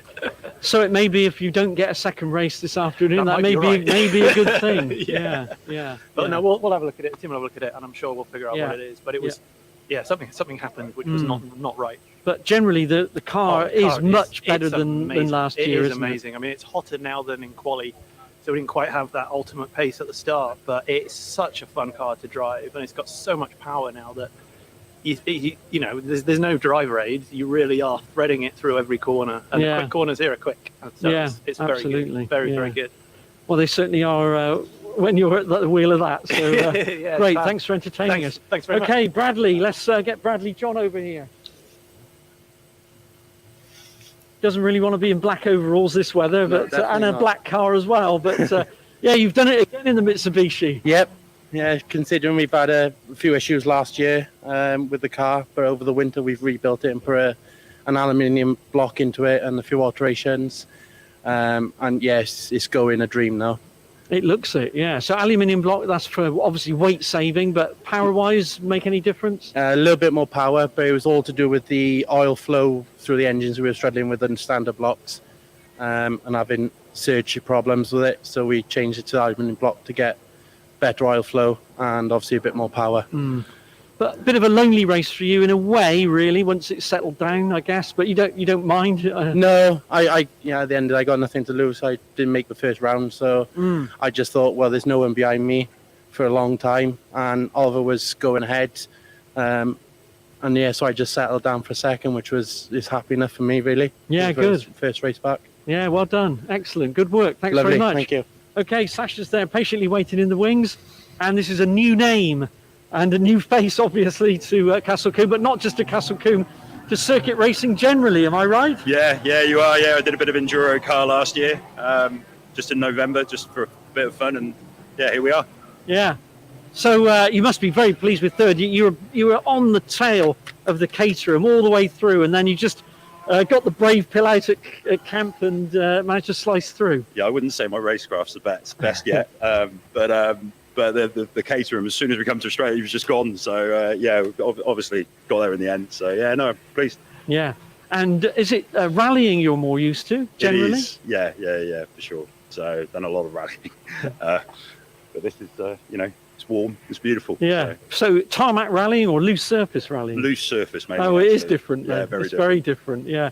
And you've chosen that's an endurance car, is it not? Well, the 24 hours on the side gives it a little bit of a clue. It is, and it is a 24-hour car as well. So yeah, we're just collecting a few license signatures and hopefully do some endurance racing later in the year. The fact you can bring it home third in what is effectively a sprint here is all the more impressive, really.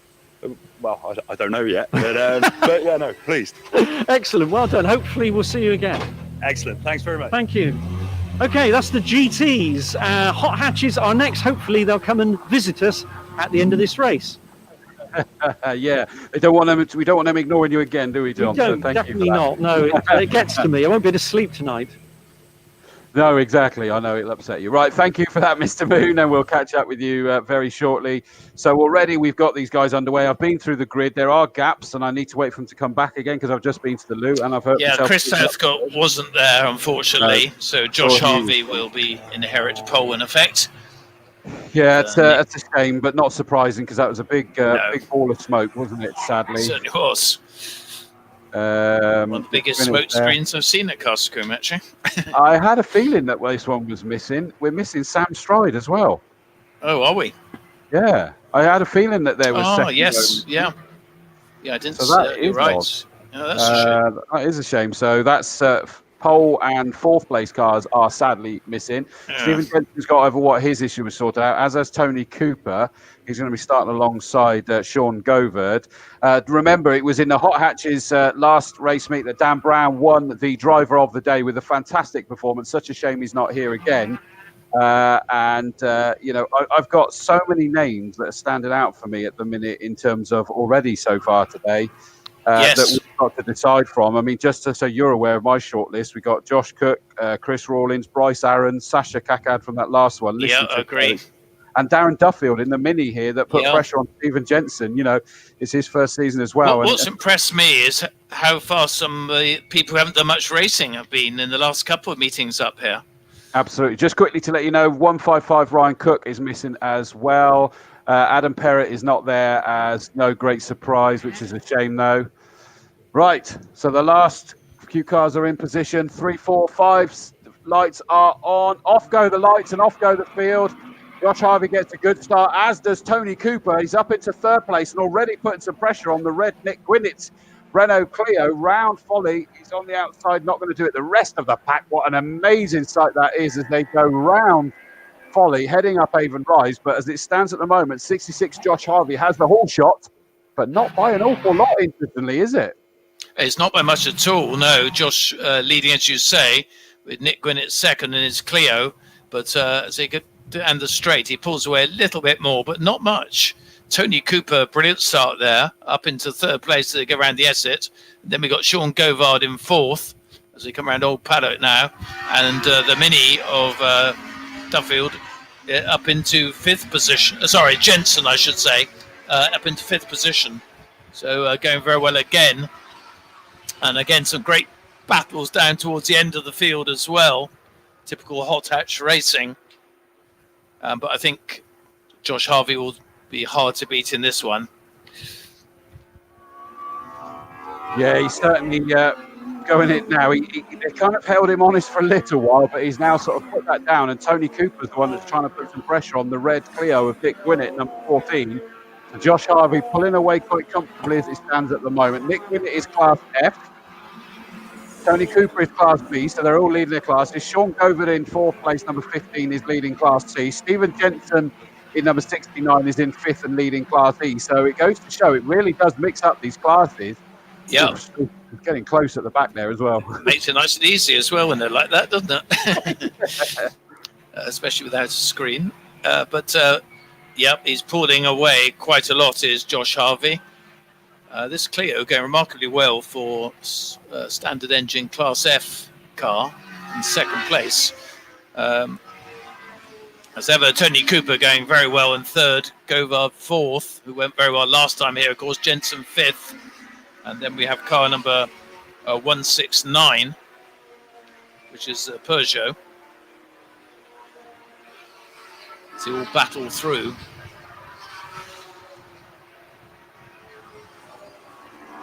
Leader now already making our way down towards us, and it's looking good. And the going through Bobby's there is just such a wonderful song. I'm loving these cameras, Clive. I'm presuming you get to see those, don't you? Well, at the moment I just got one screen, but they're all very small on my. I've only got a little laptop here, so it's quite difficult to see the screens from. Size doesn't matter, Clive. So I tend to concentrate more on just what I'm seeing, but I can see a little bit occasionally. Yeah. But I think the quality is a lot better generally, and if you've got the bigger screen with them, definitely. Josh Harvey, that Honda sounds so good. With fairly secure second. Third, however, I think Govard will offer a challenge. Then William Ockley going well in his 169 Peugeot. And a good battle here, 117, and then there's Wyatt behind him, a Mini and a Honda with Tim Adams, I think, all having a good dice for about 8th or 9th position. Sadly, Ben Oggs is clearly still got issues with that classic sort of shape. Astra is just creeping up Avon Rise at the moment, but here comes Josh Harvey in the lead. I didn't realise that Marcus Pye was here. Hello, Pye Master. He's here. Good man. I missed him earlier, and he's just messaged to draw our attention to the fact he's just coming around camp now. Will Oakley from the back of the grid. By the time Marcus messaged me, he was up to 9th. He's actually up to 5th place from the back of this grid. What a performance, because of course he stopped on the grass heading up Avon Rise, didn't he, in race one? Yes, he's come up very rapidly indeed, and be interested to see if he can make any more progress.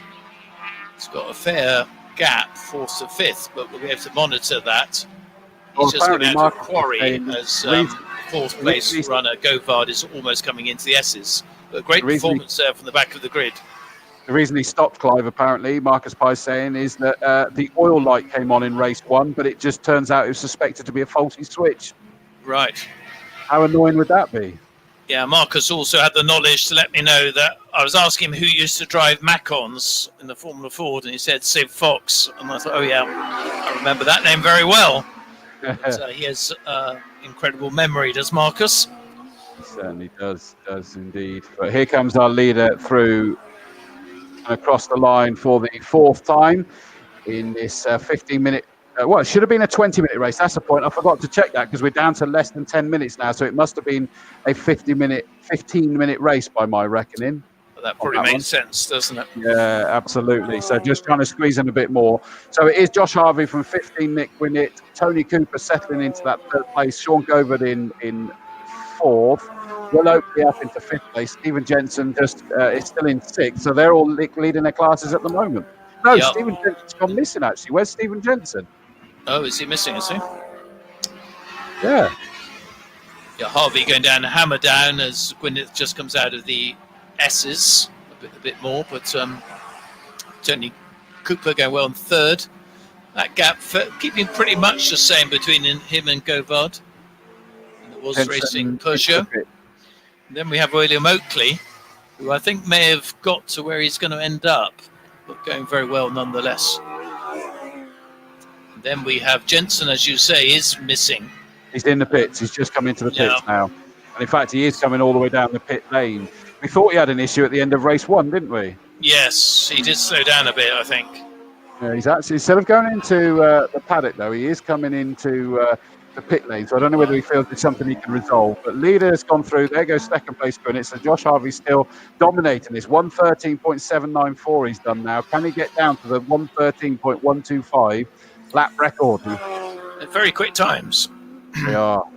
It looks like he's thinking about going for it, doesn't it? Yes, you're very close to it. I suppose it's your own record. It's not quite so much to gain, but Southcott is also could break it, couldn't he, in the future. And now dealing with Lappery. So the leading mini now is Darren Duffield, going well again. It goes by in second. Govard looks just fractionally closer to Cooper this lap. And then William Oakley. And then there's a big gap after Oakley.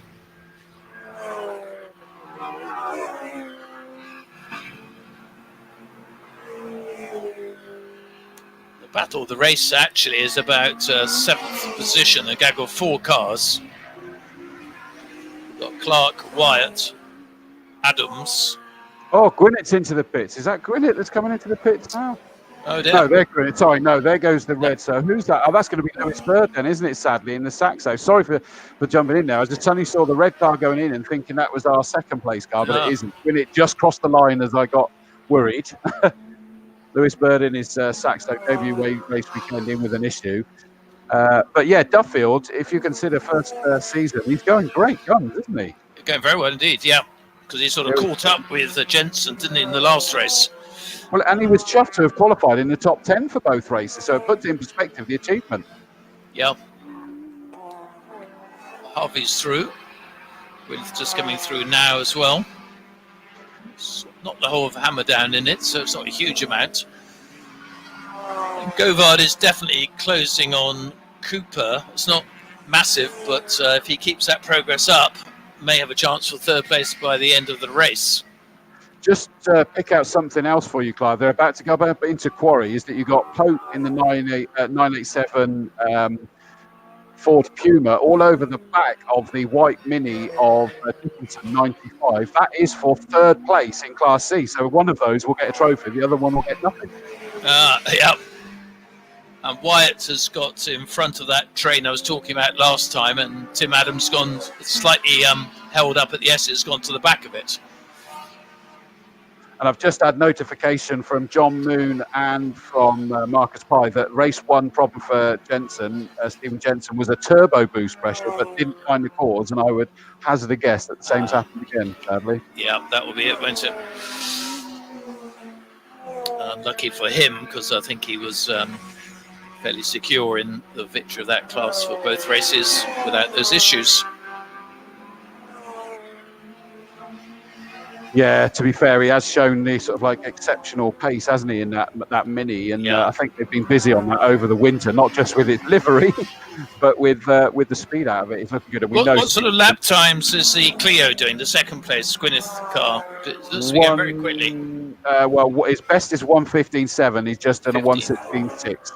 But this fight for third place in group what did I say it was, Class C, Pope and Anthony Dickinson. I tell a lie. Sorry, Dickinson is Class E. I'm sure that said Class C a moment ago, but it's now saying Class E, and he's now third in Class E. I was led up a garden path there. Still a good fight, though. Yeah. Sean Govard's closed right in on Tony Cooper as well. That's Group B versus Group C, but again, we've said it before, is they don't care about that, do they? No, and he looked as though he was closing for a few laps, just gaining a bit every lap.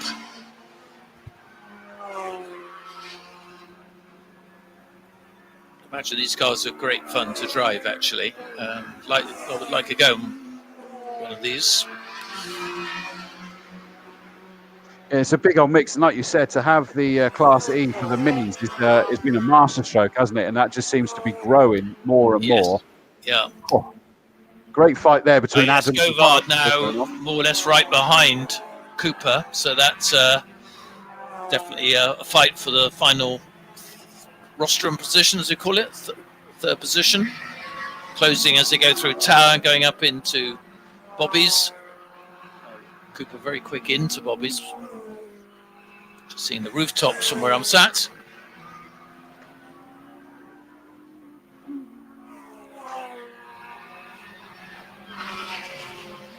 Yeah, that race that you called earlier is looking good. 81 Adams and 117 Clark, and that is third and fourth in Class F, so that is important. And there comes Sean Govard, close all the way, and then decided not to pull out and just stay glued to the back of Tony Cooper.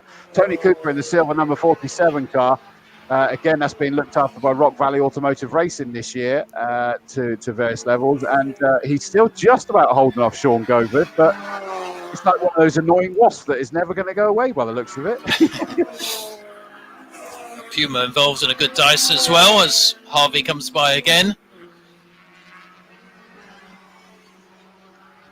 He doesn't seem to be gaining any more now, particularly from second place Gwyneth, but not in a challenging position. Meanwhile, Cooper and Govard still locked together. Cooper still in front. So go down into Tower Corner. Yeah, very close indeed as they go through there. And then on the exit, Cooper just seems to gain a bit. Going into Bobby's, they're pretty close, Chris, and they'll be into your view very shortly. Well, equally, Pope in the Puma got a bit out of shape going in towards Bobby. Somehow managed to hold on to it, and he's lost ground on the Mini ahead of him, of Dickinson, but he's now got Deacon all over the back of him.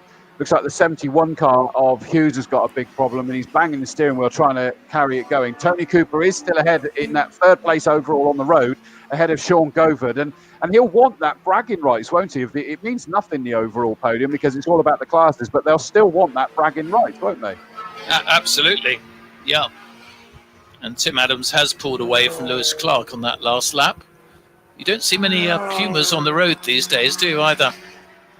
Sadly, no. I think you've got to spend quite a bit to get one, I think, nowadays. I guess so.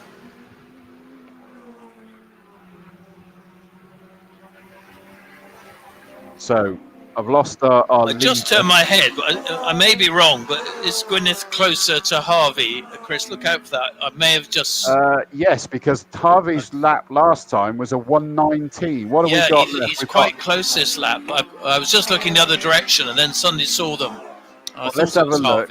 Here, I think, is this Harvey? Yeah, Harvey coming down towards us. We're going to have 64, 63, 62 seconds. I think they're going to allow them to go this time. Yep, they are. So we've got one more lap. There's Harvey. There's Gwyneth. And Gwyneth must know that. smell the opportunity. That was a 1:17 for Josh Harvey. So something eked away on the pace there. Sean Gover's lost a little bit of ground on Tony Cooper, that 3rd and 4th place battle. But keep an eye for the final time coming up towards you. Josh Harvey, 66, has the lead, but there's only a back marker separating them now. Yeah, it's a bit strange, but he's got a slight problem. Would appear that way.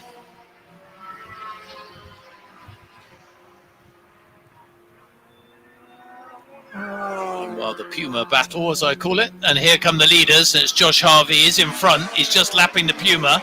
But more or less right behind him, closing as they go down Hammerdown, is Gwyneth in the Clio. Harvey still the lead as they go into Tower Corner. They got back marker in front of them. There's not much in it at all. And a dramatic end to this race here. As they go into Bobby's, it's just Harvey from Gwyneth. So it should be in your view very, very... Let's go into your view now. Yep, here they come, and it is still the white car, number 66, Josh Harvey, just about holding on. They are separate classes, but again, it doesn't matter. Gwyneth wants the outright win. He's trying to take the title line through camp, but surely Harvey's done just enough. Yes, he has, and he just hammers his steering wheel with a degree of reluctancy there almost, but he just takes the win. Gwyneth just behind him, 0.277 in the end. In that red Renault Clio, number 14 takes 2nd place. Tony Cooper held off Govert and takes 3rd place and Class B honours. Sean Govert just behind him in number 15. And it was mighty close, 0.179 between those guys. And he takes Class C honours. Then across the line there, great fight through the field, 169 Will Oakley. And he comes home 2nd in Class A and 5th on the road.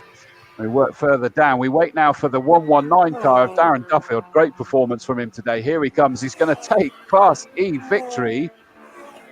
Here he comes now through Camp Corner. And he's got to be pleased with that one. That's another 6th place on the road and a Class E victory.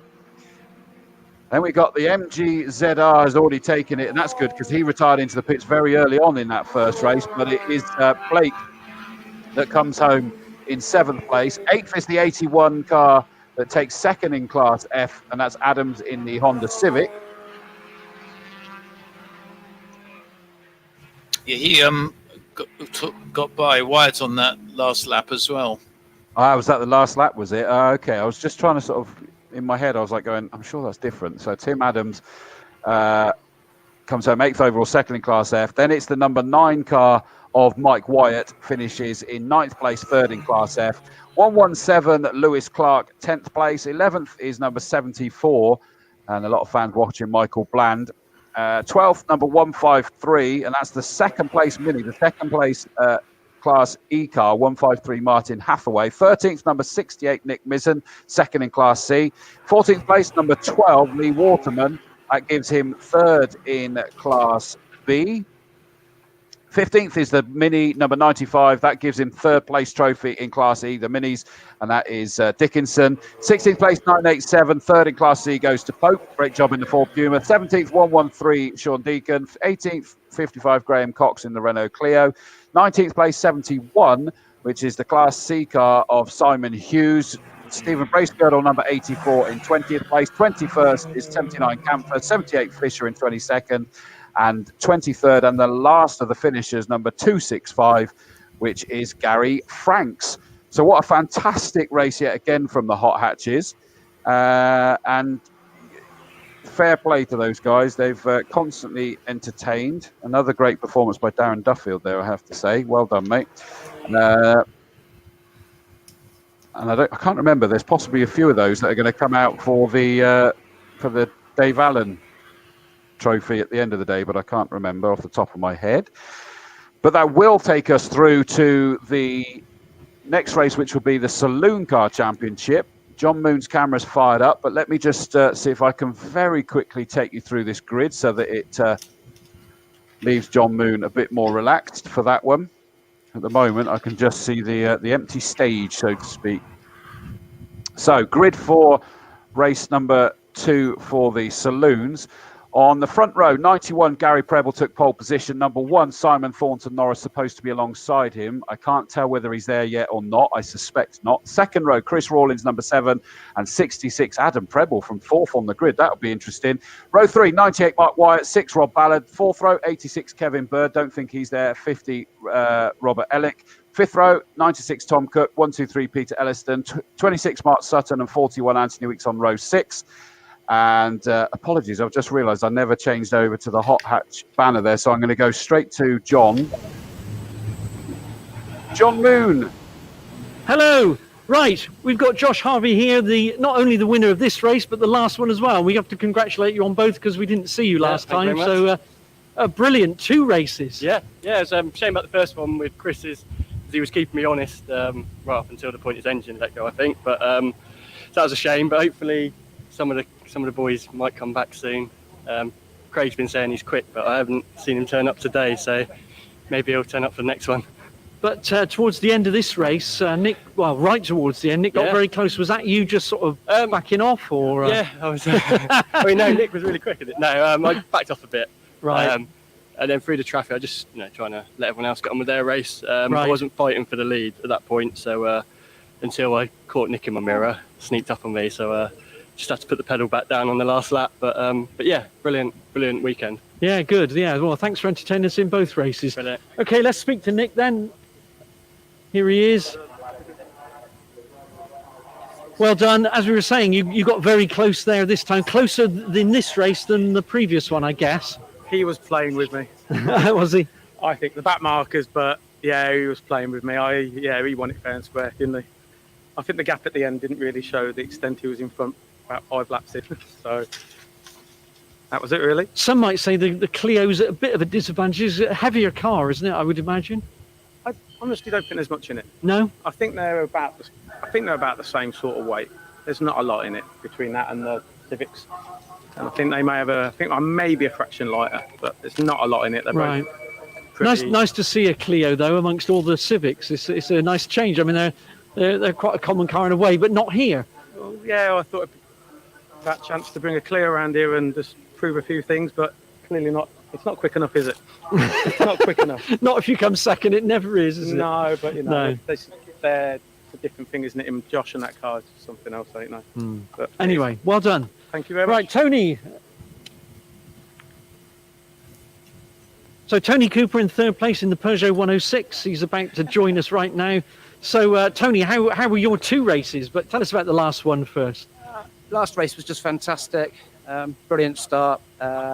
Desperately tried to keep hold of Nick's Clio, but I couldn't catch him, let alone do anything else. And while I was doing that, Sean in his gorgeous 106 was catching me down, and I think it's a miracle that I managed to stay ahead of him. But I needed that kick up the arse, to be fair, that Sean gave me, and I'm tough to bits. First race, qualified okay, brilliant start, got up to 3rd, I think. And then my car filled up with oil smoke, and we found out a bit later that the dipstick had come out, so that's now wired in, so that's a bit of good payback for the guys that sorted it for me, so thank you. Yeah, Sean got very close at the end, didn't he? Yeah, no, he's a great guy to race with, Sean. You can trust him, you can lean on him. I think it's a mutual respect, so I really did enjoy that, and we're both learning our cars at the moment, so good. It's cool. Well done. Excellent. Thanks very much. Cheers, take care. Okay, hot hatches are done. Saloons round 2 is next, and be interesting to see how the 2 Prebles fare this time. The one Preble, John, the news hot off the press there, John, is that there is only one Preble. Adam Preble's there. Gary Preble is not. He has a split turbo pipe. Oh dear, turbo problems 2 meetings in a row then. I know, it's best shocking. of luck, is it? It isn't. No. So thank you for that, John. Thank you very much. By the way, Stephen Jensen had turbo boost problems as well in race 1. That's why he slowed down at the end, and I presume that's what finished his race in the hot hatches just now. Yeah, we surmise that may well be the case. So thank you for that, mate. And we'll catch up with you after the saloons. Good news is Simon Thornton Norris is out, and we'll start on pole. That was a surprise, wasn't it? It was the other way around of what I was expecting for those who may have suddenly noticed it. Or no, you wouldn't have noticed it on the camera because, of course, we were looking at John. Apologies, by the way, that was Hot Hatch Challenge sponsored by ECB Brakes. I forgot to change over the banner. I will now make sure we do change over to the Saloon Car Championship sponsored by Samco Sports. So thank you for that. Rebecca Harvey says, well done, Josh Harvey, for that last one. And I'm not surprised. That was a great job there. Right. So, yes, we do have on the front row is Thornton Norris. Thornton Norris stopped in race 1. Condensation in crank sensor plug now fixed. Hopefully, is the official line there. So fingers crossed that's sorted. But that means he's missing. Equally, we've got the whole of the 4th row missing. Kevin Bird and Robert Ellick. So the black Golf that was coming on strong has gone. Kevin Bird, after whatever happened in qualifying, he's gone as well. Why am I not working? We also, John Lannon is starting at the back of the grid. I got as far as Mark Sutton and Anthony Weeks on 6th row. 7th row, 67, Terry Thorne, and 28, Chris Hignall. 8th row should have been 23, Stuart Hignall. He's not out. 27, Ray Ferguson is there. And then 25, John Lannon, after them replacing his gearbox. He is back there. Hopefully, Rob Ballard's cleared his throat with whatever the problem was. But the big news, as we say, front row looking very, very different. Simon Thornton Norris, who had a problem in race 1 we thought wouldn't be there, is. Gary Preble, after a great victory in race 1 we assumed would be there, isn't. So that goes to show you can never assume anything. Hot off of great performance in that first race, 7, the red Golf of Chris Rawlins. He's going to be hoping to really stamp some authority in this one. But Adam Preble, after the frustration of the bonnet popping up, he really wants to make amends. Mark Wyatt and Rob Ballard behind them, then a gap. Then it's the Mini of Cook, the black and orange Golf of 123 Elliston.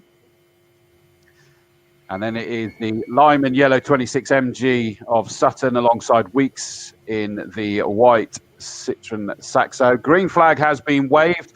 We're going to get this racing underway. This is a 10-lap race for these guys in the saloons, not the usual 15. Lights are off already. I'm not sure quite what happened there, whether there was a jump start.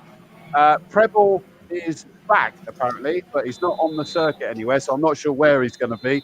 But Adam Preble has got a jump start there. Simon Thornton Norris didn't. I don't know whether there was any false starts in that. It was a very messy start, is the best thing I can tell you. That means it's going to show you a very mixed-up order when they arrive with you. Adam Preble in the lead. Adam Preble leading, yes, from the Golf of Chris Rawlins in 2nd, and Simon Thornton Norris demoted to 3rd, and Mark Wyatt making a good start in 4th position. So as they come around Old Paddock, Adam Preble doing what he did at the start of the last race, but from 3rd or 4th on the grid, depending upon how you look at it. Ballard goes through, and the Mini going well again of Tom Cook as well. Some good battling at the back of the field. A relatively small grid for the saloons with the retirements, but we'll see whether Adam Preble can keep this lead. Yeah, and the big thing I was screaming at the end there, is, as I handed to you, is that Gary Preble was on circuit at the end there as well. He'd come on, but he's come straight back in the pits the wrong way, and he's sat there as if they're going to try and get it sorted. But Adam Preble's going with no issues at the moment in the lead of that race. Chris Rawlins in 2nd. Simon Thornton Norris, after that start, is in 3rd place. Then it's Mark Wyatt in 4th in the yellow Vauxhall Astra. Cook in 96 in 5th place. Rob Ballard in a lonely 6th place at the minute, well ahead of Elliston. Those two were joined together last time. Not so much this time. Yep, quite close for 2nd. Simon Thornton Norris not that fine behind Chris Rawlins, and no doubt will be looking to make a challenge. Always a driver keen to make up places if he's not leading. But Adam Preble has about a 7-car lead, 7-car lead. Mark Wyatt 4th, and then going very well. This Tom Cook Mini goes exceptionally well. Then we have Ballard in his Sirocco, sounding a bit better than it did in the first race. Then Elliston in his Golf. Sutton going pretty well as MG. Ray Ferguson coming by. And Hicknall taking up the rear. But, Adam Preble coming down through Camp Corner. He comes in the lead, and Rawlins runs very wide at Camp there, just stops it on the edge of the grass, but he's now lost that 2nd place. Up into 2nd goes Simon Thornton Norris. Looks as though someone's off at Quarry as well. There's a driver just getting out by the looks of it.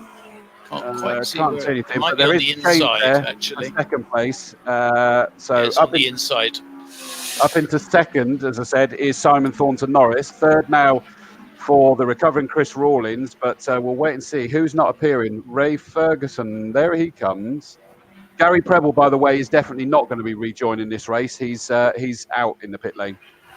So can Simon Thornton Norris reel in Adam Preble? Now he's got up to second place. These three well clear of Mark Wyatt, going well in fourth place. Then we have Cook in fifth place and Ballard sixth. Clive, it must be Anthony Weeks that's there, and I think I saw fire extinguishers go off in the background at Yeah, Quarry. yeah, wave flags. He's on the inside of the track, so I think it's mechanical rather than an off, probably. Well, leaders are down towards us for the third time in this shortened race. Adam Preble stretching his legs away. Remember that Simon Thornton Norris in that second place after Rawlings running wide at camp last time round. He doesn't need to fight excessively hard because he is a Class B car. But Simon Thornton Norris only has one speed, doesn't he, really, Clive, to be honest? He's a very competitive guy, and I think always wants to win races regardless of where he is in his class. Of course, having had a couple of retirements this year. Clive, just picking up on the timing screen. Rob Ballard's down into the 15s now, so you good. picked it up in race one. He wasn't. He's just moving past the Mini at the moment, and he's back up. Yeah, to he speed. is. They're side by side, sort of coming out of quarry, and he's just got down the straight, got in front of it. That would get him a trophy because that puts him in third in Class A. Yeah. Yeah, good to see that car going better again. Good spot on that one, though, in that first one, because, he was... It just puffed out a bit of smoke, actually. Oh, no. It didn't gain anything down on the Mini going down Hammerdown, which is interesting, but we'll see. Yeah, so that is third and fourth in Class A, that battle that's raging between those two at the moment. Rob Ballard has that third place from the Mini at the moment, but Adam Preble, Simon Thornton Norris, Chris Rawlings already making their way up Avon Rise. Mark Wyatt in a very lonely fourth position, which means he's second in Class B to Simon Thornton Norris. And then there's this battle for third and fourth in Class A. Rob Ballard having the nod at the minute. Yeah, and Simon Thornton Norris is really reeling in Adam Preble now. Still a bit of a gap, but he's definitely closing. And Rawlings not that far behind in third, but I think it's going to be between Preble and Thornton Norris. And it's sounding very crisp, is Norris's car, using all the road on the exit of Old Paddock. I think he's on a mission, Chris, that's for sure. Yeah, and well spotted on that, because the last time round, new fastest lap of the race goes to Simon Thornton Norris, a 1:11.5. compared to a 1:12 for Preble, so well spotted. Interestingly, Rawlings was into the 11s as well, so he lapped quicker than Adam Preble last time round. But it's do-si-do your partner. But it looks like Rawlings possibly dropped away this time round. Cross goes Adam Preble. What we're going to get from him this time round? That's into the 1:11s. 1:11.5 from Adam Preble, but a 1:11.444 from Simon Thornton Norris. That is a big challenge that you rightly identified there. The race is very much on. And they're just coming to Quarry now, into my sight, to the exit of Quarry. Adam Preble came well out of the exit and seems to have pulled away a bit there. He has pulled away just a few car lengths. He seemed to come out of Quarry very, very well that lap. But Simon Thornton Norris, very quick on the exit of Old Paddock and going down towards Tower. Certainly got some poke, that machine. I was just watching on the camera. The speed past you through Old Paddock by these cars is phenomenal, isn't it? It absolutely is, yeah. And there seems no end in sight on the development that these guys are putting into these saloon cars. I know, they just seem to making them faster and faster. Don't they? Just mind-blowing. So down they come. They're about to lap Chris Hignall and Ray Ferrari up Ferguson very soon. Adam Preble needs to get this done cleanly and quickly. Across the line he goes for his sixth lap. 4 laps left to go. They've now got past Chris Hignall. Great job by Chris there. The Team Blast driver moves nicely to the left. Ray Ferrari and up Ferguson stays on the left up Avon Rise. So they both got through. But I think that Simon Thornton Norris is looking towards the inside. Not quite on there, but he certainly had a sneaky snifter, didn't he? He was very close, as you say, right on the inside line, about halfway through Quarry. And can't quite do it. But it'll be interesting now as they come around here, because this is where Simon Thornton Norris certainly gains coming through Old Paddock and has a lot of grip as he exits Old Paddock, which gives him more momentum as he goes down, hammer down. I think the top speed's probably not much in it, but there are certain places where Thornton Norris is quicker, and I think the places where Adam Preble's quicker. Just watching them go through bobbies, it's incredible, and that's probably where we've kind of got used to that Mitsubishi Colt being such a good handling piece of kit that he looks so quick through there. But blasting it down here towards camp, and through camp comes Adam Preble, determined to keep that Colt behind him across the line. 3 more laps to go for Adam Preble to hold on. He's still looking good for the Class A win, but he wants to take the overall win. Same as Thornton Norris wants to take the overall win. Up Avon Rise they go. Oh, Chris Hignall's boot suddenly flapped open. You've got air brakes open. Very close as they come through Quarry again. They've got 2 back martyrs, including Mark Sutton in front of them, which they'll probably get just before old Paddock. Oh, Mark Sutton's lost it on the exit. That's not, oh dear. Oh, Thornton Norris just missed him. He spun right round in front of them. Very dramatic moment there. The 2 leaders carry serenely on their way. And not much in it at all. That was very dramatic. Who did the spin? Because I missed that. Who spun? Oh. Mark Sutton. Oh, in wow. the MG. Yeah, right in front of them. Oh, into the pits is coming the 96 Millie of Cook. I think he had an issue at the end of last race, didn't he? And he's peeling into the pits now. So Elliston is now up to 6th place and 4th in Class A. But here comes this battle for the lead as they're going to come through to start their penultimate lap.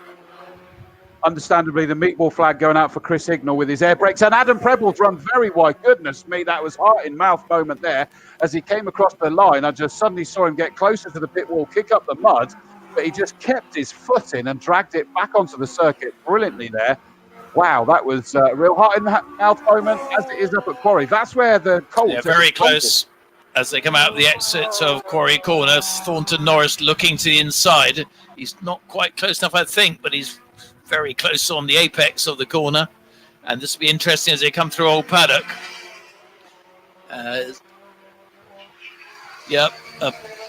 Preble just gains as they come out of the S's, and then Thornton Norris gains as they go through Old Paddock. And there's about a car length in it as they go through Tower Corner. And it's this bit through Bobby's. Look at that on that camera where you suddenly see that Thornton Norris closes in quite dramatically, but he's just not quite able to do it. Coming down here, moving out of the way is John Lannon, still trying to work his way back through the field. He's leading Class C, so he's doing all he needs to do. Through they come, ready to start their final lap. And again, a little bit wide from Adam Preble, but not too bad that time. Onto their final tour. They got Elliston just ahead of them, the 6th place car. The 4th place Class A car. How incredible is that? The speed differentiation between them. Yeah, and Hignall's boot back has come up skywards. And here they come for the final time. Adam Preble's got a slightly bigger lead this time. It's not substantial by any means. And as they come through Old Paddock, Hignall's take a slightly wider line. Again, Thornton Norris closes, though, as they go down towards Tower Corner. He knows there's not long to make an effort, and he's closing in as they go into Tower. He's right behind him, and they're going into Bobby's. There won't be a lot in it. And, he's closing under braking. And they'll be very close, Chris, as they come back into your sight very shortly. It will indeed. Here they come down towards us as the Hignall car comes in. We mentioned about his boot being up a couple of laps ago. He's come in, and it's too late for him now, sadly. But here comes our leader. Adam Preble's held off some incredible, and he punches in delight at that victory. Just kept Thornton Norris behind him. Simon Thornton Norris, last year's champion with the number 1 on the side, tried everything to get past him. Wasn't possible. John Lannon crosses the line there to take Class C victory, which is 7th on the road. Chris Rawlins just creeping across the line again there. So he takes 3rd place, which gives him 2nd in Class A. But again, it was some kind of issue creeping across the start-finish line. Mark Wyatt here is going to come through and take, what's that? That's 4th place on the road, 2nd in Class B. So it's Class AB, AB, and then AA. Here comes Rob Ballard. Great fight through. 5th place. Definitely got the speed back in that car. And he takes 3rd place in Class A. A bit of silverware for him there. And Ray Ferrari Ferguson comes through to take the checkered flag. That gives him 10th place. So the overall order is 66. Adam Preble takes victory in Class A. Overall victory and Class A. Second is number 1, Simon Thornton Norris, and that gives him Class B. Third is number 7, Chris Rawlins, second in Class A. Fourth, number 98, Mark Wyatt, which in the Vauxhall Astra, which gives him second in Class B. Fifth, number 6, Robert Ballard. Rob Ballard is third in Class A. Sixth, 123, Elliston, which...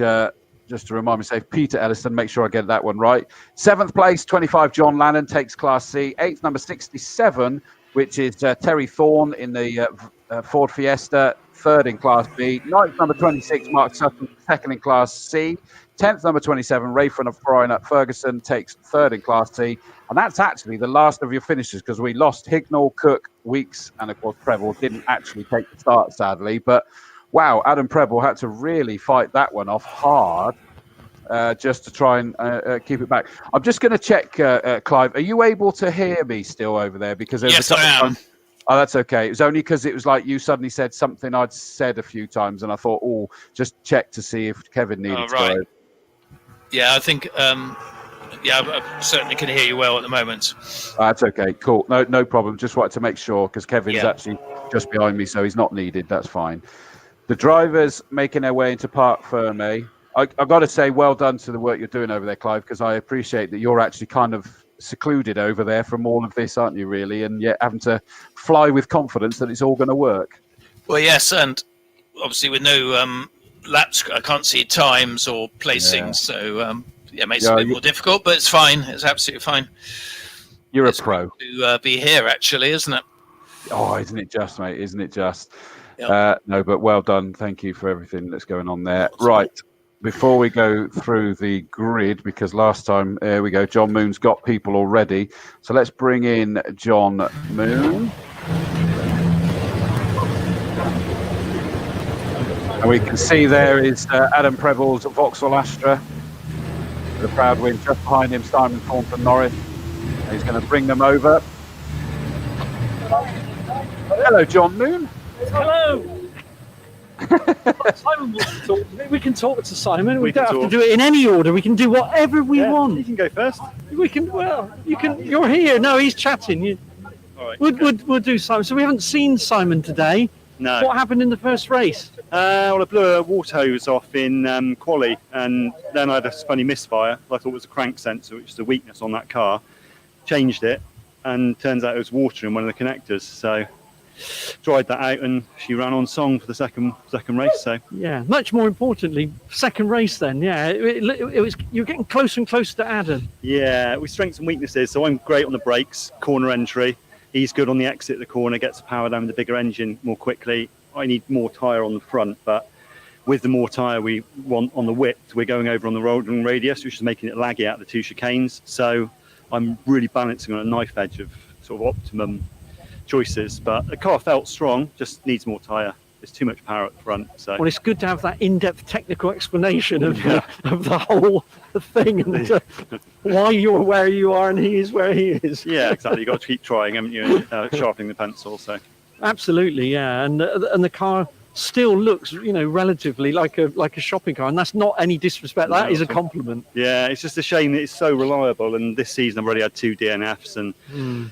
But we have developed over the winter to try and be a bit faster and take advantage of these new tyres we're allowed. So you're going to have some breakdowns, and both of them were tiny, silly things. So we're not chucking. But they always are with you, aren't they? Yeah, exactly. That's happened to you before. But yeah, it has. You do the big stuff is great. So the little niggles, but we'll work through them. Yeah, well done. Great, anyway. I really enjoyed that. Okay, Adam, would you like to talk to us now? Yeah, good.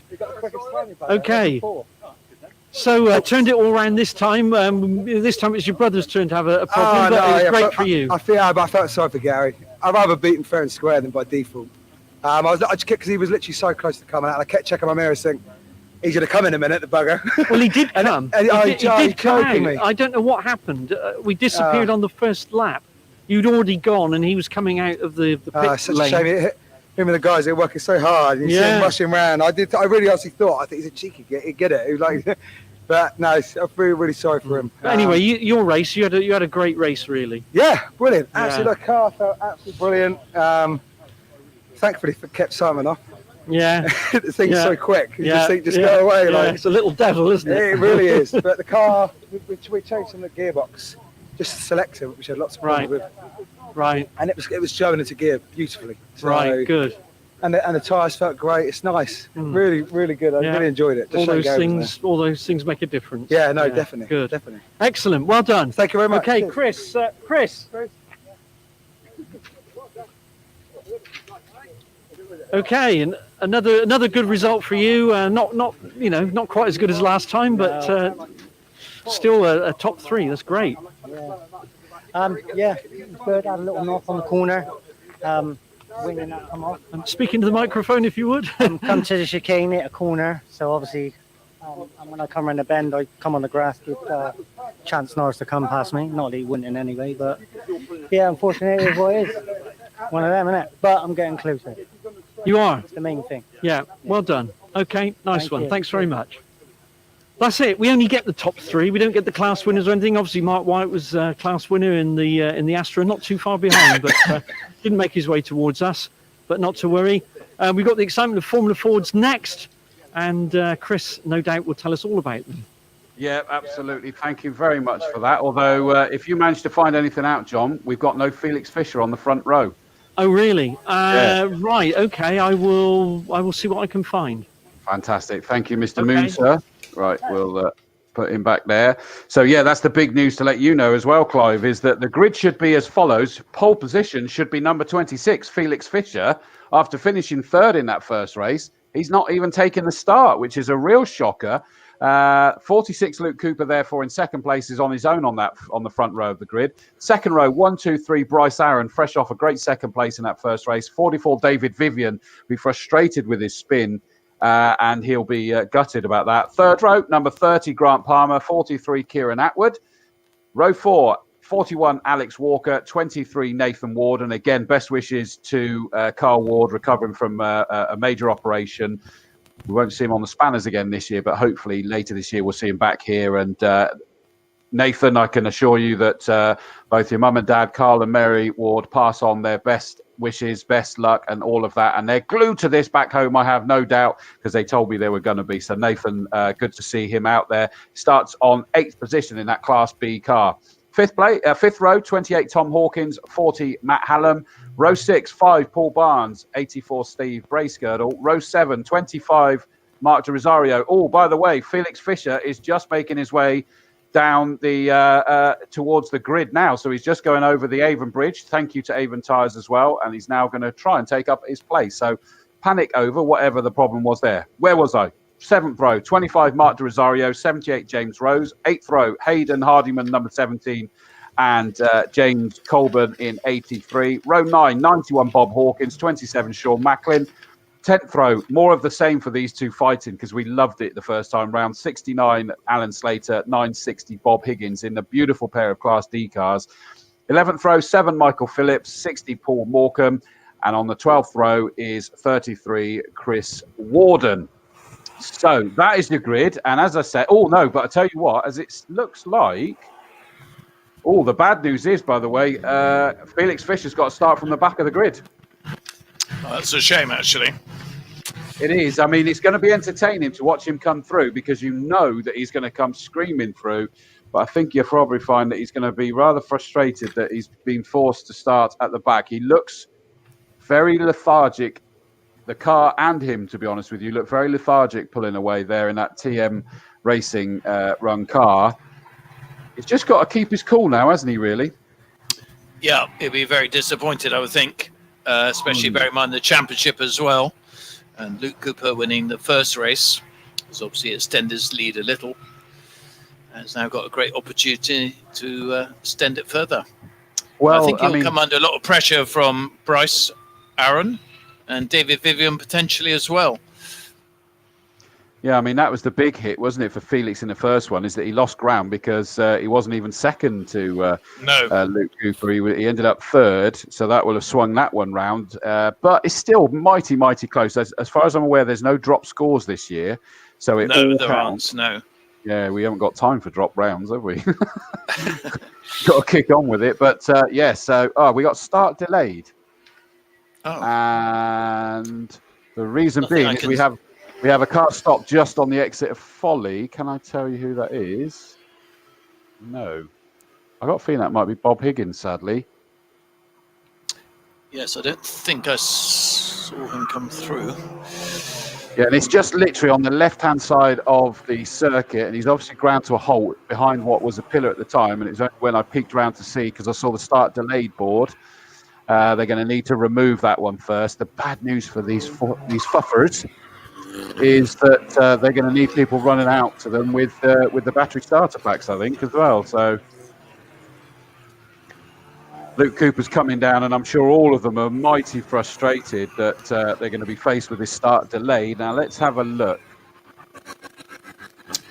Yeah, it does look like it might. Oh, was that Bob? No, I think it is Bob Higgins that we've lost there, sadly. That's a shame. Yeah, Felix Fisher will probably be bargaining to say, well, surely I can start from my grid spot now. I would be. Well, yes, you would in a way. Love the fact that we still got all the comments coming in. Eileen Rutter says, well done, Rob Ballard. I agree, that was brilliant. And saying, loving this race, live racing from France. Wouldn't miss it. Thanks, Castle Combe team. Oh, you're more than welcome. I love all these foreign... exactly. Australia. Amazing. That's why I wanted to put it up. Oh, and that's given me time to change the banner, because this is sponsored by Premier Financial Planning, premfp.com.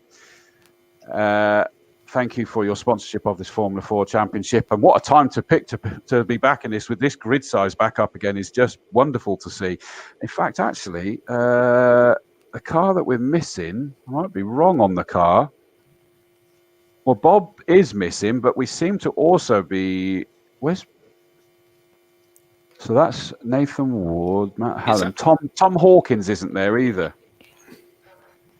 Alan Slater came round, did he?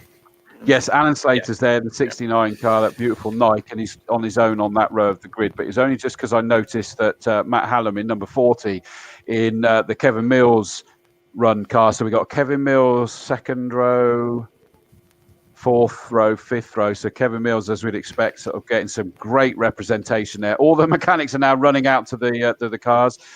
Wayne Paul Racing got the good representation out there as well. TM Racing as well, as we know. And then, in fact, we got 2 TM Racing cars this time, haven't we?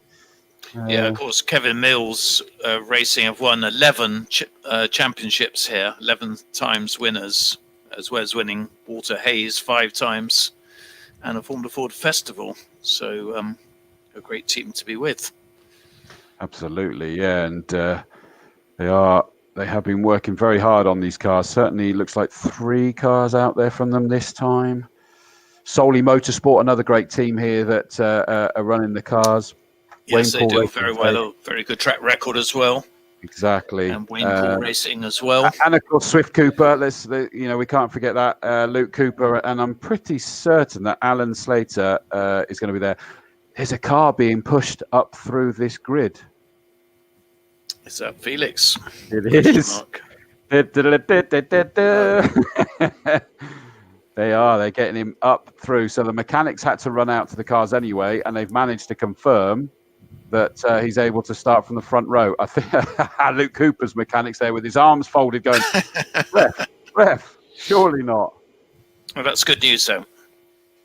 From the race perspective, absolutely. From the championship as well, it is. From Luke Cooper's, I'm sure there's a frustration. But I did wonder. Think, actually, as said earlier, that I think you want to win against your sort of best competitors, don't you? Absolutely, yeah. Which is very much what Adam Preble said. No, you're absolutely right. And I mean, I thought that this may happen. So they're now being cleared off, the car's starting, and I'll have to let you know whether we're doing another green flag lap or not. We'll have to see.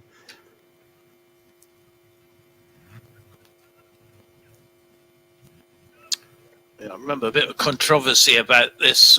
I think it was 2 seasons ago where they were no green flag lap. Sorry, no. Clive, I've just got the answer. No green flag lap. We're going to be getting this race started straight away.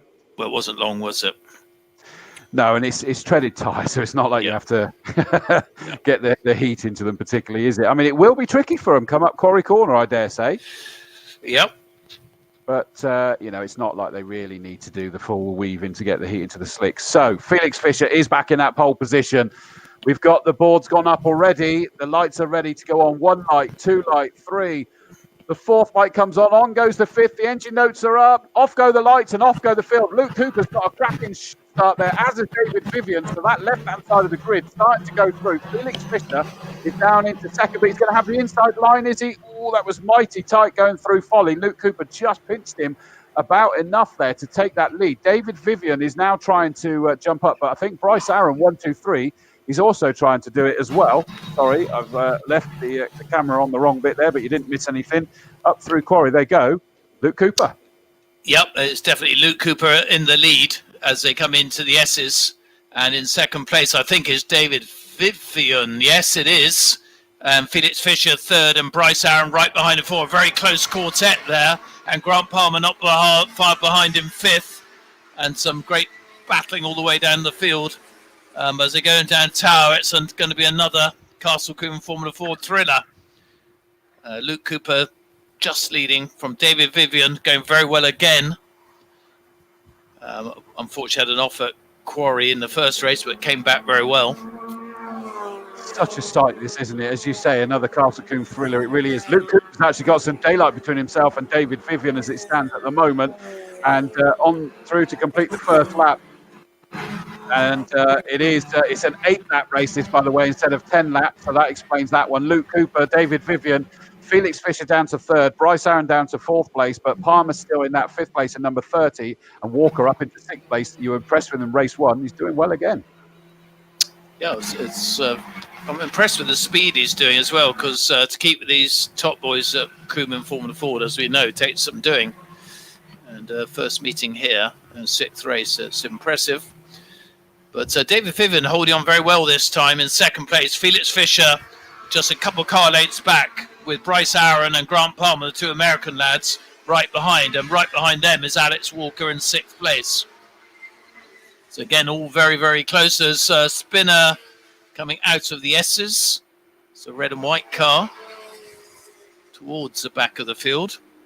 Wasn't right at the back, but on his way again. Wow, look at this, absolutely glued together. Certainly the top 4 with the 2 just behind them loitering with intent, but down in towards camp they come and they all just sandwich together as they all apply the brakes, and then it pans out ever so slightly as they're back on the power again. And it is still Luke Cooper 46 from 44, David Vivian 26, Felix Fischer, Bryce Aaron 1, 2, 3 in 4th. Oh, we got a spinner there, the 27 car of Macklin, right in front of to Rosario, that he just threw his anchors out the back, but thankfully all contact was avoided. It was Hayden Hardeman was the spinner. Meanwhile, as they come down the straight into the S, it's still Luke Cooper. But up into second now is Fischer. And David Vivian seems to have gone missing again. Oh, yeah, up at Quarry again. I've just seen him rejoin. So the 2 American boys, 3rd and 4th. Bryce Aaron and Grant Palmer, and Alex Walker now into 5th position. Wow, that's so unlike David Vivian, isn't it? I mean, he's got some great experience here. Seeing if this is him coming around now. 44. Yep, he's towards the, well, not right at the back, but well down, but got going again. Wow, incredible. But here come the top 3. That is all changed now because it's Cooper followed by Felix Fischer, Bryce Aaron. So it's as we were last time. Then it's the 30 car of Palmer. Small gap before we get to the 41 car of Alex Walker. Then it's Matt Hallam's got Kieran Atwood all over the back of him. Matt Hallam doing a great job there, up into 6th place as it stands. And he's fighting off the attention of that red and black car of Kieran Atwood. Nathan Ward, a Class B car, just behind them. What a great job he's doing as well. But he's got to be mindful of the black car in his mirrors because that's second place in Class B. Barnes. That's a good performance there by all those lads. And Luke Cooper a little bit twitchy as he came out of the S's. So Felix Fischer right on his tail now, and Bryce Aaron right with them as well. Those 3 have opened a gap to Grant Palmer, and then Alex Walker, and then quite a big gap before number 40 comes by, which is Kieran Atwood.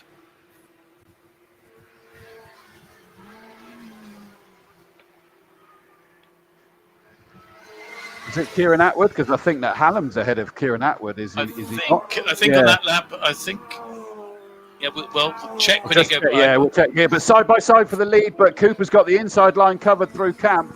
And he needs to do it a lot quicker because it is a shortened race. We're halfway through already. Only 4 laps left to go. Fastest lap, 1:10.765, goes to Bryce Aaron. They're fanning out now and trying to go 3 abreast. But no, it's back to minus turn. But I think that attempt by Felix Fischer has compromised it. Bryce Aaron may now make a challenge up through here. Not quite managed to do it.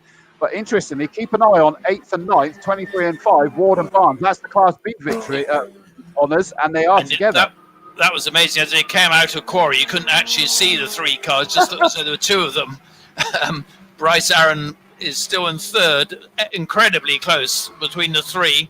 Felix Fischer really putting the pressure on Luke Cooper as well. And Bryce Aaron dashes out to the outside of the track, trying to go around the outside.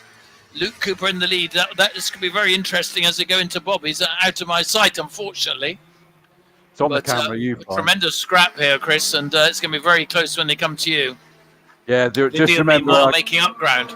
I can zoom in on the camera for that one through Bobby's because it's well worth it with these guys, isn't it? They're so close. It certainly is. They're dropping Palmer, number 30 at the moment. It's all about these 3 all, and a little bit of a twitch there through camp by Luke Cooper. I think he's managed to dial that one out quite nicely towards Folly, and Felix Fischer barely managed to close up there. What of this Class B fight? Well, Matt Hallam's still doing well in Class A, keeping Kieran Atwood behind him, 40-43. Nathan Ward is next, but he's now put a gap between himself and the second place Class B car.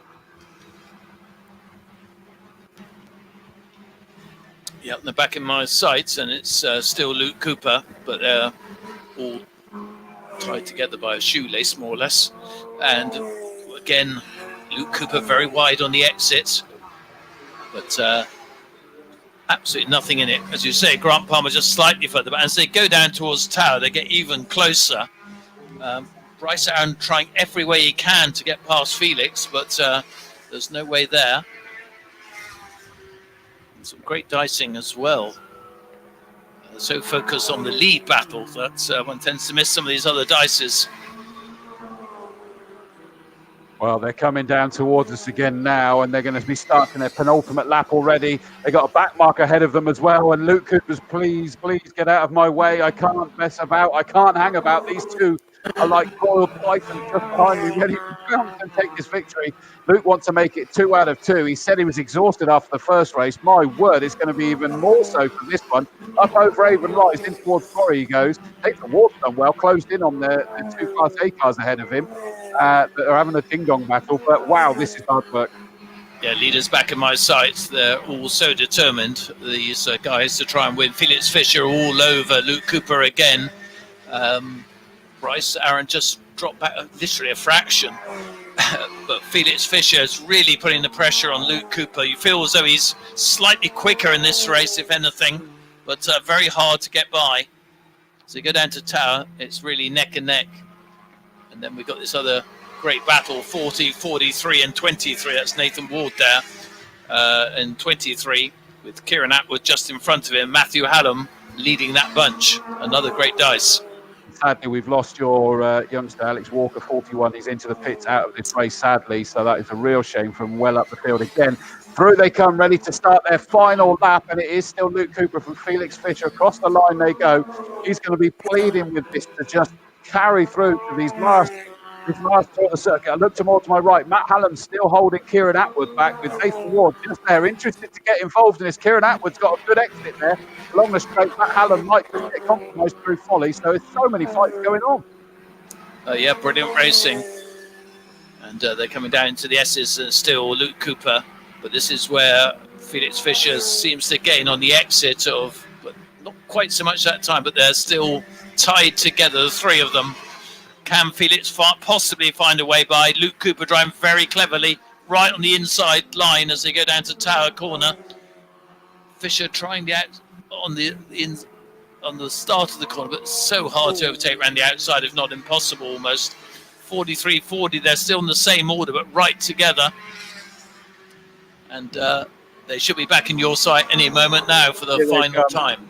Yep, here they come. Luke Cooper's covering that inside line. Felix Fischer's onto the outside. Is he going to try the switcheroo? Surely not. Parked on the apex by Luke Cooper. Powers it in, takes that victory, and that's a big punch to the air. Felix Fischer second. Bryce Aaron, a great third position in 1, 2, 3. Third place goes to the number 30 Grant Palmer. What a this fight, and it looks like Aaron Atwood just about got the march in the 43 car. Great move, big twitch there. Matt Hallam, great job there in number 14. Nathan Ward wins Class C again and nearly gets involved in that fight ahead of the number 5 car of Barnes. Paul Barnes takes, there's David Pippin, number 44, slowly across the line. Rather frustrated with himself, I would imagine. Coming home in 9th place, which gives him 7th in Class A. Not where we'd expect David Pippin to be. We know how good he is. 10th is the winner of Class C, Steve Bracegirdle, number 84. 11th, number 83, second in Class C, which is the James Colburn. Mario, number 25, came home in 12th, which is third in Class C. 78 and third in Class 13th place and third in Class B is James Rose in a Goodridge Limited sponsored car. Love the way it's emblazoned all over that one as well. Alan Slater wins Class D in the 69 car because obviously he ended up being the only one left in that, sadly. But that night did very, very well. 15th, number 27, Sean Macklin. 16th, number 7 is Michael Phillips. 17th, number 60, which is Morecambe in his Swift SC93. And then your last finisher is number 33, Warden, in 18th place. We lost Walker, Hardiman, and of course Higgins right at the start, sadly. But what a great victory there for Luke Cooper. And I've got to put him down. I've got to add him to our list. I must be honest. I know he's won it a couple of times, but both races he's had to fight really hard for. Yeah, brilliant racing and driving. 2 excellent Formula Ford races. It is. And there's really nothing to choose between them, is there, in speed. It's all about racecraft to keep Felix behind him in that one. Understandably, we're getting in all the comments from so many of you there. Thank you to Andy Smith. Thanks for the coverage from Exotic Buckle Shirt, just in OBQ and a pint of Cheddar Valley to make my experience complete. I know what you mean, Andy. Richard Raystock says, get in, Nathan Ward. Good drive. I agree. It really was a fabulous drive. So they're going through, and hopefully Tom will be able to grab. I'm going to see if I can find out whether we are going to be running the other GT race or not. Let me just try and mouth through the window, and I'll keep an eye on Tom Moon.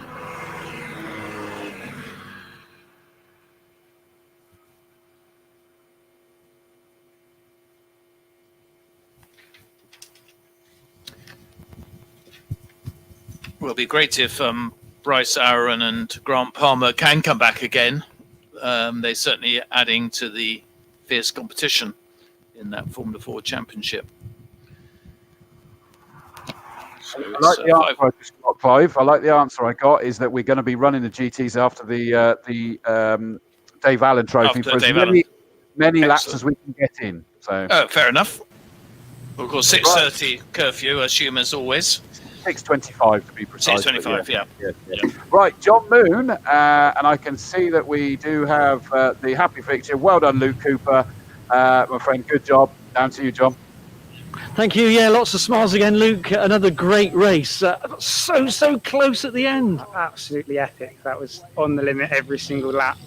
Brilliant racing between everyone, and I was quite glad that was 8 laps in the end. Yeah, I mean, who knows what would have happened if it had gone on. I mean, we've had this kind of thing before at Castle Combe, and it's almost quite difficult to roll out the superlatives with it all. But you just really couldn't get it any closer. That last lap, absolutely incredible, side by side. It was brilliant. Coming down into camp, Felix tries to go the long way around, and you think, well, probably it's not going to work. But what the hell? Yeah, you don't tend to want to defend so much into camp because it really affects your run. But on the last lap, you don't want to give any gap down the inside. No. That's absolutely brilliant. Yeah. It's as simple as that, isn't it? Really, you can't really say any more. But you came out on top again, which is the main thing for you. Yeah, absolutely amazing. Good. Well done. Excellent. Thank you. Okay, so Felix, just as we... congratulations, obviously, but just as you were saying before, nothing in it again. Second as it happened this time, but, I mean, you couldn't have been any closer. No, you can't believe you can get 2 cars that close doing over 100 mile an hour, can you? No. Really? But we found a bit of a problem after the first race. We had a spring on the front that had gone soft, so obviously didn't help pace in race 1. And you almost didn't even make it.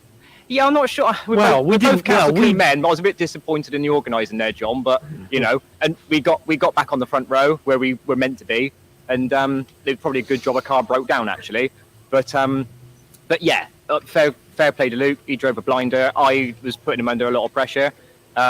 We had the young American here, doing his stuff. So, like you say, a fantastic race to watch on the laptops and computers at home. Yeah, worldwide, basically. There we go, superstars. You are. You didn't even know it. Excellent, well done indeed. Cheers, John. Okay, Bryce, yeah. There's a song about you, the young American. That's what you are now, from now on. It's been coined. So, again, really, really, really close, as close as it can be. Yeah, definitely. It was a really good race. Obviously, I think all of us, me and Felix would love to go win a race, especially against Lou, because he's just in a great form at the moment. But unfortunately, it was just third, but still happy with it. Great battle, running in that top group. There's a lot of battling, a lot of dicing, and definitely loved it a lot. And wishing I made a few more positions up, but still happy with it. Really enjoyable race. Well, you've got a lot of future ahead of you. Remind everybody how old you are. I'm 16. 16. Okay. So you're feeling old now, John? Not at all. No. I mean, as you can see, there's very little between us. I feel very young. Well, there's about 2 meters actually, Exactly, which yeah. is what there's supposed to be. He's still a young lad. Well done. I like him. He says the right thing. So yeah. You can come back anytime you like. Well done. That was great entertainment. Thank you very much indeed. Yeah, Thank well you. deserved. Thanks a lot. Okay, a bit different next. Dave Allan Trophy race, one of the best races of the year in terms of something different in a way. It's something I always like, a little bit of variety out there, which I think always goes down well. And I don't know whether you heard the comments I was making earlier, John, that the GTs will actually be racing after this for as Great. many laps as we can get in, basically. Excellent. Well, let's hope Ollie Bull gets his car sorted out then and is actually out there. Oh, was there a problem with it? I missed that because I went to the toilet. Yes, there was. He didn't really know what it was, but he had a problem on the front left, I think it was. Kind of porpoising or something like that. Wow. I'm not exactly sure. But having said that, the rest of the field are going to be, relatively happy if he doesn't make it. Yeah, exactly. It's a good point. The good news as well, by the way, we got Steve Putt out for this race. So he missed the first GT race. He's out for this, and hopefully he'll be out for the race after this. So, Absolutely, yeah. Always worth watching. Very much so. Absolutely. Thanks, John. We'll take everybody through this grid, and we'll catch up with you after this. So that is great news indeed. Let me... what did I do? So... We've now got the Dave Allan Trophy in memory of the popular Honda test and race driver, or the full line I've got there, in partnership with Honda of the UK Manufacturing Limited and Synchro Motorsport, of course, as we say, in memory of the late, great Dave Allan. So the grid is as follows. On pole position, number 7, Steve Putt, alongside him, 76, Alan James, who was a guest on our show earlier on Combe TV. Second row is 86 Cook and Chab in the BMW. Alongside him, number 70, Dan Ludlow in the Honda. Third row is number 2, Stuart Emmett, and 59, Del Brett. Row 4, Isaac and Fulbrook in the number 26 Mini. 75, Daniel Wheeler alongside them in another one of the Hondas. Fifth row, the Mini, number 95, Paul Dickinson, and the 282 Mini of the Spillers, father and son team. And I got the message from Pete that Dave's forcing him to start. So Pete Spiller starting that. That's Dad. Sixth row, 27, Ray Ferguson, 17, Fulbrook and Bailey. And the other of the Minis. Seventh row, 127, Dan Blake in his MX-5. Another MX-5. Both of them race in the Max 5s. Is number 22, Adrian Johnson. Eighth row is David Russell and Ilsa Cox, our very own. So that is son-in-law and mother-in-law racing with each other this time. And the family will be down in the pit lane, I have no doubt. Alongside them, 77, Davey and Ryder. I think it's Davey's first time, he said, racing around Castle Combe. Ninth row, 177, Thomas Taylor. And 19 is father and son, Mark and Nathan Sutton. 10th row, 265, Franks and Waite. I told you that there was a Waite in that 265 Mini later. I was right. Alongside him, 454, Ryan Edgecombe in the Citroen C1. 11th row, 51, brother and sister, Kelly and Dan Williams. Dan made a comment that it is killers on that curbs. And 5.25 David Knight. Rolling start, 45-minute race and a pit stop. Let's get ready to rumble. Here we go. And away they scream. And it is, of course, Steve Putt that manages to just romp away. 6 seconds clear. He was in a very changeable conditions qualifying session. And at the end of the day, they've just got to bide their time a little bit because it is a 45-minute race. And it is about their classes that I'm going to have to keep you up to speed about, really, Clive, as well, since you haven't got a screen, aren't I? Yeah, this could be complicated with pit stops, but we'll see what we can do. Steve Putt, as you say, huge lead. Nice to see him out again. And I think it's Alan James in second place, and then Dan Ludlow in third place. The very shiny blue bonnet with the BMW. I'm not sure who's driving that at the moment, whether it's Jeremy Cook or Chab. And then we have Stuart Emmett in the MG-ZR in fifth place, going very well indeed. And a great field as they come by. A few minis at the back, Mazda, and the rear, as you probably expect, the two Citroen C1s of Ryan Edgecombe and David Knight. Well, here comes Steve Putt. Great to see the work that they've done on that car. That's, his dad, Chris Putt, and I see they've got a couple of the guys here with them. Right, let's have an understanding. He did a 110 in qualifying. He's just done a 116.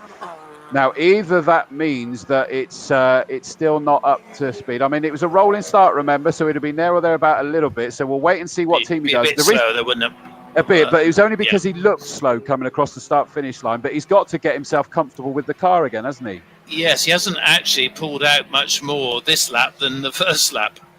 So going very well is Alan James, a very quick driver. Synchro prepared Honda. And then a good battle for third between Dan Ludlow in the striking Honda, very, very shiny blue bonnet. And I don't know if that's Chab driving or Jeremy Cook, but driving very well in the BMW. And then the MG is still in fifth place. A couple of the minis going very well there. 282, which is Dave and Pete Spiller, son and father team. Sadly, into the pits already is the 26 car, one of the Sussex Road and Race Mini Coopers, Keith Isaac and Kevin Fulbrook. Bonnet is up, so fingers crossed they can get it done. It's worth trying with a 45-minute race. They may as well give it a go to get it back out again. Steve Putt goes through. It's still only a 115, so he's just working his way to it. I'm sure it's actually going to even feel different. There's something welded. He doesn't need to push it hard to win this one. Just make sure that he's there comfortably leading this race. Qualified 6 seconds clear, don't forget. And Alan James just behind him there in that Honda Civic. He's basically the class of the rest of the field, isn't he? Very much so, yeah. Of course, this pit stop race, they have to come in, stop for a minute. Any time after 10 minutes, they're allowed. So we'll watch out for that. And speed limit is 37 miles an hour, with obviously penalties if they exceed that. So same order, top six. Brett going very well in his Porsche Boxster as well in sixth place. And we have the little Honda Jazz in seventh. Ray Ferguson just having a go at a Mazda around the outside of Paddock. I'm not sure if we're allowed to call it a little Jazz because it's a monster of a thing, that thing really, isn't it? Yeah. I think Matt Neal drove it up here, didn't he, one year? I think, absolutely. And just all the Synchro Motorsport cars just look stunning. Great fight there from Emmett, number 2, the MG, with Del Brett in his Mini. They're fighting in 5th and 6th place in this. That's really interesting. Then we've got the Jazz there, number 75. It's a little pocket rocket with the Dickinson Mini just behind him. And Pete Spiller, and his first ever race, sat there in 9th place at the moment. Yeah, going well. I think he said Del Brett in his Mini. I think he meant his Boxster. But meanwhile, the BMW's got up to 3rd place. So it'd be interesting who's driving that, but going very well. It's black helmets, if that helps. Which one's that, sorry? BMW, whether it's Jeremy Clark or Chab. I've got a feeling that Chab's quicker than Jeremy Cook, and that seems to be going well there. It's I might going be very wrong, well, but I isn't it? think- Yeah. Yeah, I think it may be that, but apologies if I'm wrong, guys.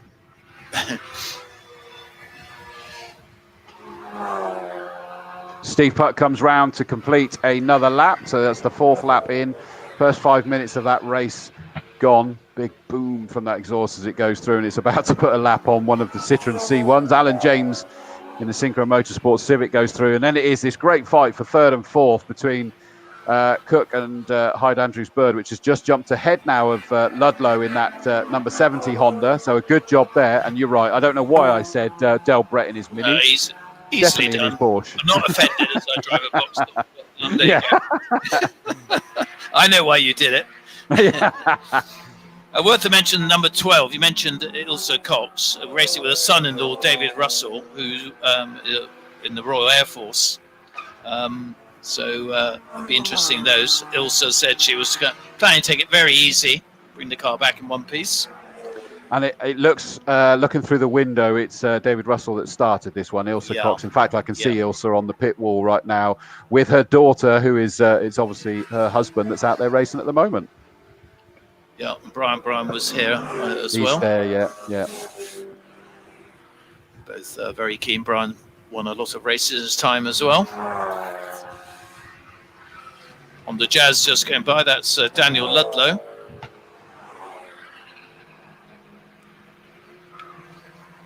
So the Spiller Mini going very well. You definitely get the Mini feeling. in trouble here. Oh, really? That's, 95.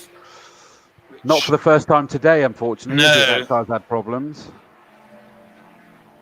That's a shame. That is a shame. I mean, hopefully he can get it back He's, here. Stopping in a rather awkward place, actually. He's on the track. He hasn't pulled off onto the grass. Where is he then? Just on the exit of Old Paddock, just a bit beyond, but not enough to be safe, I would say.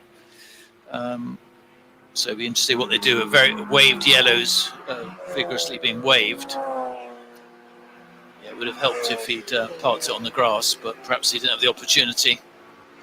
Meanwhile, the leaders all gone by. Of course, they can't overtake. Some of the leaders grappling with back markers, but being very good. Staying behind until they see the green flag. Their Mini still stationary here. Do you know when? I forgot to check to see when the pit stop window is. After 10 minutes. So After I did 10 minutes. say that. Sorry, mate. Sorry. Earlier. Don't worry, no. And then how long? I think it was 40, but yeah, I Oh, think with it was 40. with 5 minutes left, basically, it closes. Okay. Opens, you mean? No, you said 40. We haven't done 40 minutes, have we? 35 No, minutes? so it opens with after 10 minutes. Is that what you said? Yes, yeah. And then it closes. I think after 40 minutes. Right, it's a 45-minute race, so it closes with 5 well, minutes maybe left it's to go. 30 minutes. It's something like that anyway. But definitely opens after 10 minutes. Got you. That's fine. So it is still. Speed's being limited around here. It does look like they've certainly got one eye on the fact that it's a mini endurance, don't they, at the minute? Understandably. Yes. With the rate of attrition we've seen during the course of this. Now, that Mini, we got a safety car getting poised, I think, which would be no surprise to you by the sounds of it. You said No, I that- think that was necessary, really. The driver's been very well behaved, to be fair. But There we go. Safety car out. Just caught the car just ahead of Steve Putt because there was not enough gap. So there's a back marker, the 22 Johnson MX-5 that should, in theory, get a wave round, pick up Steve Putt as the first one. But yeah, from the way you described it, that's no great surprise for a safety car. No. In theory, if you're saying it's 10 minutes in, that means that the pit window is going to open in 45 seconds. yeah, and this is where races can be won or lost, of course. It can. This is always a nightmare. We have it so often when we have pit stop races, when a blooming safety car comes out right in the middle of it and it kiboshes it. But this is lucky because the worst is when it's just opened and some have dived in and already pitted. and then others get to pit under the safety car, and it just ruins everything. You suddenly get the leader, who was actually 5th before the safety car, is like a lap ahead of everybody else, and you go, Yeah, well, it was one year when it was absolutely chaotic, wasn't it? And sometimes the safety car doesn't pick up the leader, adds even more confusion. But they've done that very well. Steve Putz. like Fight Club, we're not allowed to talk about that, okay? No, of course not. That's why I didn't. Now, what are we going to see? Now, into the pits on time, Dan Blake, local driver, Sennington, just down the road. I actually came past it yesterday when I was in meeting, so he told me it was Sennington. I thought he was Bathway. He's not far off, but 127. The Amigo Racing run at Mazda MX-5, the Max 5 racer. In he comes. Now, we've got the camera. Yeah, we've got a tow car as well, looking to take away the Mini. Shouldn't take too long. Dan, and in answer to the question we had, there's no getting out of the car and running around by the looks of it, but those that are swapping drivers, of course, they need to do the wipe down before the next one gets in. Now, interestingly, the only car that's coming in is the Sutton car, the blue Vauxhall Astra, number 19. Not sure which of them started that one, but they're about to hand over. No, tell a lie, there's a couple more behind that have now piled in. It looks like Cook and Chab are going to change over, and the car just behind them, which is Ludlow, that's going to be no driver change. So the number 70 Honda has come in as well. A few others going through. Smart move, don't you? Well, I can't remember who that is out of Cook and Chab, to be honest, sadly. But Del Brett's come in as well. He's not changing over, so that he just raced that Porsche Boxster all around the country and anything he's able to. I love it. He's such a major fan of racing. 75 Wheeler's in as well. So that Dan Wheeler in number 75, solo driver. So there's going to be no driver change there. They've got barriers you can see on the camera that we've got zoomed in as these guys are doing their pit stops to keep the teams behind those barriers away from an active pit lane at the end of the day. But it's a long wait, isn't it? Because even the first one that came in is still in. Well, there a minute's a long time. Yeah. Dan Blake now makes his way out. I think they will get great gains from this, and could be bad news for Steve Putz, actually, but then he may have to really go for it later on. So that'd be interesting. I wouldn't be surprised if that was the key thing is that Emma Stroff has messaged me saying it will be Chab. What would be Chab? Will it be Chab getting in or Chab that started? I'm not sure which way round that was, but I thought that it was Chab starting. It was Chab. Yeah. I have a suspicion Which it was Chab. just surprises me that they're stopping so early then, if that's the case. I mean, they probably... because of the safety car, if you think about it, the others will be back to full speed when the, apologies, because I've only just noticed this, and Debbie Humphrey's probably saying, read your blooming messages. Thank you for this. She said, just texted hubby, Russell Humphrey, and he has replied to say Jeremy Cook is driving first, Chab driving second in the car 86. Well driven Jeremy Cook. Jeremy is quite a quick driver, to be fair. He is, and apologies then. Apologies, Jeremy, for saying that. It's bang out of order. Sorry about that. But Chab in now. Saying that, he hasn't sort of raced for a little while, has he, for Chab? So we don't know. But the green flag came out as a few of the pit stoppers suddenly made their way out. Amigo Motorsport 177, the Hyundai Coupe is in as well. Yep, and Steve Putz coming into the S's and pulled out a big gap, considering it's just restarted. And in second place is the Dan Ludlow Honda. Sounding lovely. The Mazda as it goes by. Great roar. And, yep, presumably the BMW is a lap behind now with a minute. But that's just coming round. So, assume just over a lap behind. We're not supposed to second guess. We're not supposed to have a clue what's going on. You do know that, don't you? That's what I love about these pit stop races. Thank God we haven't got handicaps on it as well these days. But without a lap chart, it's great fun. I can say anything I like. Yeah, you're never going to be wrong. Here's the answer to your question, by the way. Steve Putt not pitting. You said he's going to probably therefore have to go with it. He's just blasted in a 1:11. His fastest lap in this race so far was a 1:13. I thought he looked quick that lap, yeah. And he really pulled a gap on that first lap. he was probably pleased to get that safety car because, again, with the changes that they've had to do, they've welded that car, for goodness sake, the broken suspension. And he's probably been able to then just sort of get the feel of it at a more sedate pace.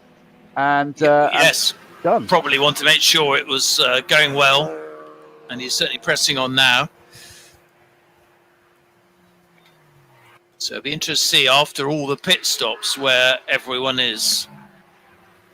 It will, and because we've now got clearly very split tactics. Into the pits now has also come the 51 Mazda MX-5, Kelly Williams and Dan Williams. Kelly Williams has just got out. Dan, her brother, is getting back in again. Kelly, of course, these days spends more of her time up in race controls around the country. She was a trainee clerk of the course. I got a feeling she may be a fully fledged clerk of the course or junior clerk of the course or something to that effect. But the major stalwart of racing. It's good to see her back out behind the wheel again. Absolutely. I think the Stephen Davey Ryder Honda, the one with the Union Jack on the roof, got in front of the blue Dan Ludlow Honda on that lap. Ah, really? Okay. Seem to. Let's have a look. Here comes Steve Putt again. Well, there is the 77 car that you mentioned, Davey and Ryder, being passed by Del Brett. So no is the answer. It's not anywhere near Ludlow. Not by the time it was here. It's coming round now. Ludlow's It's in 3 front. places ahead of him. The Union Jack one is in front on the road. Jet Black is Davey and Ryder, number 77. No, Caroline Ryder. Yeah, Stephen Davey, Caroline Ryder. I don't know. Ah, yeah. No, that's the Jet Black number 77 car with the Union Jack on the roof that is has just been passed by Del Brett, and Ludlow is fighting with... Well, there's two. Oh, I see. Yeah, I'm with... Yeah, no, you're correct. Yeah. That must be Steve another Putt's one in. I've looked at then. Steve Putt is into the pits now, but Alan James carries on in the 76 car, so takes the lead of the race as it stands at the moment. There goes the number 70 car of Ludlow. That may have been the pass. Is Alan James getting past? But you'd expect that because Alan James is the sort of lead of the Synchro Motorsports by a country mile. So heading towards you now is Alan James. Is that the one that you were thinking of? It probably was then, yeah. So he hasn't stopped, has he? No, Alan James hasn't stopped yet. No, he hasn't. So Steve Putt is the first of the leaders to blink. Although number 2, that very quick green MG ZR has come in of Emmett. So that's not a driver change there either.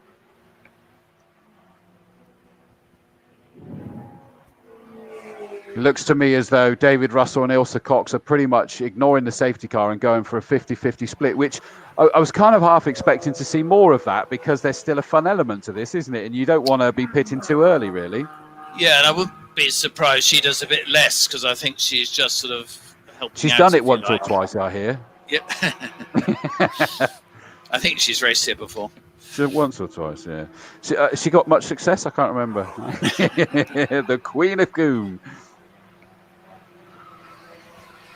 So, has Steve Putt gone out? No, he's still in at the minute. So, Alan James goes through again and puts a lap on him. There goes number 70, Dan Ludlow, still officially running down in 9th place at the moment. There's the 86 BMW going through with Chad now behind the wheel. Thank you for letting us know, Deborah Humphrey. And... it really needs to sort of everybody have done their pit stops, which are probably only about 50% of the teams pitted so far. So we haven't got a Scooby-Doo what's going on, really, have we? We can tell it's going quick, but yeah, it's quite difficult, especially without a lap chart. It makes it almost impossible with pit stops. But, Ludlow, I assume, hasn't stopped. Has stopped. Has Dan Ludlow stopped? Yes, do you he know? has. Yep, Dan Ludlow has So stopped. he'll be fairly well up. He's in front of the BMW then. Well, I'll tell you what I missed. I completely into the pits now. That's what I was going to say. I'd missed it. In comes Pete Spiller. So well done, Dad Spiller. He's done his first stint and he did very, very well. Comes in 4th place. He's got to be tough with that. Now we get Dave Spiller out in that 282, and Pete will have no bones with me saying this. And in fact, Dave himself abused his own dad earlier, but I'm not one to stir her out. But now we've got the very rapid Dave Spiller heading out in that Mini. That'll be interesting. Yep, he'll go well. And Steve Putt was on the just touched the rumble strip on the exit of Old Paddock, going very hard that last lap.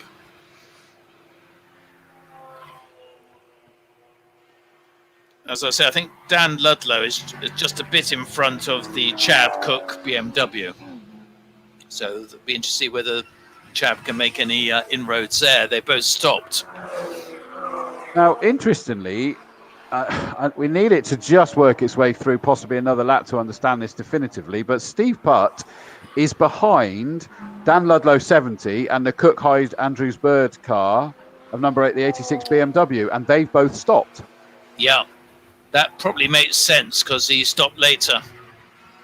And not under safety car conditions. Yeah, exactly. Yeah. Yeah, wow, that shows that he's got some work. Because generally, if a safety car comes out, you normally want to stop if you're allowed to. At number 2, Emmett MGZR's out again. That seemed like a very quick stop to me. It probably wasn't. No, looking at the lap time, 3:20. No, just I obviously dozed off for a second or something because that just seemed like he was out quick after the last time I mentioned it. Chab is now really on the case because that 86 BMW can see that metallic blue, black and white Honda of Dan Ludlow. That's 6th and 7th, 2nd and 3rd in class. That's class 2. Alan James being the other one there. There goes Steve Putt.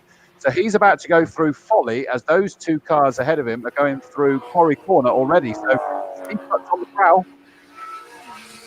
Yeah, as you say, I think he is closing, isn't he?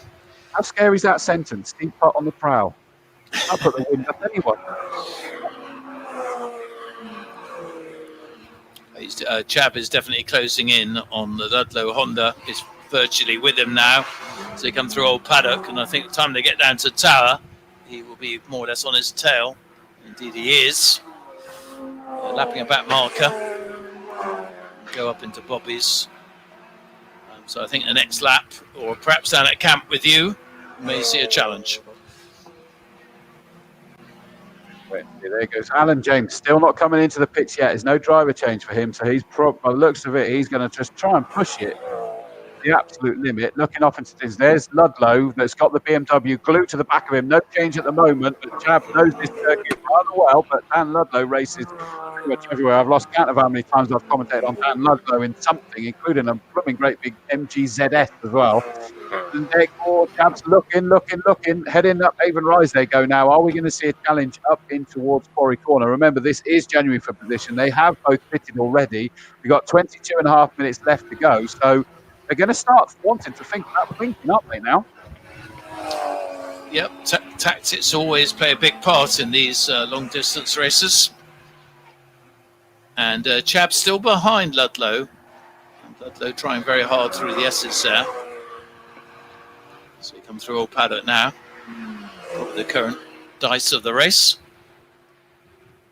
Chab try and dive down looking at the inside line. If Ludlow leaves a gap, he'll be through. But he drove very well. Kept his line, and Chab still behind him. Into the pit has also come the number 17 car that was at second on the road. That's the Fulbrook and Bailey Sussex Road and Race Mini. Sussex Road and Race, a great team that you see sort of popping up here, there and everywhere. A very friendly team as well if you speak to anybody. And they've got 2 cars out here at the moment. The first one actually came in with a problem. Did that go back out again? That was the 26 car. No, that never made it back out again, sadly. So that's the only car for him. Steve Putt's car is in our popping and banging, isn't it? I don't know if it's doing it up by you as well. I didn't hear, but I'll look out next would time. Do. Yeah. If it was doing it, you would do, I assure you. You'd dive for cover. Little Hyundai Coupe is going quite well for what sort of machine it is, 76. Chab's still behind Ludlow, so he come through Old Paddock. And behind them is Steve Putt, gaining all the time. So I think this could be quite an interesting race, actually, Chris, as it all unfolds. Ilse Cox has got a helmet on, so we can expect her to take over that BMW, number 12 BMW, with the wonderful RAF livery on it, of course. Into the pits comes one of the C1s as well, so we're starting to get in. We still wait. Ray Ferguson's coming in as well. He was running up in 3rd place on the road at the moment, 2nd in Class 4. In fact, the leader of class. Our own John Moon did quite a lot of C1 racing. We've got 3 together. The sort of like the pseudo top 3 is that Chab's now trying to put a move on Dan Ludlow. Steve Putt's behind both of those. They were getting past. They probably spooked David Russell, Ilse's son-in-law, but he just stayed nicely out of the way. Round towards you, round Quarry now coming towards you. It's still in the same order somehow. Ludlow just ahead of Chab. Chab may have got him actually. Oh no, perhaps not. But he's having a go. Yes, he has got him. Yep. Going into the S's. Nice overtake there by Chab. For a minute, it looked like Steve Putz, but no. I know that cars don't look alike, but from a distance. It's the metallic blue, isn't it? Yeah. The sunlight beating down. They look really gleaming, those two, as they come down the straight, coming out of Quarry. So no notification of the window closing yet. We've still got 19 minutes and 10 seconds left to go. We've got another one of the MX-5s in as well. That's 22 Adrian Johnson, I believe, that is in. Steve Putz past Dan Ludlow as well. Flames belching out the back as he on the override there as he came in towards Camp Corner. I've been waiting all day for that, Putty, and I last managed to see it as he got past Dan Ludlow, number 70. In fairness, that was only going to be a matter of time. Steve Putt is the, in fact, I think Steve Putt's the only Class 1 car out there, isn't he? Sadly. Yeah, I've just forgot. There's no point in me asking you, is there? No, because they got decided after that. Right, into the pits has come the 77 car of Davian Ryder. In has come the David Russell to hand over to Ilse Cox. And in fact, David Russell's wife is there, Ilse's daughter, ready to greet him and get him out. And they've got to do the wipe down now. I mean, I'm just watching it clearly. It's so much more work involved at the moment, isn't there? In the things that you don't even think about. Yes, everything is more complicated in the current climate. Steve Putz, by the way, has got past Chab now. Well, Alan James has just gone through in the lead of the race, still not stopping yet. Have you got a gap in terms of... Not clearly, because it's 2 laps. Yeah. Or it'll be a lap and a half, sorry, should I say, because here comes Putty again. I think he's got a great chance to win this, actually. Who? James. Alan James. Steve Putz just put a 110.374 in. Wow. We'll be closing in quickly at that rate, won't he? Yeah. Chab's just done a personal best, 114.396 in that 3rd position. He's going to be trying to see whether he can be closed right in on Alan James when he comes out. That, I think, is going to be the most interesting one because Steve Putt's Class 1 anyway. Alan James, Cook and Hyde Andrews Bird and Ludlow are all Class 2 cars. So that's the fight there. This is what this is all about, is that you can win things in your own class, but the classes are decided, for those who don't know, after the qualifying, so that you work it out. And we had all the banter, didn't we, on Thursday about people sandbagging and things like that. And they also said that she'd been accused, and she said she wasn't. So I believe her. Alan James goes through again. I just love that Synchro Motorsport Honda. It's got the, you see it, that does endurance racing as well. It's got the digital display on the side again that tells you the position it's in within its class when it's doing the endurance racing. Yeah, it's a real McCoy. Yeah. They're quite a team, Synchro Motorsport, actually, aren't they? Always very good display here at Castle Combe. Unfortunately, couldn't have all the Honda goodies with them this year. Yeah, my daughter loved doing that, where you sit down with the steering wheel, controlling the basically the remote control cars. She loved having a go on that last year. Yeah, normally have some very good road cars and motorbikes as well on display. And the stunt biker was here. That was part of this last year, wasn't it, as well? Yes. Del Brett's still going well on his future ins Boxster. 109 all of a sudden for Steve Putt. He's going quicker and quicker. 1:09, that's a good time. He knows that he's got to push then, that tells me, doesn't it? I think he does. Oh, it is an interesting fight that's just gone through Folly. 2 minis, one of the Sussex Road and Race minis. The 17 car of Fulbrook and Bailey has now got Dave Spiller 282 just behind in the black and orange mini. That is for second and third in class 4.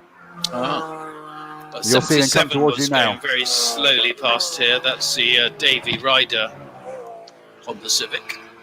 Okay, fingers crossed it's just the new driver getting used to it. Could just be.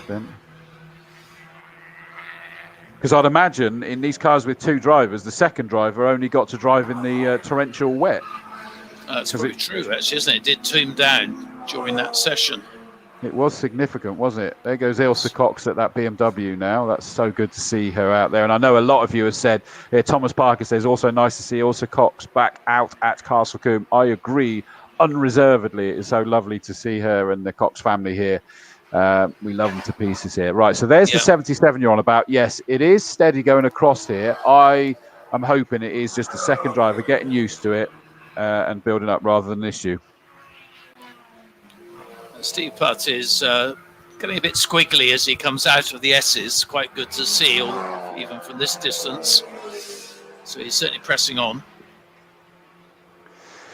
I think the only car we're waiting to pit now is our leader, Alan James, and he's gone through again. He's going to push it to the absolute limit, which does suggest that you were right with the 10 minutes before the end, which would actually make it after 35 minutes.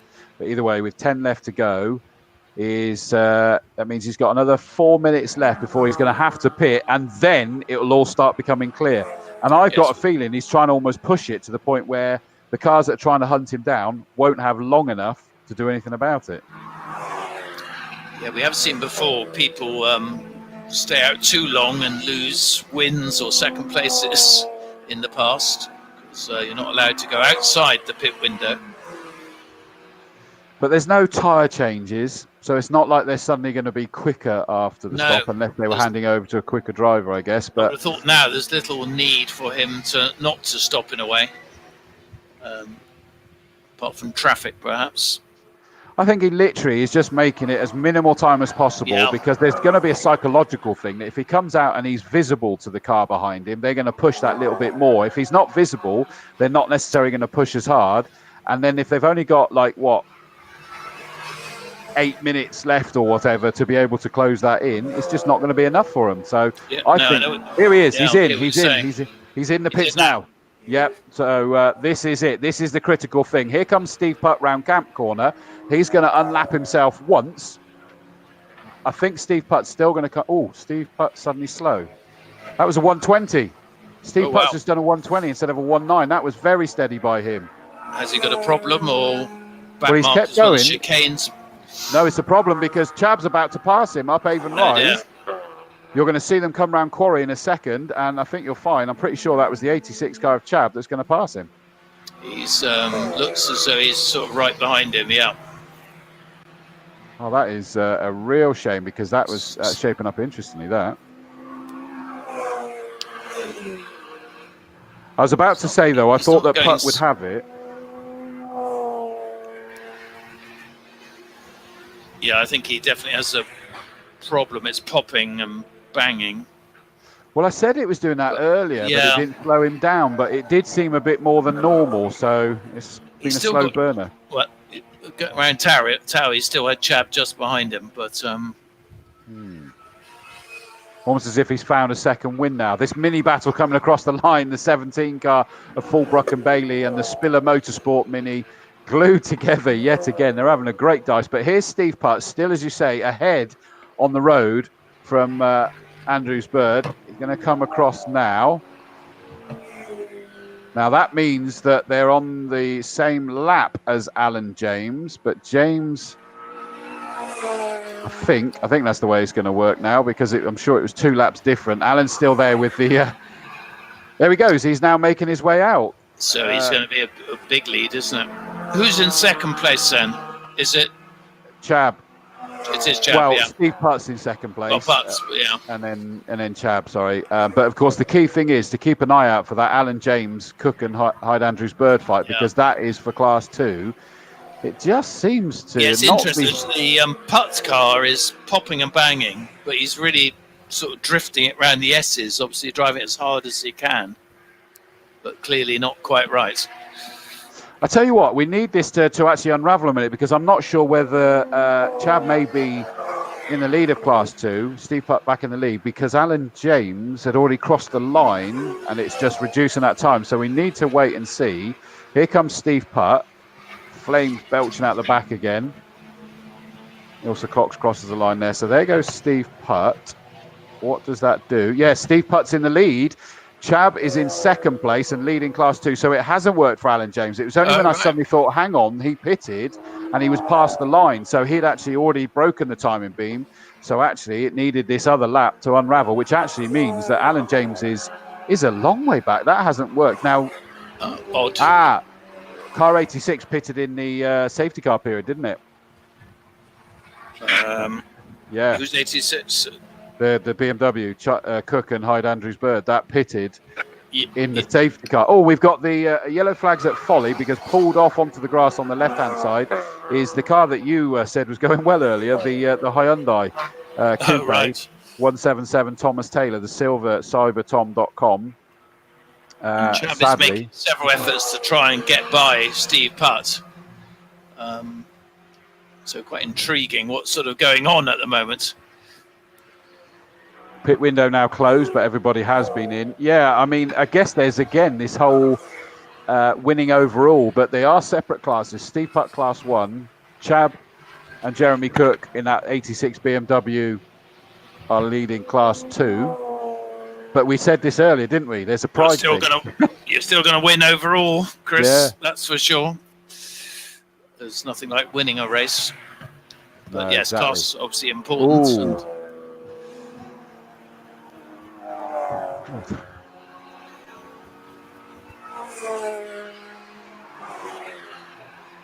I don't know if they're on the same lap, but the two Mazdas quite close together. That's a Williams pair. Well, that's interesting. Car 7, Steve Putt, 30 seconds stop-go penalty. Ah. But I don't actually know why. I mean, you'd imagine it was a short pit stop. But I'm just trying to find out.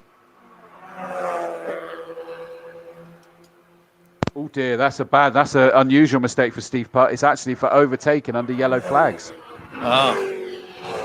That is very unlike Steve, isn't it? He must. Oh no, there's smoke coming out of Steve Putt's car. Oh, and he hasn't seen it because he's still coming. He's coming in towards camp. He's got smoke coming out the back of his car. Stop, Steve. Don't keep going, mate. Don't keep going. We don't want to see even more damage done to that car. And that, of course, and he's now slowing right down. But I don't think he knows there's smoke coming down as he came towards camp. So through has gone Chab into the overall lead of the race. He'll have just seen the stop-go penalty for that number 7. He doesn't care about that now, because he's going to be out of this race. What a devastation day for Steve Putt that is. The Jazz is going slow as well, by the way. Hasn't worked out for him, has it? It's quite a long race. This is tough, isn't it? That's so 75 Dan Wheeler. That Honda Jazz is going slowly up Avon Rise, so something's wrong with that car as well, I'm afraid to say. Here comes Chab, just lapping 77, which is still going quite slowly. There's Steve Putt has come by. More smoke again. Going about half speed, I guess, but quite a lot of smoke coming out the back. We've also got a meatball flag going out. I can only assume that's for car number 7, but was he still smoking as he came past you? He was, yeah. Oh dear. Here comes Chab working his way through the back markers in that BMW, doing a great job in that. That car hasn't had a trouble-free day, of course, that BMW. It's had one or two issues. There comes Steve Putt crawling his way into the pit lane. As I say, the sad thing is that means he won't get out by the looks of that, I wouldn't have thought, for the GT race coming up next as well. And it was for car 7. So it's two things being held out for 7. A stop-go penalty for 30 seconds, which means they may as well come in, stop for that 30 seconds, have a look. He might not even be aware of the smoke coming out the back, of course. So much appendages on that car, he probably can't see it. Well, here comes Chab. So a good driver pairing, actually. The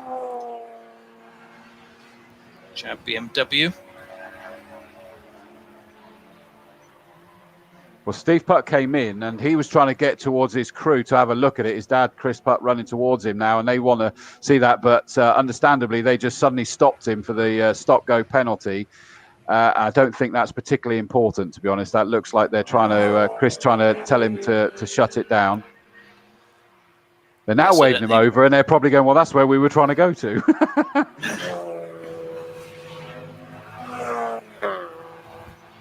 That is a shame, isn't it, that RX-7? We were so chuffed to see him back on the entry list, weren't we? It was a shame. So that means that Alan James will jump up to second now again, won't he, in that 76 Synchro Motorsport Honda? I assume so, yeah. Stuart Emmett still going very well in that MG. Just a very nice overtake into the S's there. I'm not sure where he is overall, Chris. Do you know? He is running 6th overall, second in Class 3. Yeah, pretty good effort, isn't it, that MG? They go well, those little MGs. And did you say he's just past Del Brett? I don't think it was Del Brett, actually, but he yes, just it was. passed. Yes, it was. Might have been. Yeah, he's just coming down towards us now. And the reason why I asked that is for the lead of Class 3. So Emmett has now moved into the lead of Class 3. Del Brett in second. There across the line comes that MG. So, yeah, he's up into 5th place and ahead of Del Brett. That is a great fight. Steve Putt's car sadly being pushed out of the way in that pit lane. Been a torrid day for them. So this is the great thing that, and that Honda Jazz 75 is still going, but clearly, let me see, what was that? What's the number? 75. Dan Wheeler. Yeah, I mean, he's lapped to 121. He's now lapping in 139s. Wow. Yeah. That's clearly quite a difference. And that's the same driver, Dan Wheeler. In fact, he can barely get it up Avon Rice now. He's just That's kind odd, of, isn't it? he's doing Fred Flintstone, I think, with his feet underneath the car to try and keep it going. Ask your parents. Steve Emmett's pulled a long way ahead of the Porsche, so half of Hamadan's length. So a good result for him. All the Mazdas continue to go well. Chris, good little car. Absolutely, aren't they, Justin? Apparently they are incredible fun to race as well. Yeah, they're so reliable and well made, and good little handling. road car really, and a very good race car. Some excellent Mazda racing too. Good handling, I hear, as well. Very good, yeah. Very good.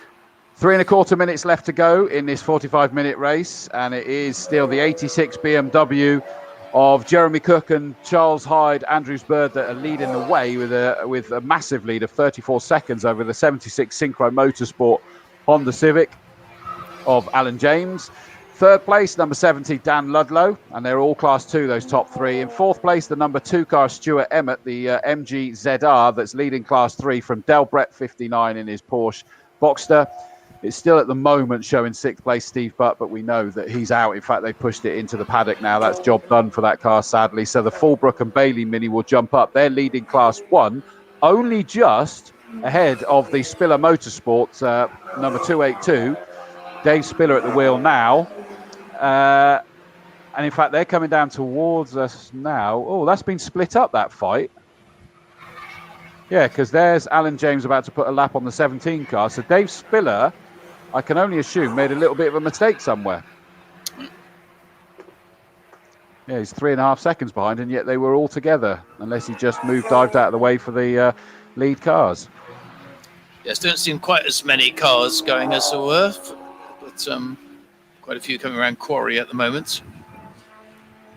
I wonder whether, because we find attrition rates in all races so far this year quite higher, higher than usual. I wonder if they have been higher than usual. Yeah, tucked away for too long, probably. Yeah, maybe.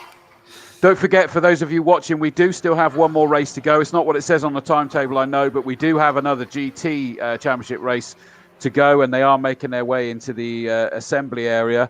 We'll wait and see how many cars we're going to have on that grid. That will be in effect their race number 1. I know. We should get most of that in, actually, I would think. They were certainly hoping that they'd give them at least 10 laps in that one, which would be nice. 6:25 is the curfew. The reason it's 6:25 is that we actually have to be completely off of the circuit and everything turned off by 6:30. So that explains that one. The Boxster just coming by, and Chad will probably lap him before the end of the race again. The Boxster game having a pretty good race, very reliable car that as well. As you said, there's a lot of racing. Seems to go well. I missed the fact that Ray Ferguson's out as well, sadly. He's come in and retired that car, which is a shame because he was going great before the pit stop. Yes, he likes doing a few races at the meeting, doesn't he, given any opportunity? Well, someone made the comment, why wasn't he in the hot hatches as well? You know, he's been known to go for 5 or more races in a day, hasn't he? He has. But as someone was telling me that, like Pete Dickoff said, is that why stop racing? If I stop racing, I start getting old. And their point being is that racing just keeps him young, and you know, you just got to keep doing it. And I love that enthusiasm. So we're down to the last 4 seconds. Chab's already gone through. I can't see quite where he is on the cameras as it stands at the moment. But when he comes through, he will be taking the checkered flag. Here comes Chab now through Old Paddock, slapping a C1 Citroen. There's now Del Brett, future Inns Boxster.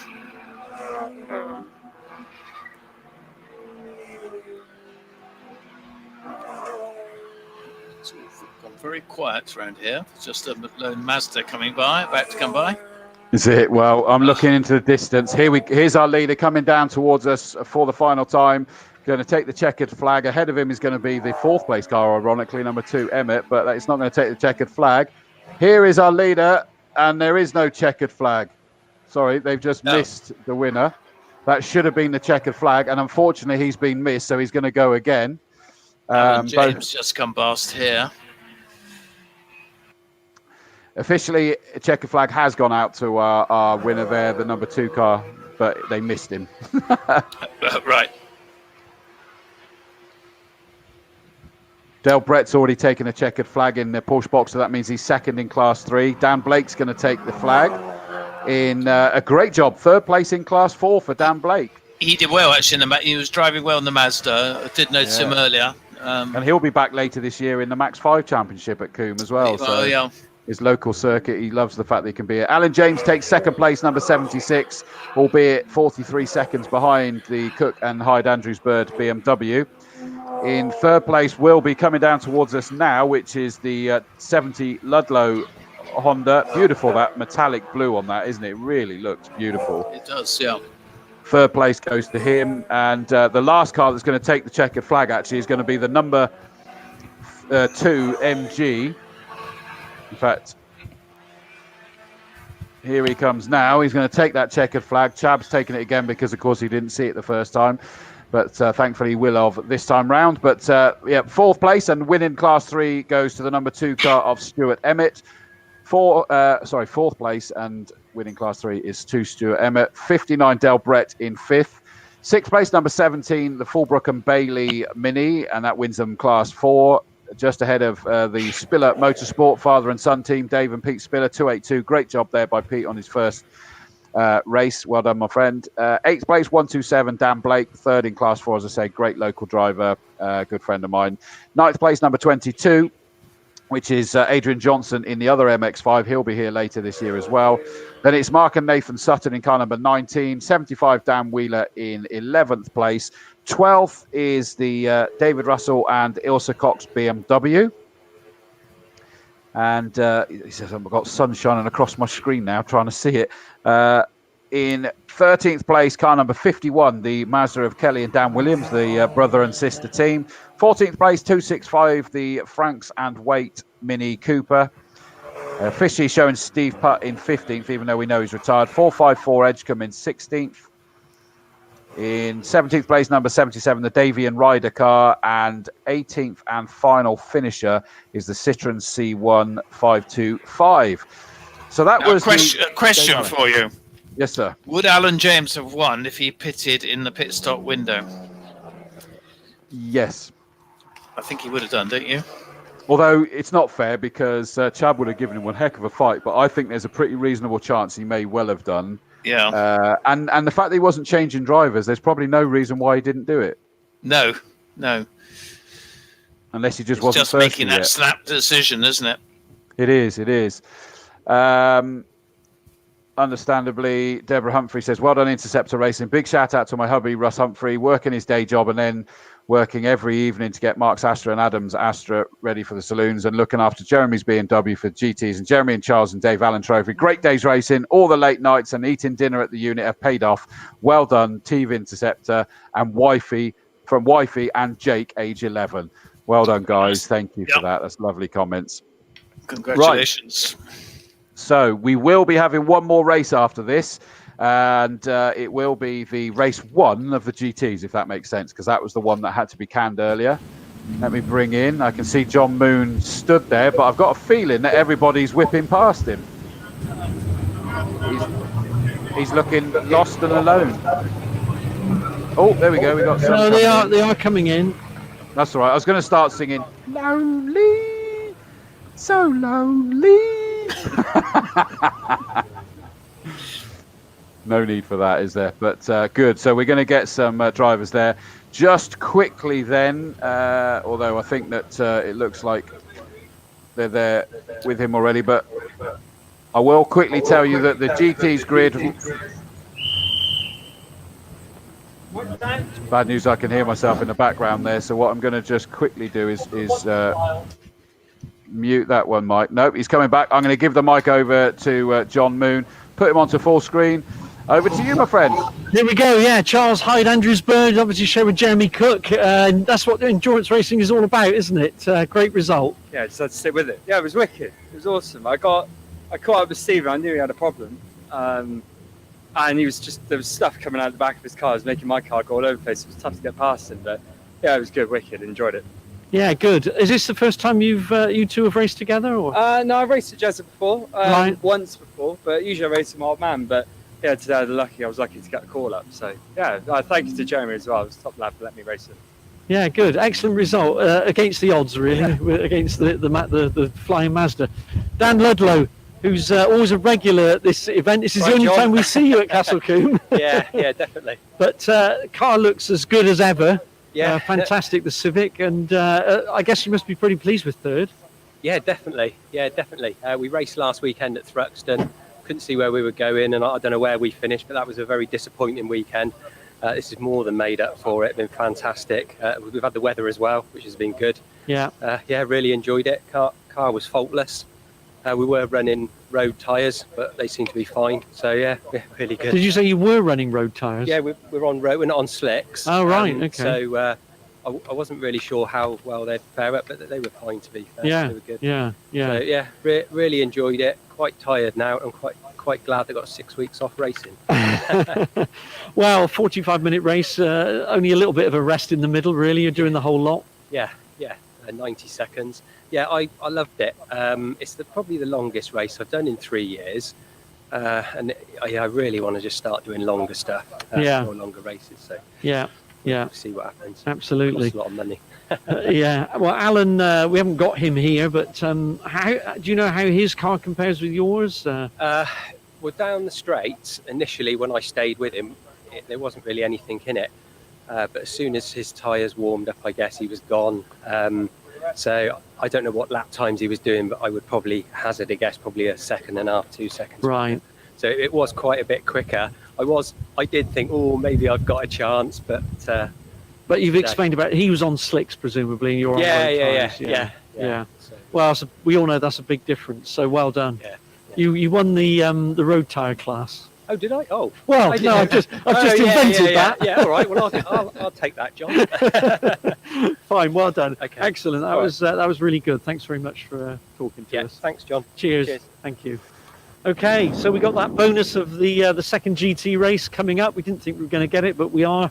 And the good news is that the Flotations Tigra is out on pole, the car that won last time. They think it was a wheel bearing. They're not 100% sure, but let's hope that that's all it was and they've managed to fix it. And we'll see it very soon.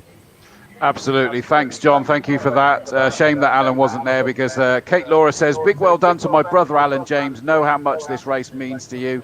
And absolutely. So we'll thanks to John Moon for grabbing that one. This isn't very nice. My wife's obviously watching. Hello, Lauren, if you're there as well. The current Mrs. Dawes says, my ears. Lonely, So lonely. I will be tonight if I keep singing that probably. But yes, sorry about that. There was no need for me to sing, but it was a giggle. Right, the grid for this is the first race. So on pole position is Oliver Ball. It should have been in 41. It should have been 36, Keith Butcher alongside him, but we know that he's out after the very first race incident. Second row, 27, Bradley John. 138, the mighty impressive Sasha Kakad. Third row should have been Steve Putt. We've just seen his engine go pop. So Tony Bennett, 24, in his R300 is on his own. Fourth row, 56, Alan Hamilton. Number 20, Tim Woodman.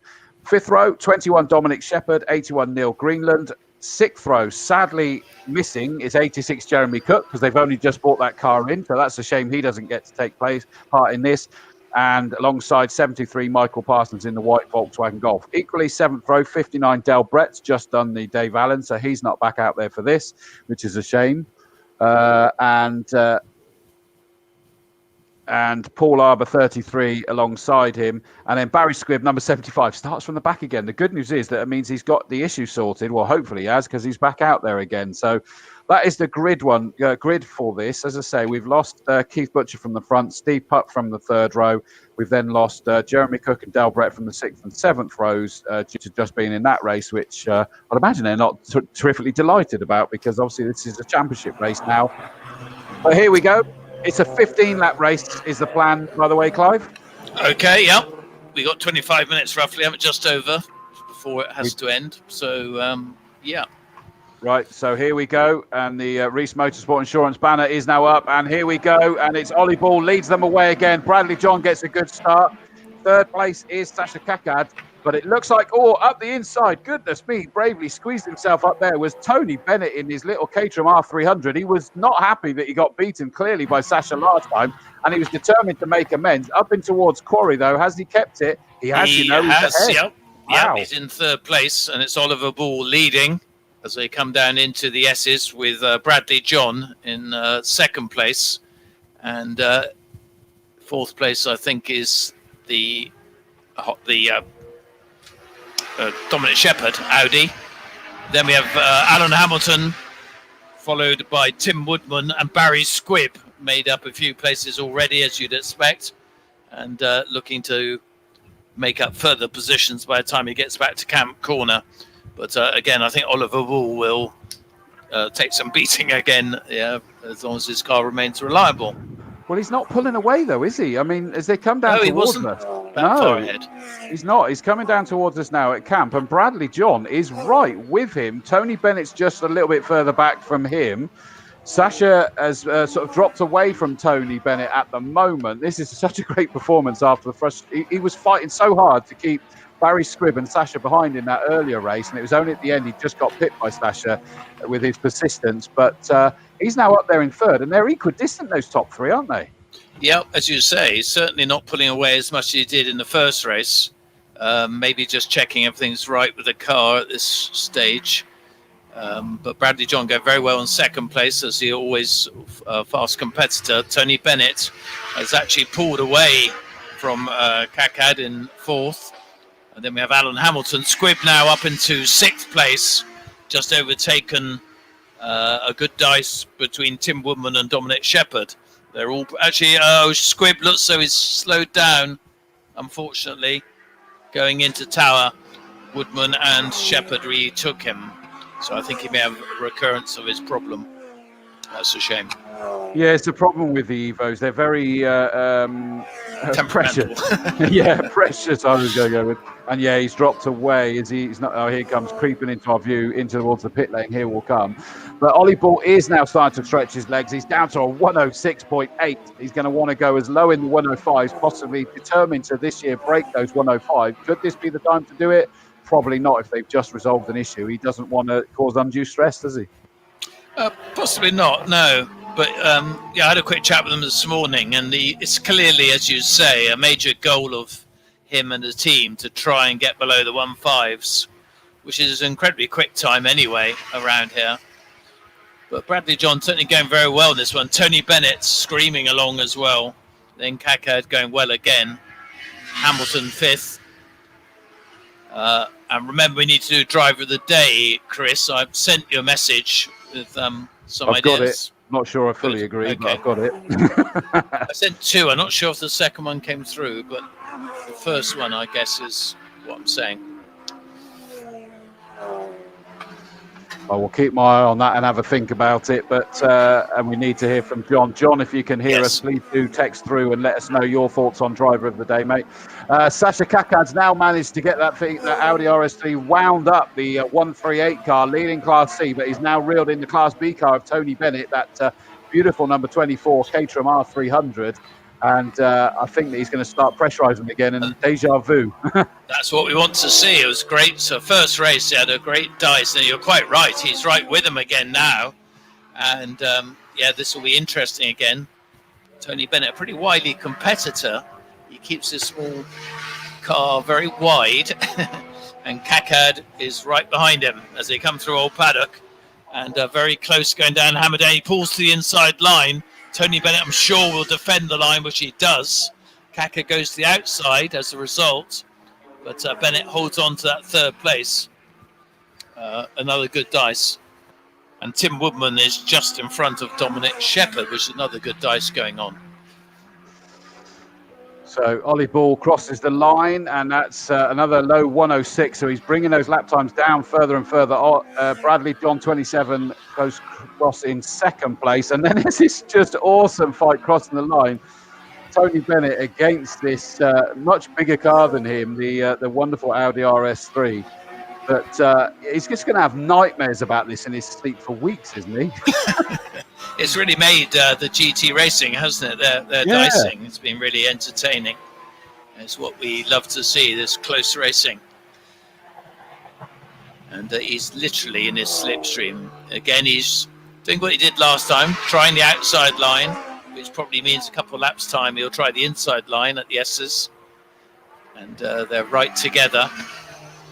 And again, he dashes to the inside. If he can just do that a bit earlier, he may be able to squeeze through. But I don't think he's quite got the oomph to do that. And Dominic Shepherd has got by Tim Woodman, by the way. Not that far behind that is Nigel Greenland going well and leading his class. This fight coming down towards us. I've just sent you a text as well after just liaising briefly with John Moon, so let me know what you think. Okay. But there goes Tony Bennett 24, still holding off Kakad as it stands at the moment. Through Folly they go. It's that usual story, isn't it? It's strengths and weaknesses at different parts of the circuit. But I'm just loving that. By the way, he's not on our list, but Tony Bennett could have potentially been a candidate for driver of the day for me, because his defensive against these bigger cars has just been incredible. Barry Squibb and Kakad in race 1, and Kakad again here in race 2. It's just been brilliant. And yes, and also he's limited racing experience, of course. A great dice. He's really trying around the outside now of Old Paddock, and then dives back to the inside, but Tony Bennett just knows he's going to do that. But it was a slightly different approach that time. So he's really trying everything he knows. And I guess after rallying, racecraft is very different, but he's having such a gallant go and great to watch. I noticed that Oliver Pool's gone through again. 6 laps completed, 9 laps left to go, and he's still, even with the quote-unquote slightly backed off, it's still only a 106.5 compared to 106.2. So he's got himself into that metronomic zone. Number 27, Bradley John, 12 seconds back, lapping around sort of mid 108 to low 109. So he's doing a good job there. But Tony Bennett just being absolutely hounded by this Audi RS3. Big gap, and then we get Hamilton, number 56. He's all out on his own at the moment, but I don't think he'll be too bothered about that, because obviously he and Woodman were having a great fight in the first race. He hasn't got to worry so much about that this time. Yeah, Bull's lap will be slightly slower this time because he's had the Golf at the S's, which he got held up a bit. But no problems, and here they come. Kakad again, really hugging the inside line this time. What I like about him, he tries slightly different things every time, and certainly not shy of getting right on the boot lid of Tony Bennett's Caterham. I know that Tony's got fans. Lynn Hoy, who from memory is one of the Orange Army. Thank you to all the Orange Army. Lynn Hoy, I'm guessing, I don't know whether you're here or not, Lynn, but incidentally, I know you put a message regarding that photo that's your profile that we as commentators said about the fact that you were chatting to them and you weren't, and you were angry about that. That's because we have to say stuff like that to make sure nobody panics, just so you know. But we knew that I know you were worried about that, and thank you for all the work that you and everybody else does for all of the race days that we come here. Without you, we don't get to go racing. And talking about going racing, Tony Bennett and Kakad really are. It's like a Rocky movie, isn't it? It certainly is. And just coming into the Tony Bennett places his car very cleverly, actually, throughout this race. But can he hold him back for the whole race? We thought we had him last time, but it wasn't to be. And Kakad really putting pressure on again. Of course, overtaking is never easy in motorsport. If you're very similarly speed, or even slightly quicker. Bradley John slowing. Sorry, Clive, to jump in there, but literally, as he came into my view, Bradley John is creeping towards the pit lane and is out of this race. That there was never an indication of there being anything wrong at any point today from that car. No, but these Evos have a slight history, don't they? Oh yes, a history and a future. Frankly, is the fact that they're so highly strung. I think that's even better than Precious, isn't it? They're just highly strung. They are. Like my wife. Oops, she's listening. I didn't mean that, love. I didn't mean it. I think your gin next week is just lost. It's all gone now, isn't it? Bradley John into the pit lane. So they're obviously going to try and have a look at it, although I think I just heard the engine knocked off. This sadly. is interesting. Oh dear. Kaka got really tied up with a back marker there and lost a lot of ground. It was really bad timing, unfortunately. Arbor seems to be a difficult car to get past, doesn't it? Because it's I think it was a bit unfortunate timing, to be honest. As we've always said, they can't just disappear, can they? No. And Bennett got him just at the first part of the S's, and then he really had nowhere to go, so it was a very, very tricky situation. But it'd be interesting if he can catch up again, because I think he's probably quicker. The wife's just messaged. The wife's just come by. The wife's just messaged to say, "Don't come home." So it's not even the gin that's gone; it's my house. Different keys, mate. Time you get home needed. Yes, and sadly, Bradley John is making his way in towards the paddock. Sadly, but just looking up, that Hamilton is now trying to get past Arbor. That's interesting. That Arbor car has got some serious strengths, which is why I think they find it difficult to get past him. Is that he's able to suddenly take a lot of speed into and through the corners. You know. Yeah. Well, here comes Tony Bennett.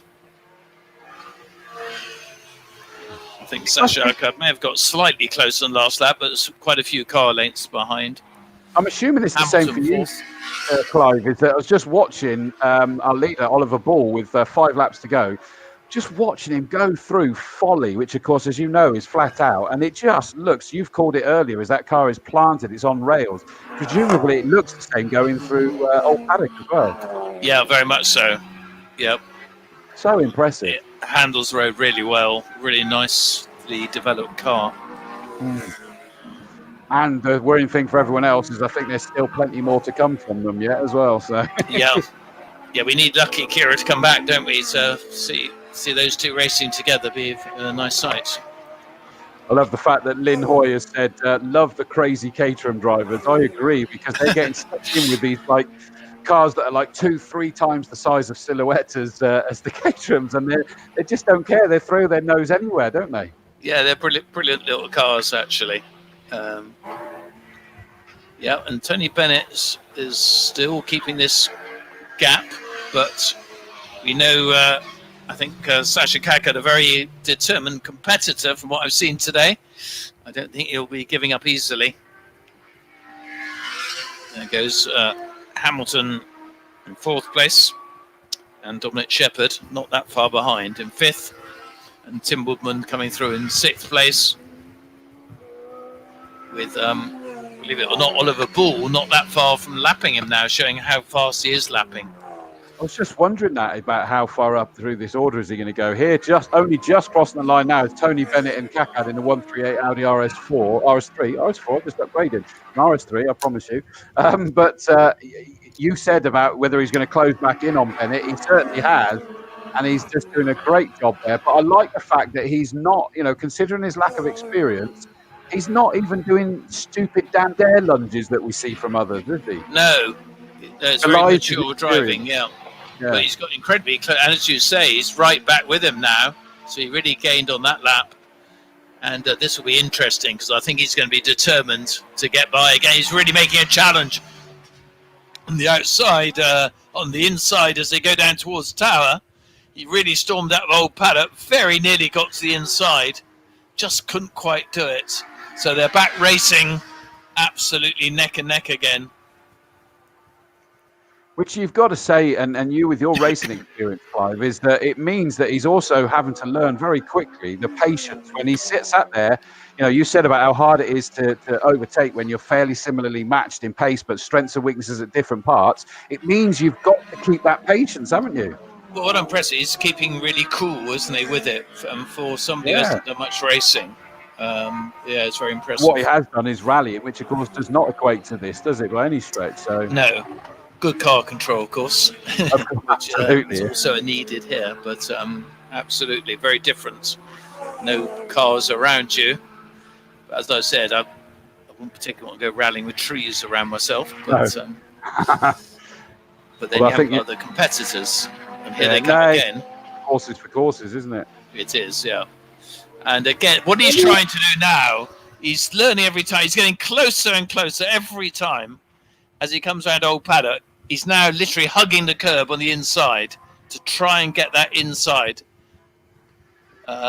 So he has the line for Tower. But Tony Bennett is totally aware of what he's trying to do. So it's fascinating to watch. Yeah, and I mean, don't think for 1 second that we're not saying enough about Tony Bennett. Tony Bennett is one of my favourite racing drivers in the whole country for many reasons. He's a phenomenal racing driver. He's got an incredible car there, and he's one of the nicest guys you will ever meet. Absolutely, yeah. But he's almost a victim of his own success here. Is that I'm not seeing anything I don't expect of him, which is unfair, isn't it? Really? Well, in a way, yeah. No, he is driving very, very well. Is that good? There goes Ollie Ball crossing the line, he's now starting his final lap, and he's about to lap the Hamilton car. So Alan Hamilton, number 56, is about to be lapped, and bearing in mind Hamilton's 5th, that probably is about as far as I think that our race leader is going to get, though. Yep, here come the dynamic duo. And they are so close.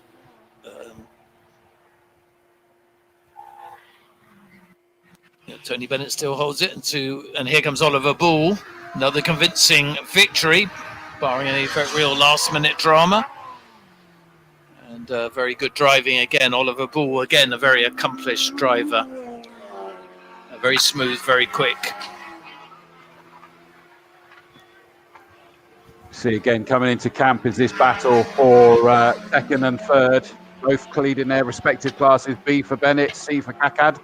Almost sounds appropriate, doesn't it, really? But it's a K for Kakad, I'm afraid to say. But here comes, actually, Ollie Ball got past Shepherd as well, so he's lapped all by the top, the two ahead of him. There he comes, takes the checker flag, a double victory for Oliver Ball in that 41 car, including hard work to get it sorted, ready for race number 2. And for the last time, the battle of second place comes into the S's. Kakad takes a wide line, sweeps around. Bennett just gains a bit on the exit.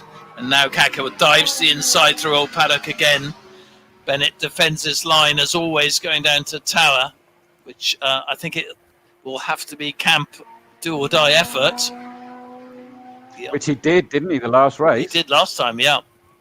But Bennett pulled away a bit through Tower, which may be normal. So they'll be into your sight very shortly.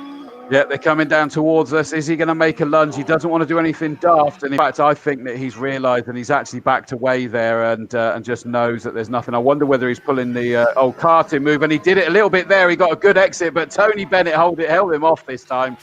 Great fight. And they go side by side to put the thumbs up. A fantastic performance there from both of them and some great entertainment. I hope that we get to see plenty more of that.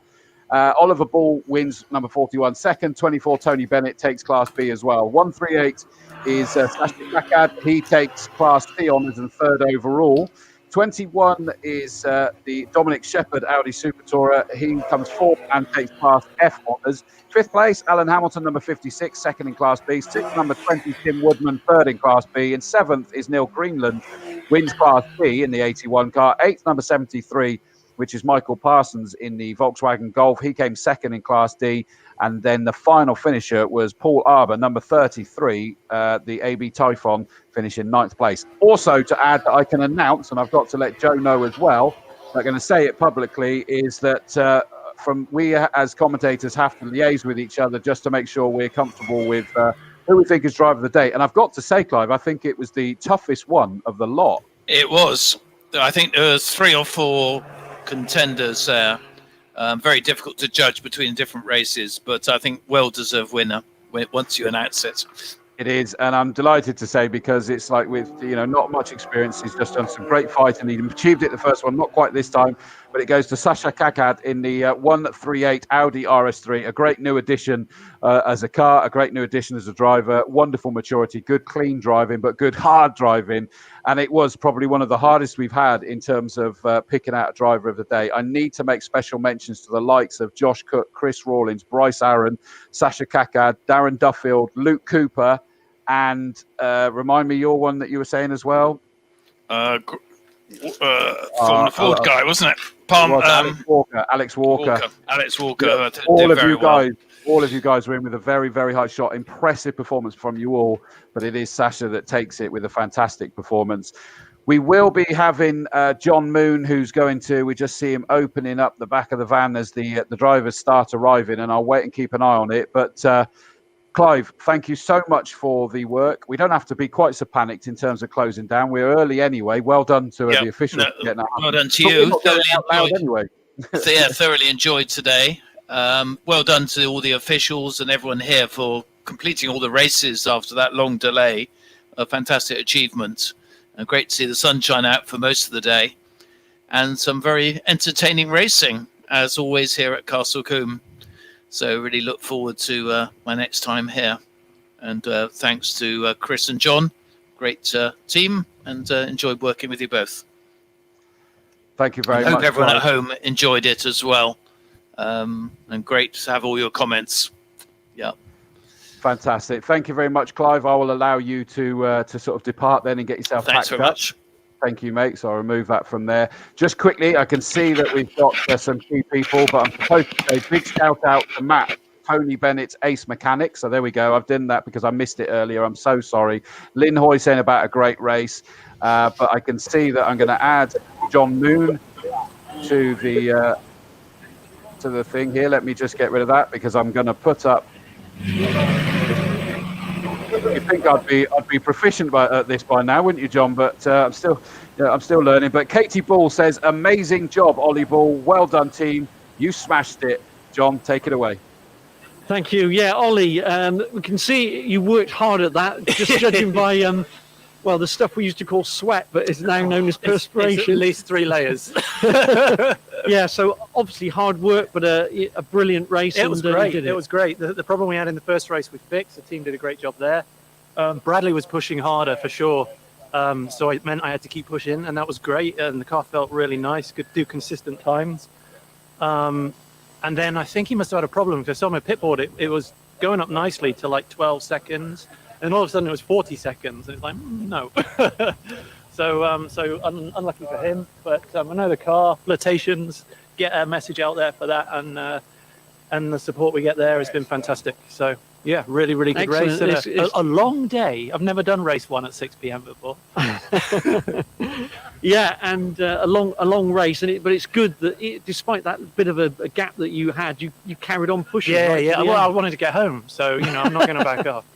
Excellent. Okay, we're trying to encourage Tony to come across now.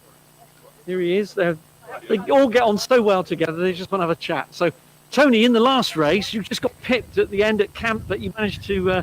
You knew what you was going to do this time, I guess. Yeah, and I was a bit cautious. I was thinking of the championship. I didn't want to throw away points if we touched. So I was a bit of a wimp, really, in the first race. But possibly fastest lap because I thought I had that in the bag of my class and lost it on the last lap. I should have just stayed going for it. And but the second one, I thought, well, I learnt my lesson.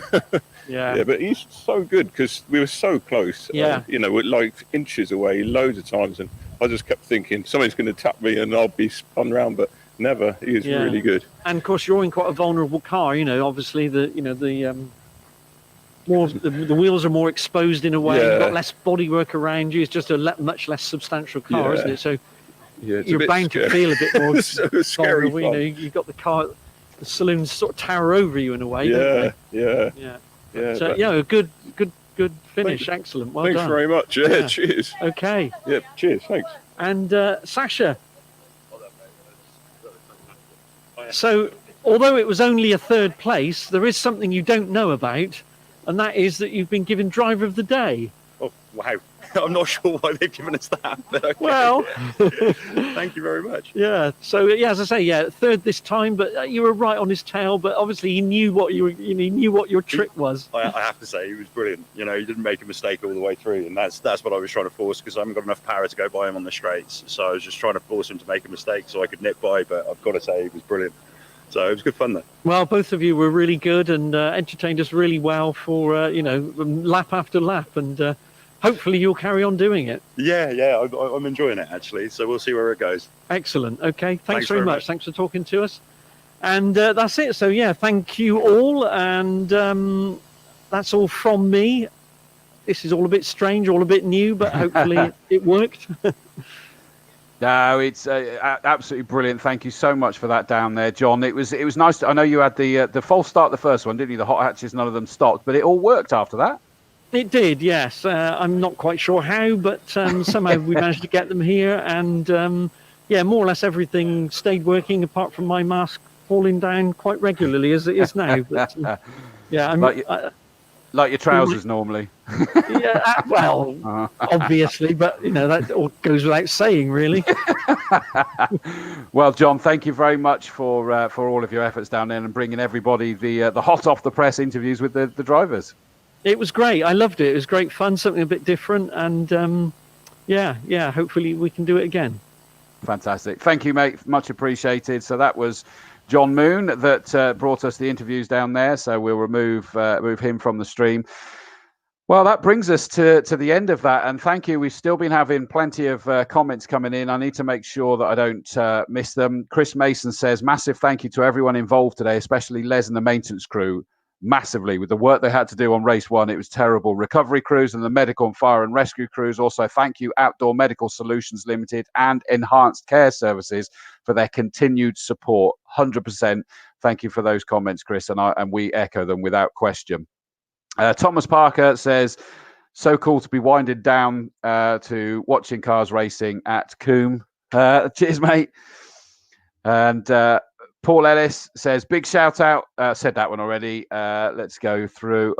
Thank you, Deborah Humphrey says, thank you, Dorsey and Clive and all the Castle Combe team for giving us a great day's racing and allowing us to see racing from home in these unusual times. Great job. Thank you. And I hope it was for you. I know it's not what we want, but it's trying to make sure that we don't miss it completely.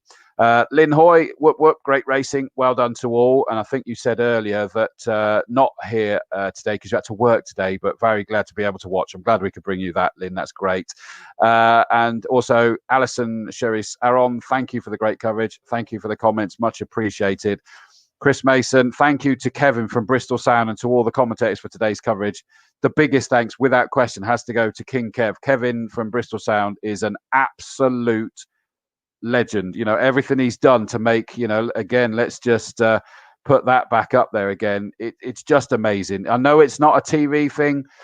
It was never supposed to be. But the good thing is that there's a possibility these might stay for race control and even down in the medical, I think, to some extent, so they can be ahead of the game, just see what's going on, which will be great if that's the case, so that we get some positive legacies out of what has been a very difficult situation for everybody. There's a hope that we're going to be able to have spectators back on the 31st of August. Nothing's being promised because you've seen how things change in an instant. And I don't just mean in motorsport or even just in sport, but I mean in day-to-day life as well. You know, if you're living in the north of the country, things have taken a very sad turn for the worse, and there's still increasing numbers. So we have no idea what's happening. Above all, what that means for me to be able to say to you all is, please stay safe, stay sensible. I know you're frustrated with what's happening, but please, there's nothing that can be taken out on the circuit. They're trying their hardest. On the racing club, they're trying their hardest. I know it almost seems bizarre that it's outdoors. Surely it can't be. But think how many things you touch. It's amazing how vulnerable you feel when you're at places like this, that you realise you're touching fences, you're touching posts, you're touching the rails as you go up the sides there. You're anything with the catering, the toilets, you know, all of those different things. It's such a different ball game at the minute, and we're trying. Fingers crossed, 31st of August, you're just going to have to pay attention to the website. I'm sure we'll keep doing Combe TV. I might not be able to do one this week, but it'll be the week after if I can't, is the plan. But please, above all, stay safe. Enjoy a gin. I know I'm going to later tonight, but thank you to the Orange Army, the recovery crew, the maintenance crew, the rescue crew, the medical crews, the officials that are here in the room next to me that have been doing a fantastic job. In fact, let's just very quickly, you know, look, there we go. There's Ken. There's Ken. Ken, give a wave, Ken. Give a wave. There's the boys in race control. Ken Davis, the chairman of the Castle Combe Racing Club. Absolute heroes to keep it going as well. So thank you for everybody that's watched. I hope you have enjoyed it. It's been hard work, but it's been an absolute pleasure. Chris Dawes, a.k.a. Dawsy, from Clive Woodward, from John Moon, and from Kevin that has made all this come together. Thank you so much for your comments, and I hope you've enjoyed it. For now, from myself, have a very good evening.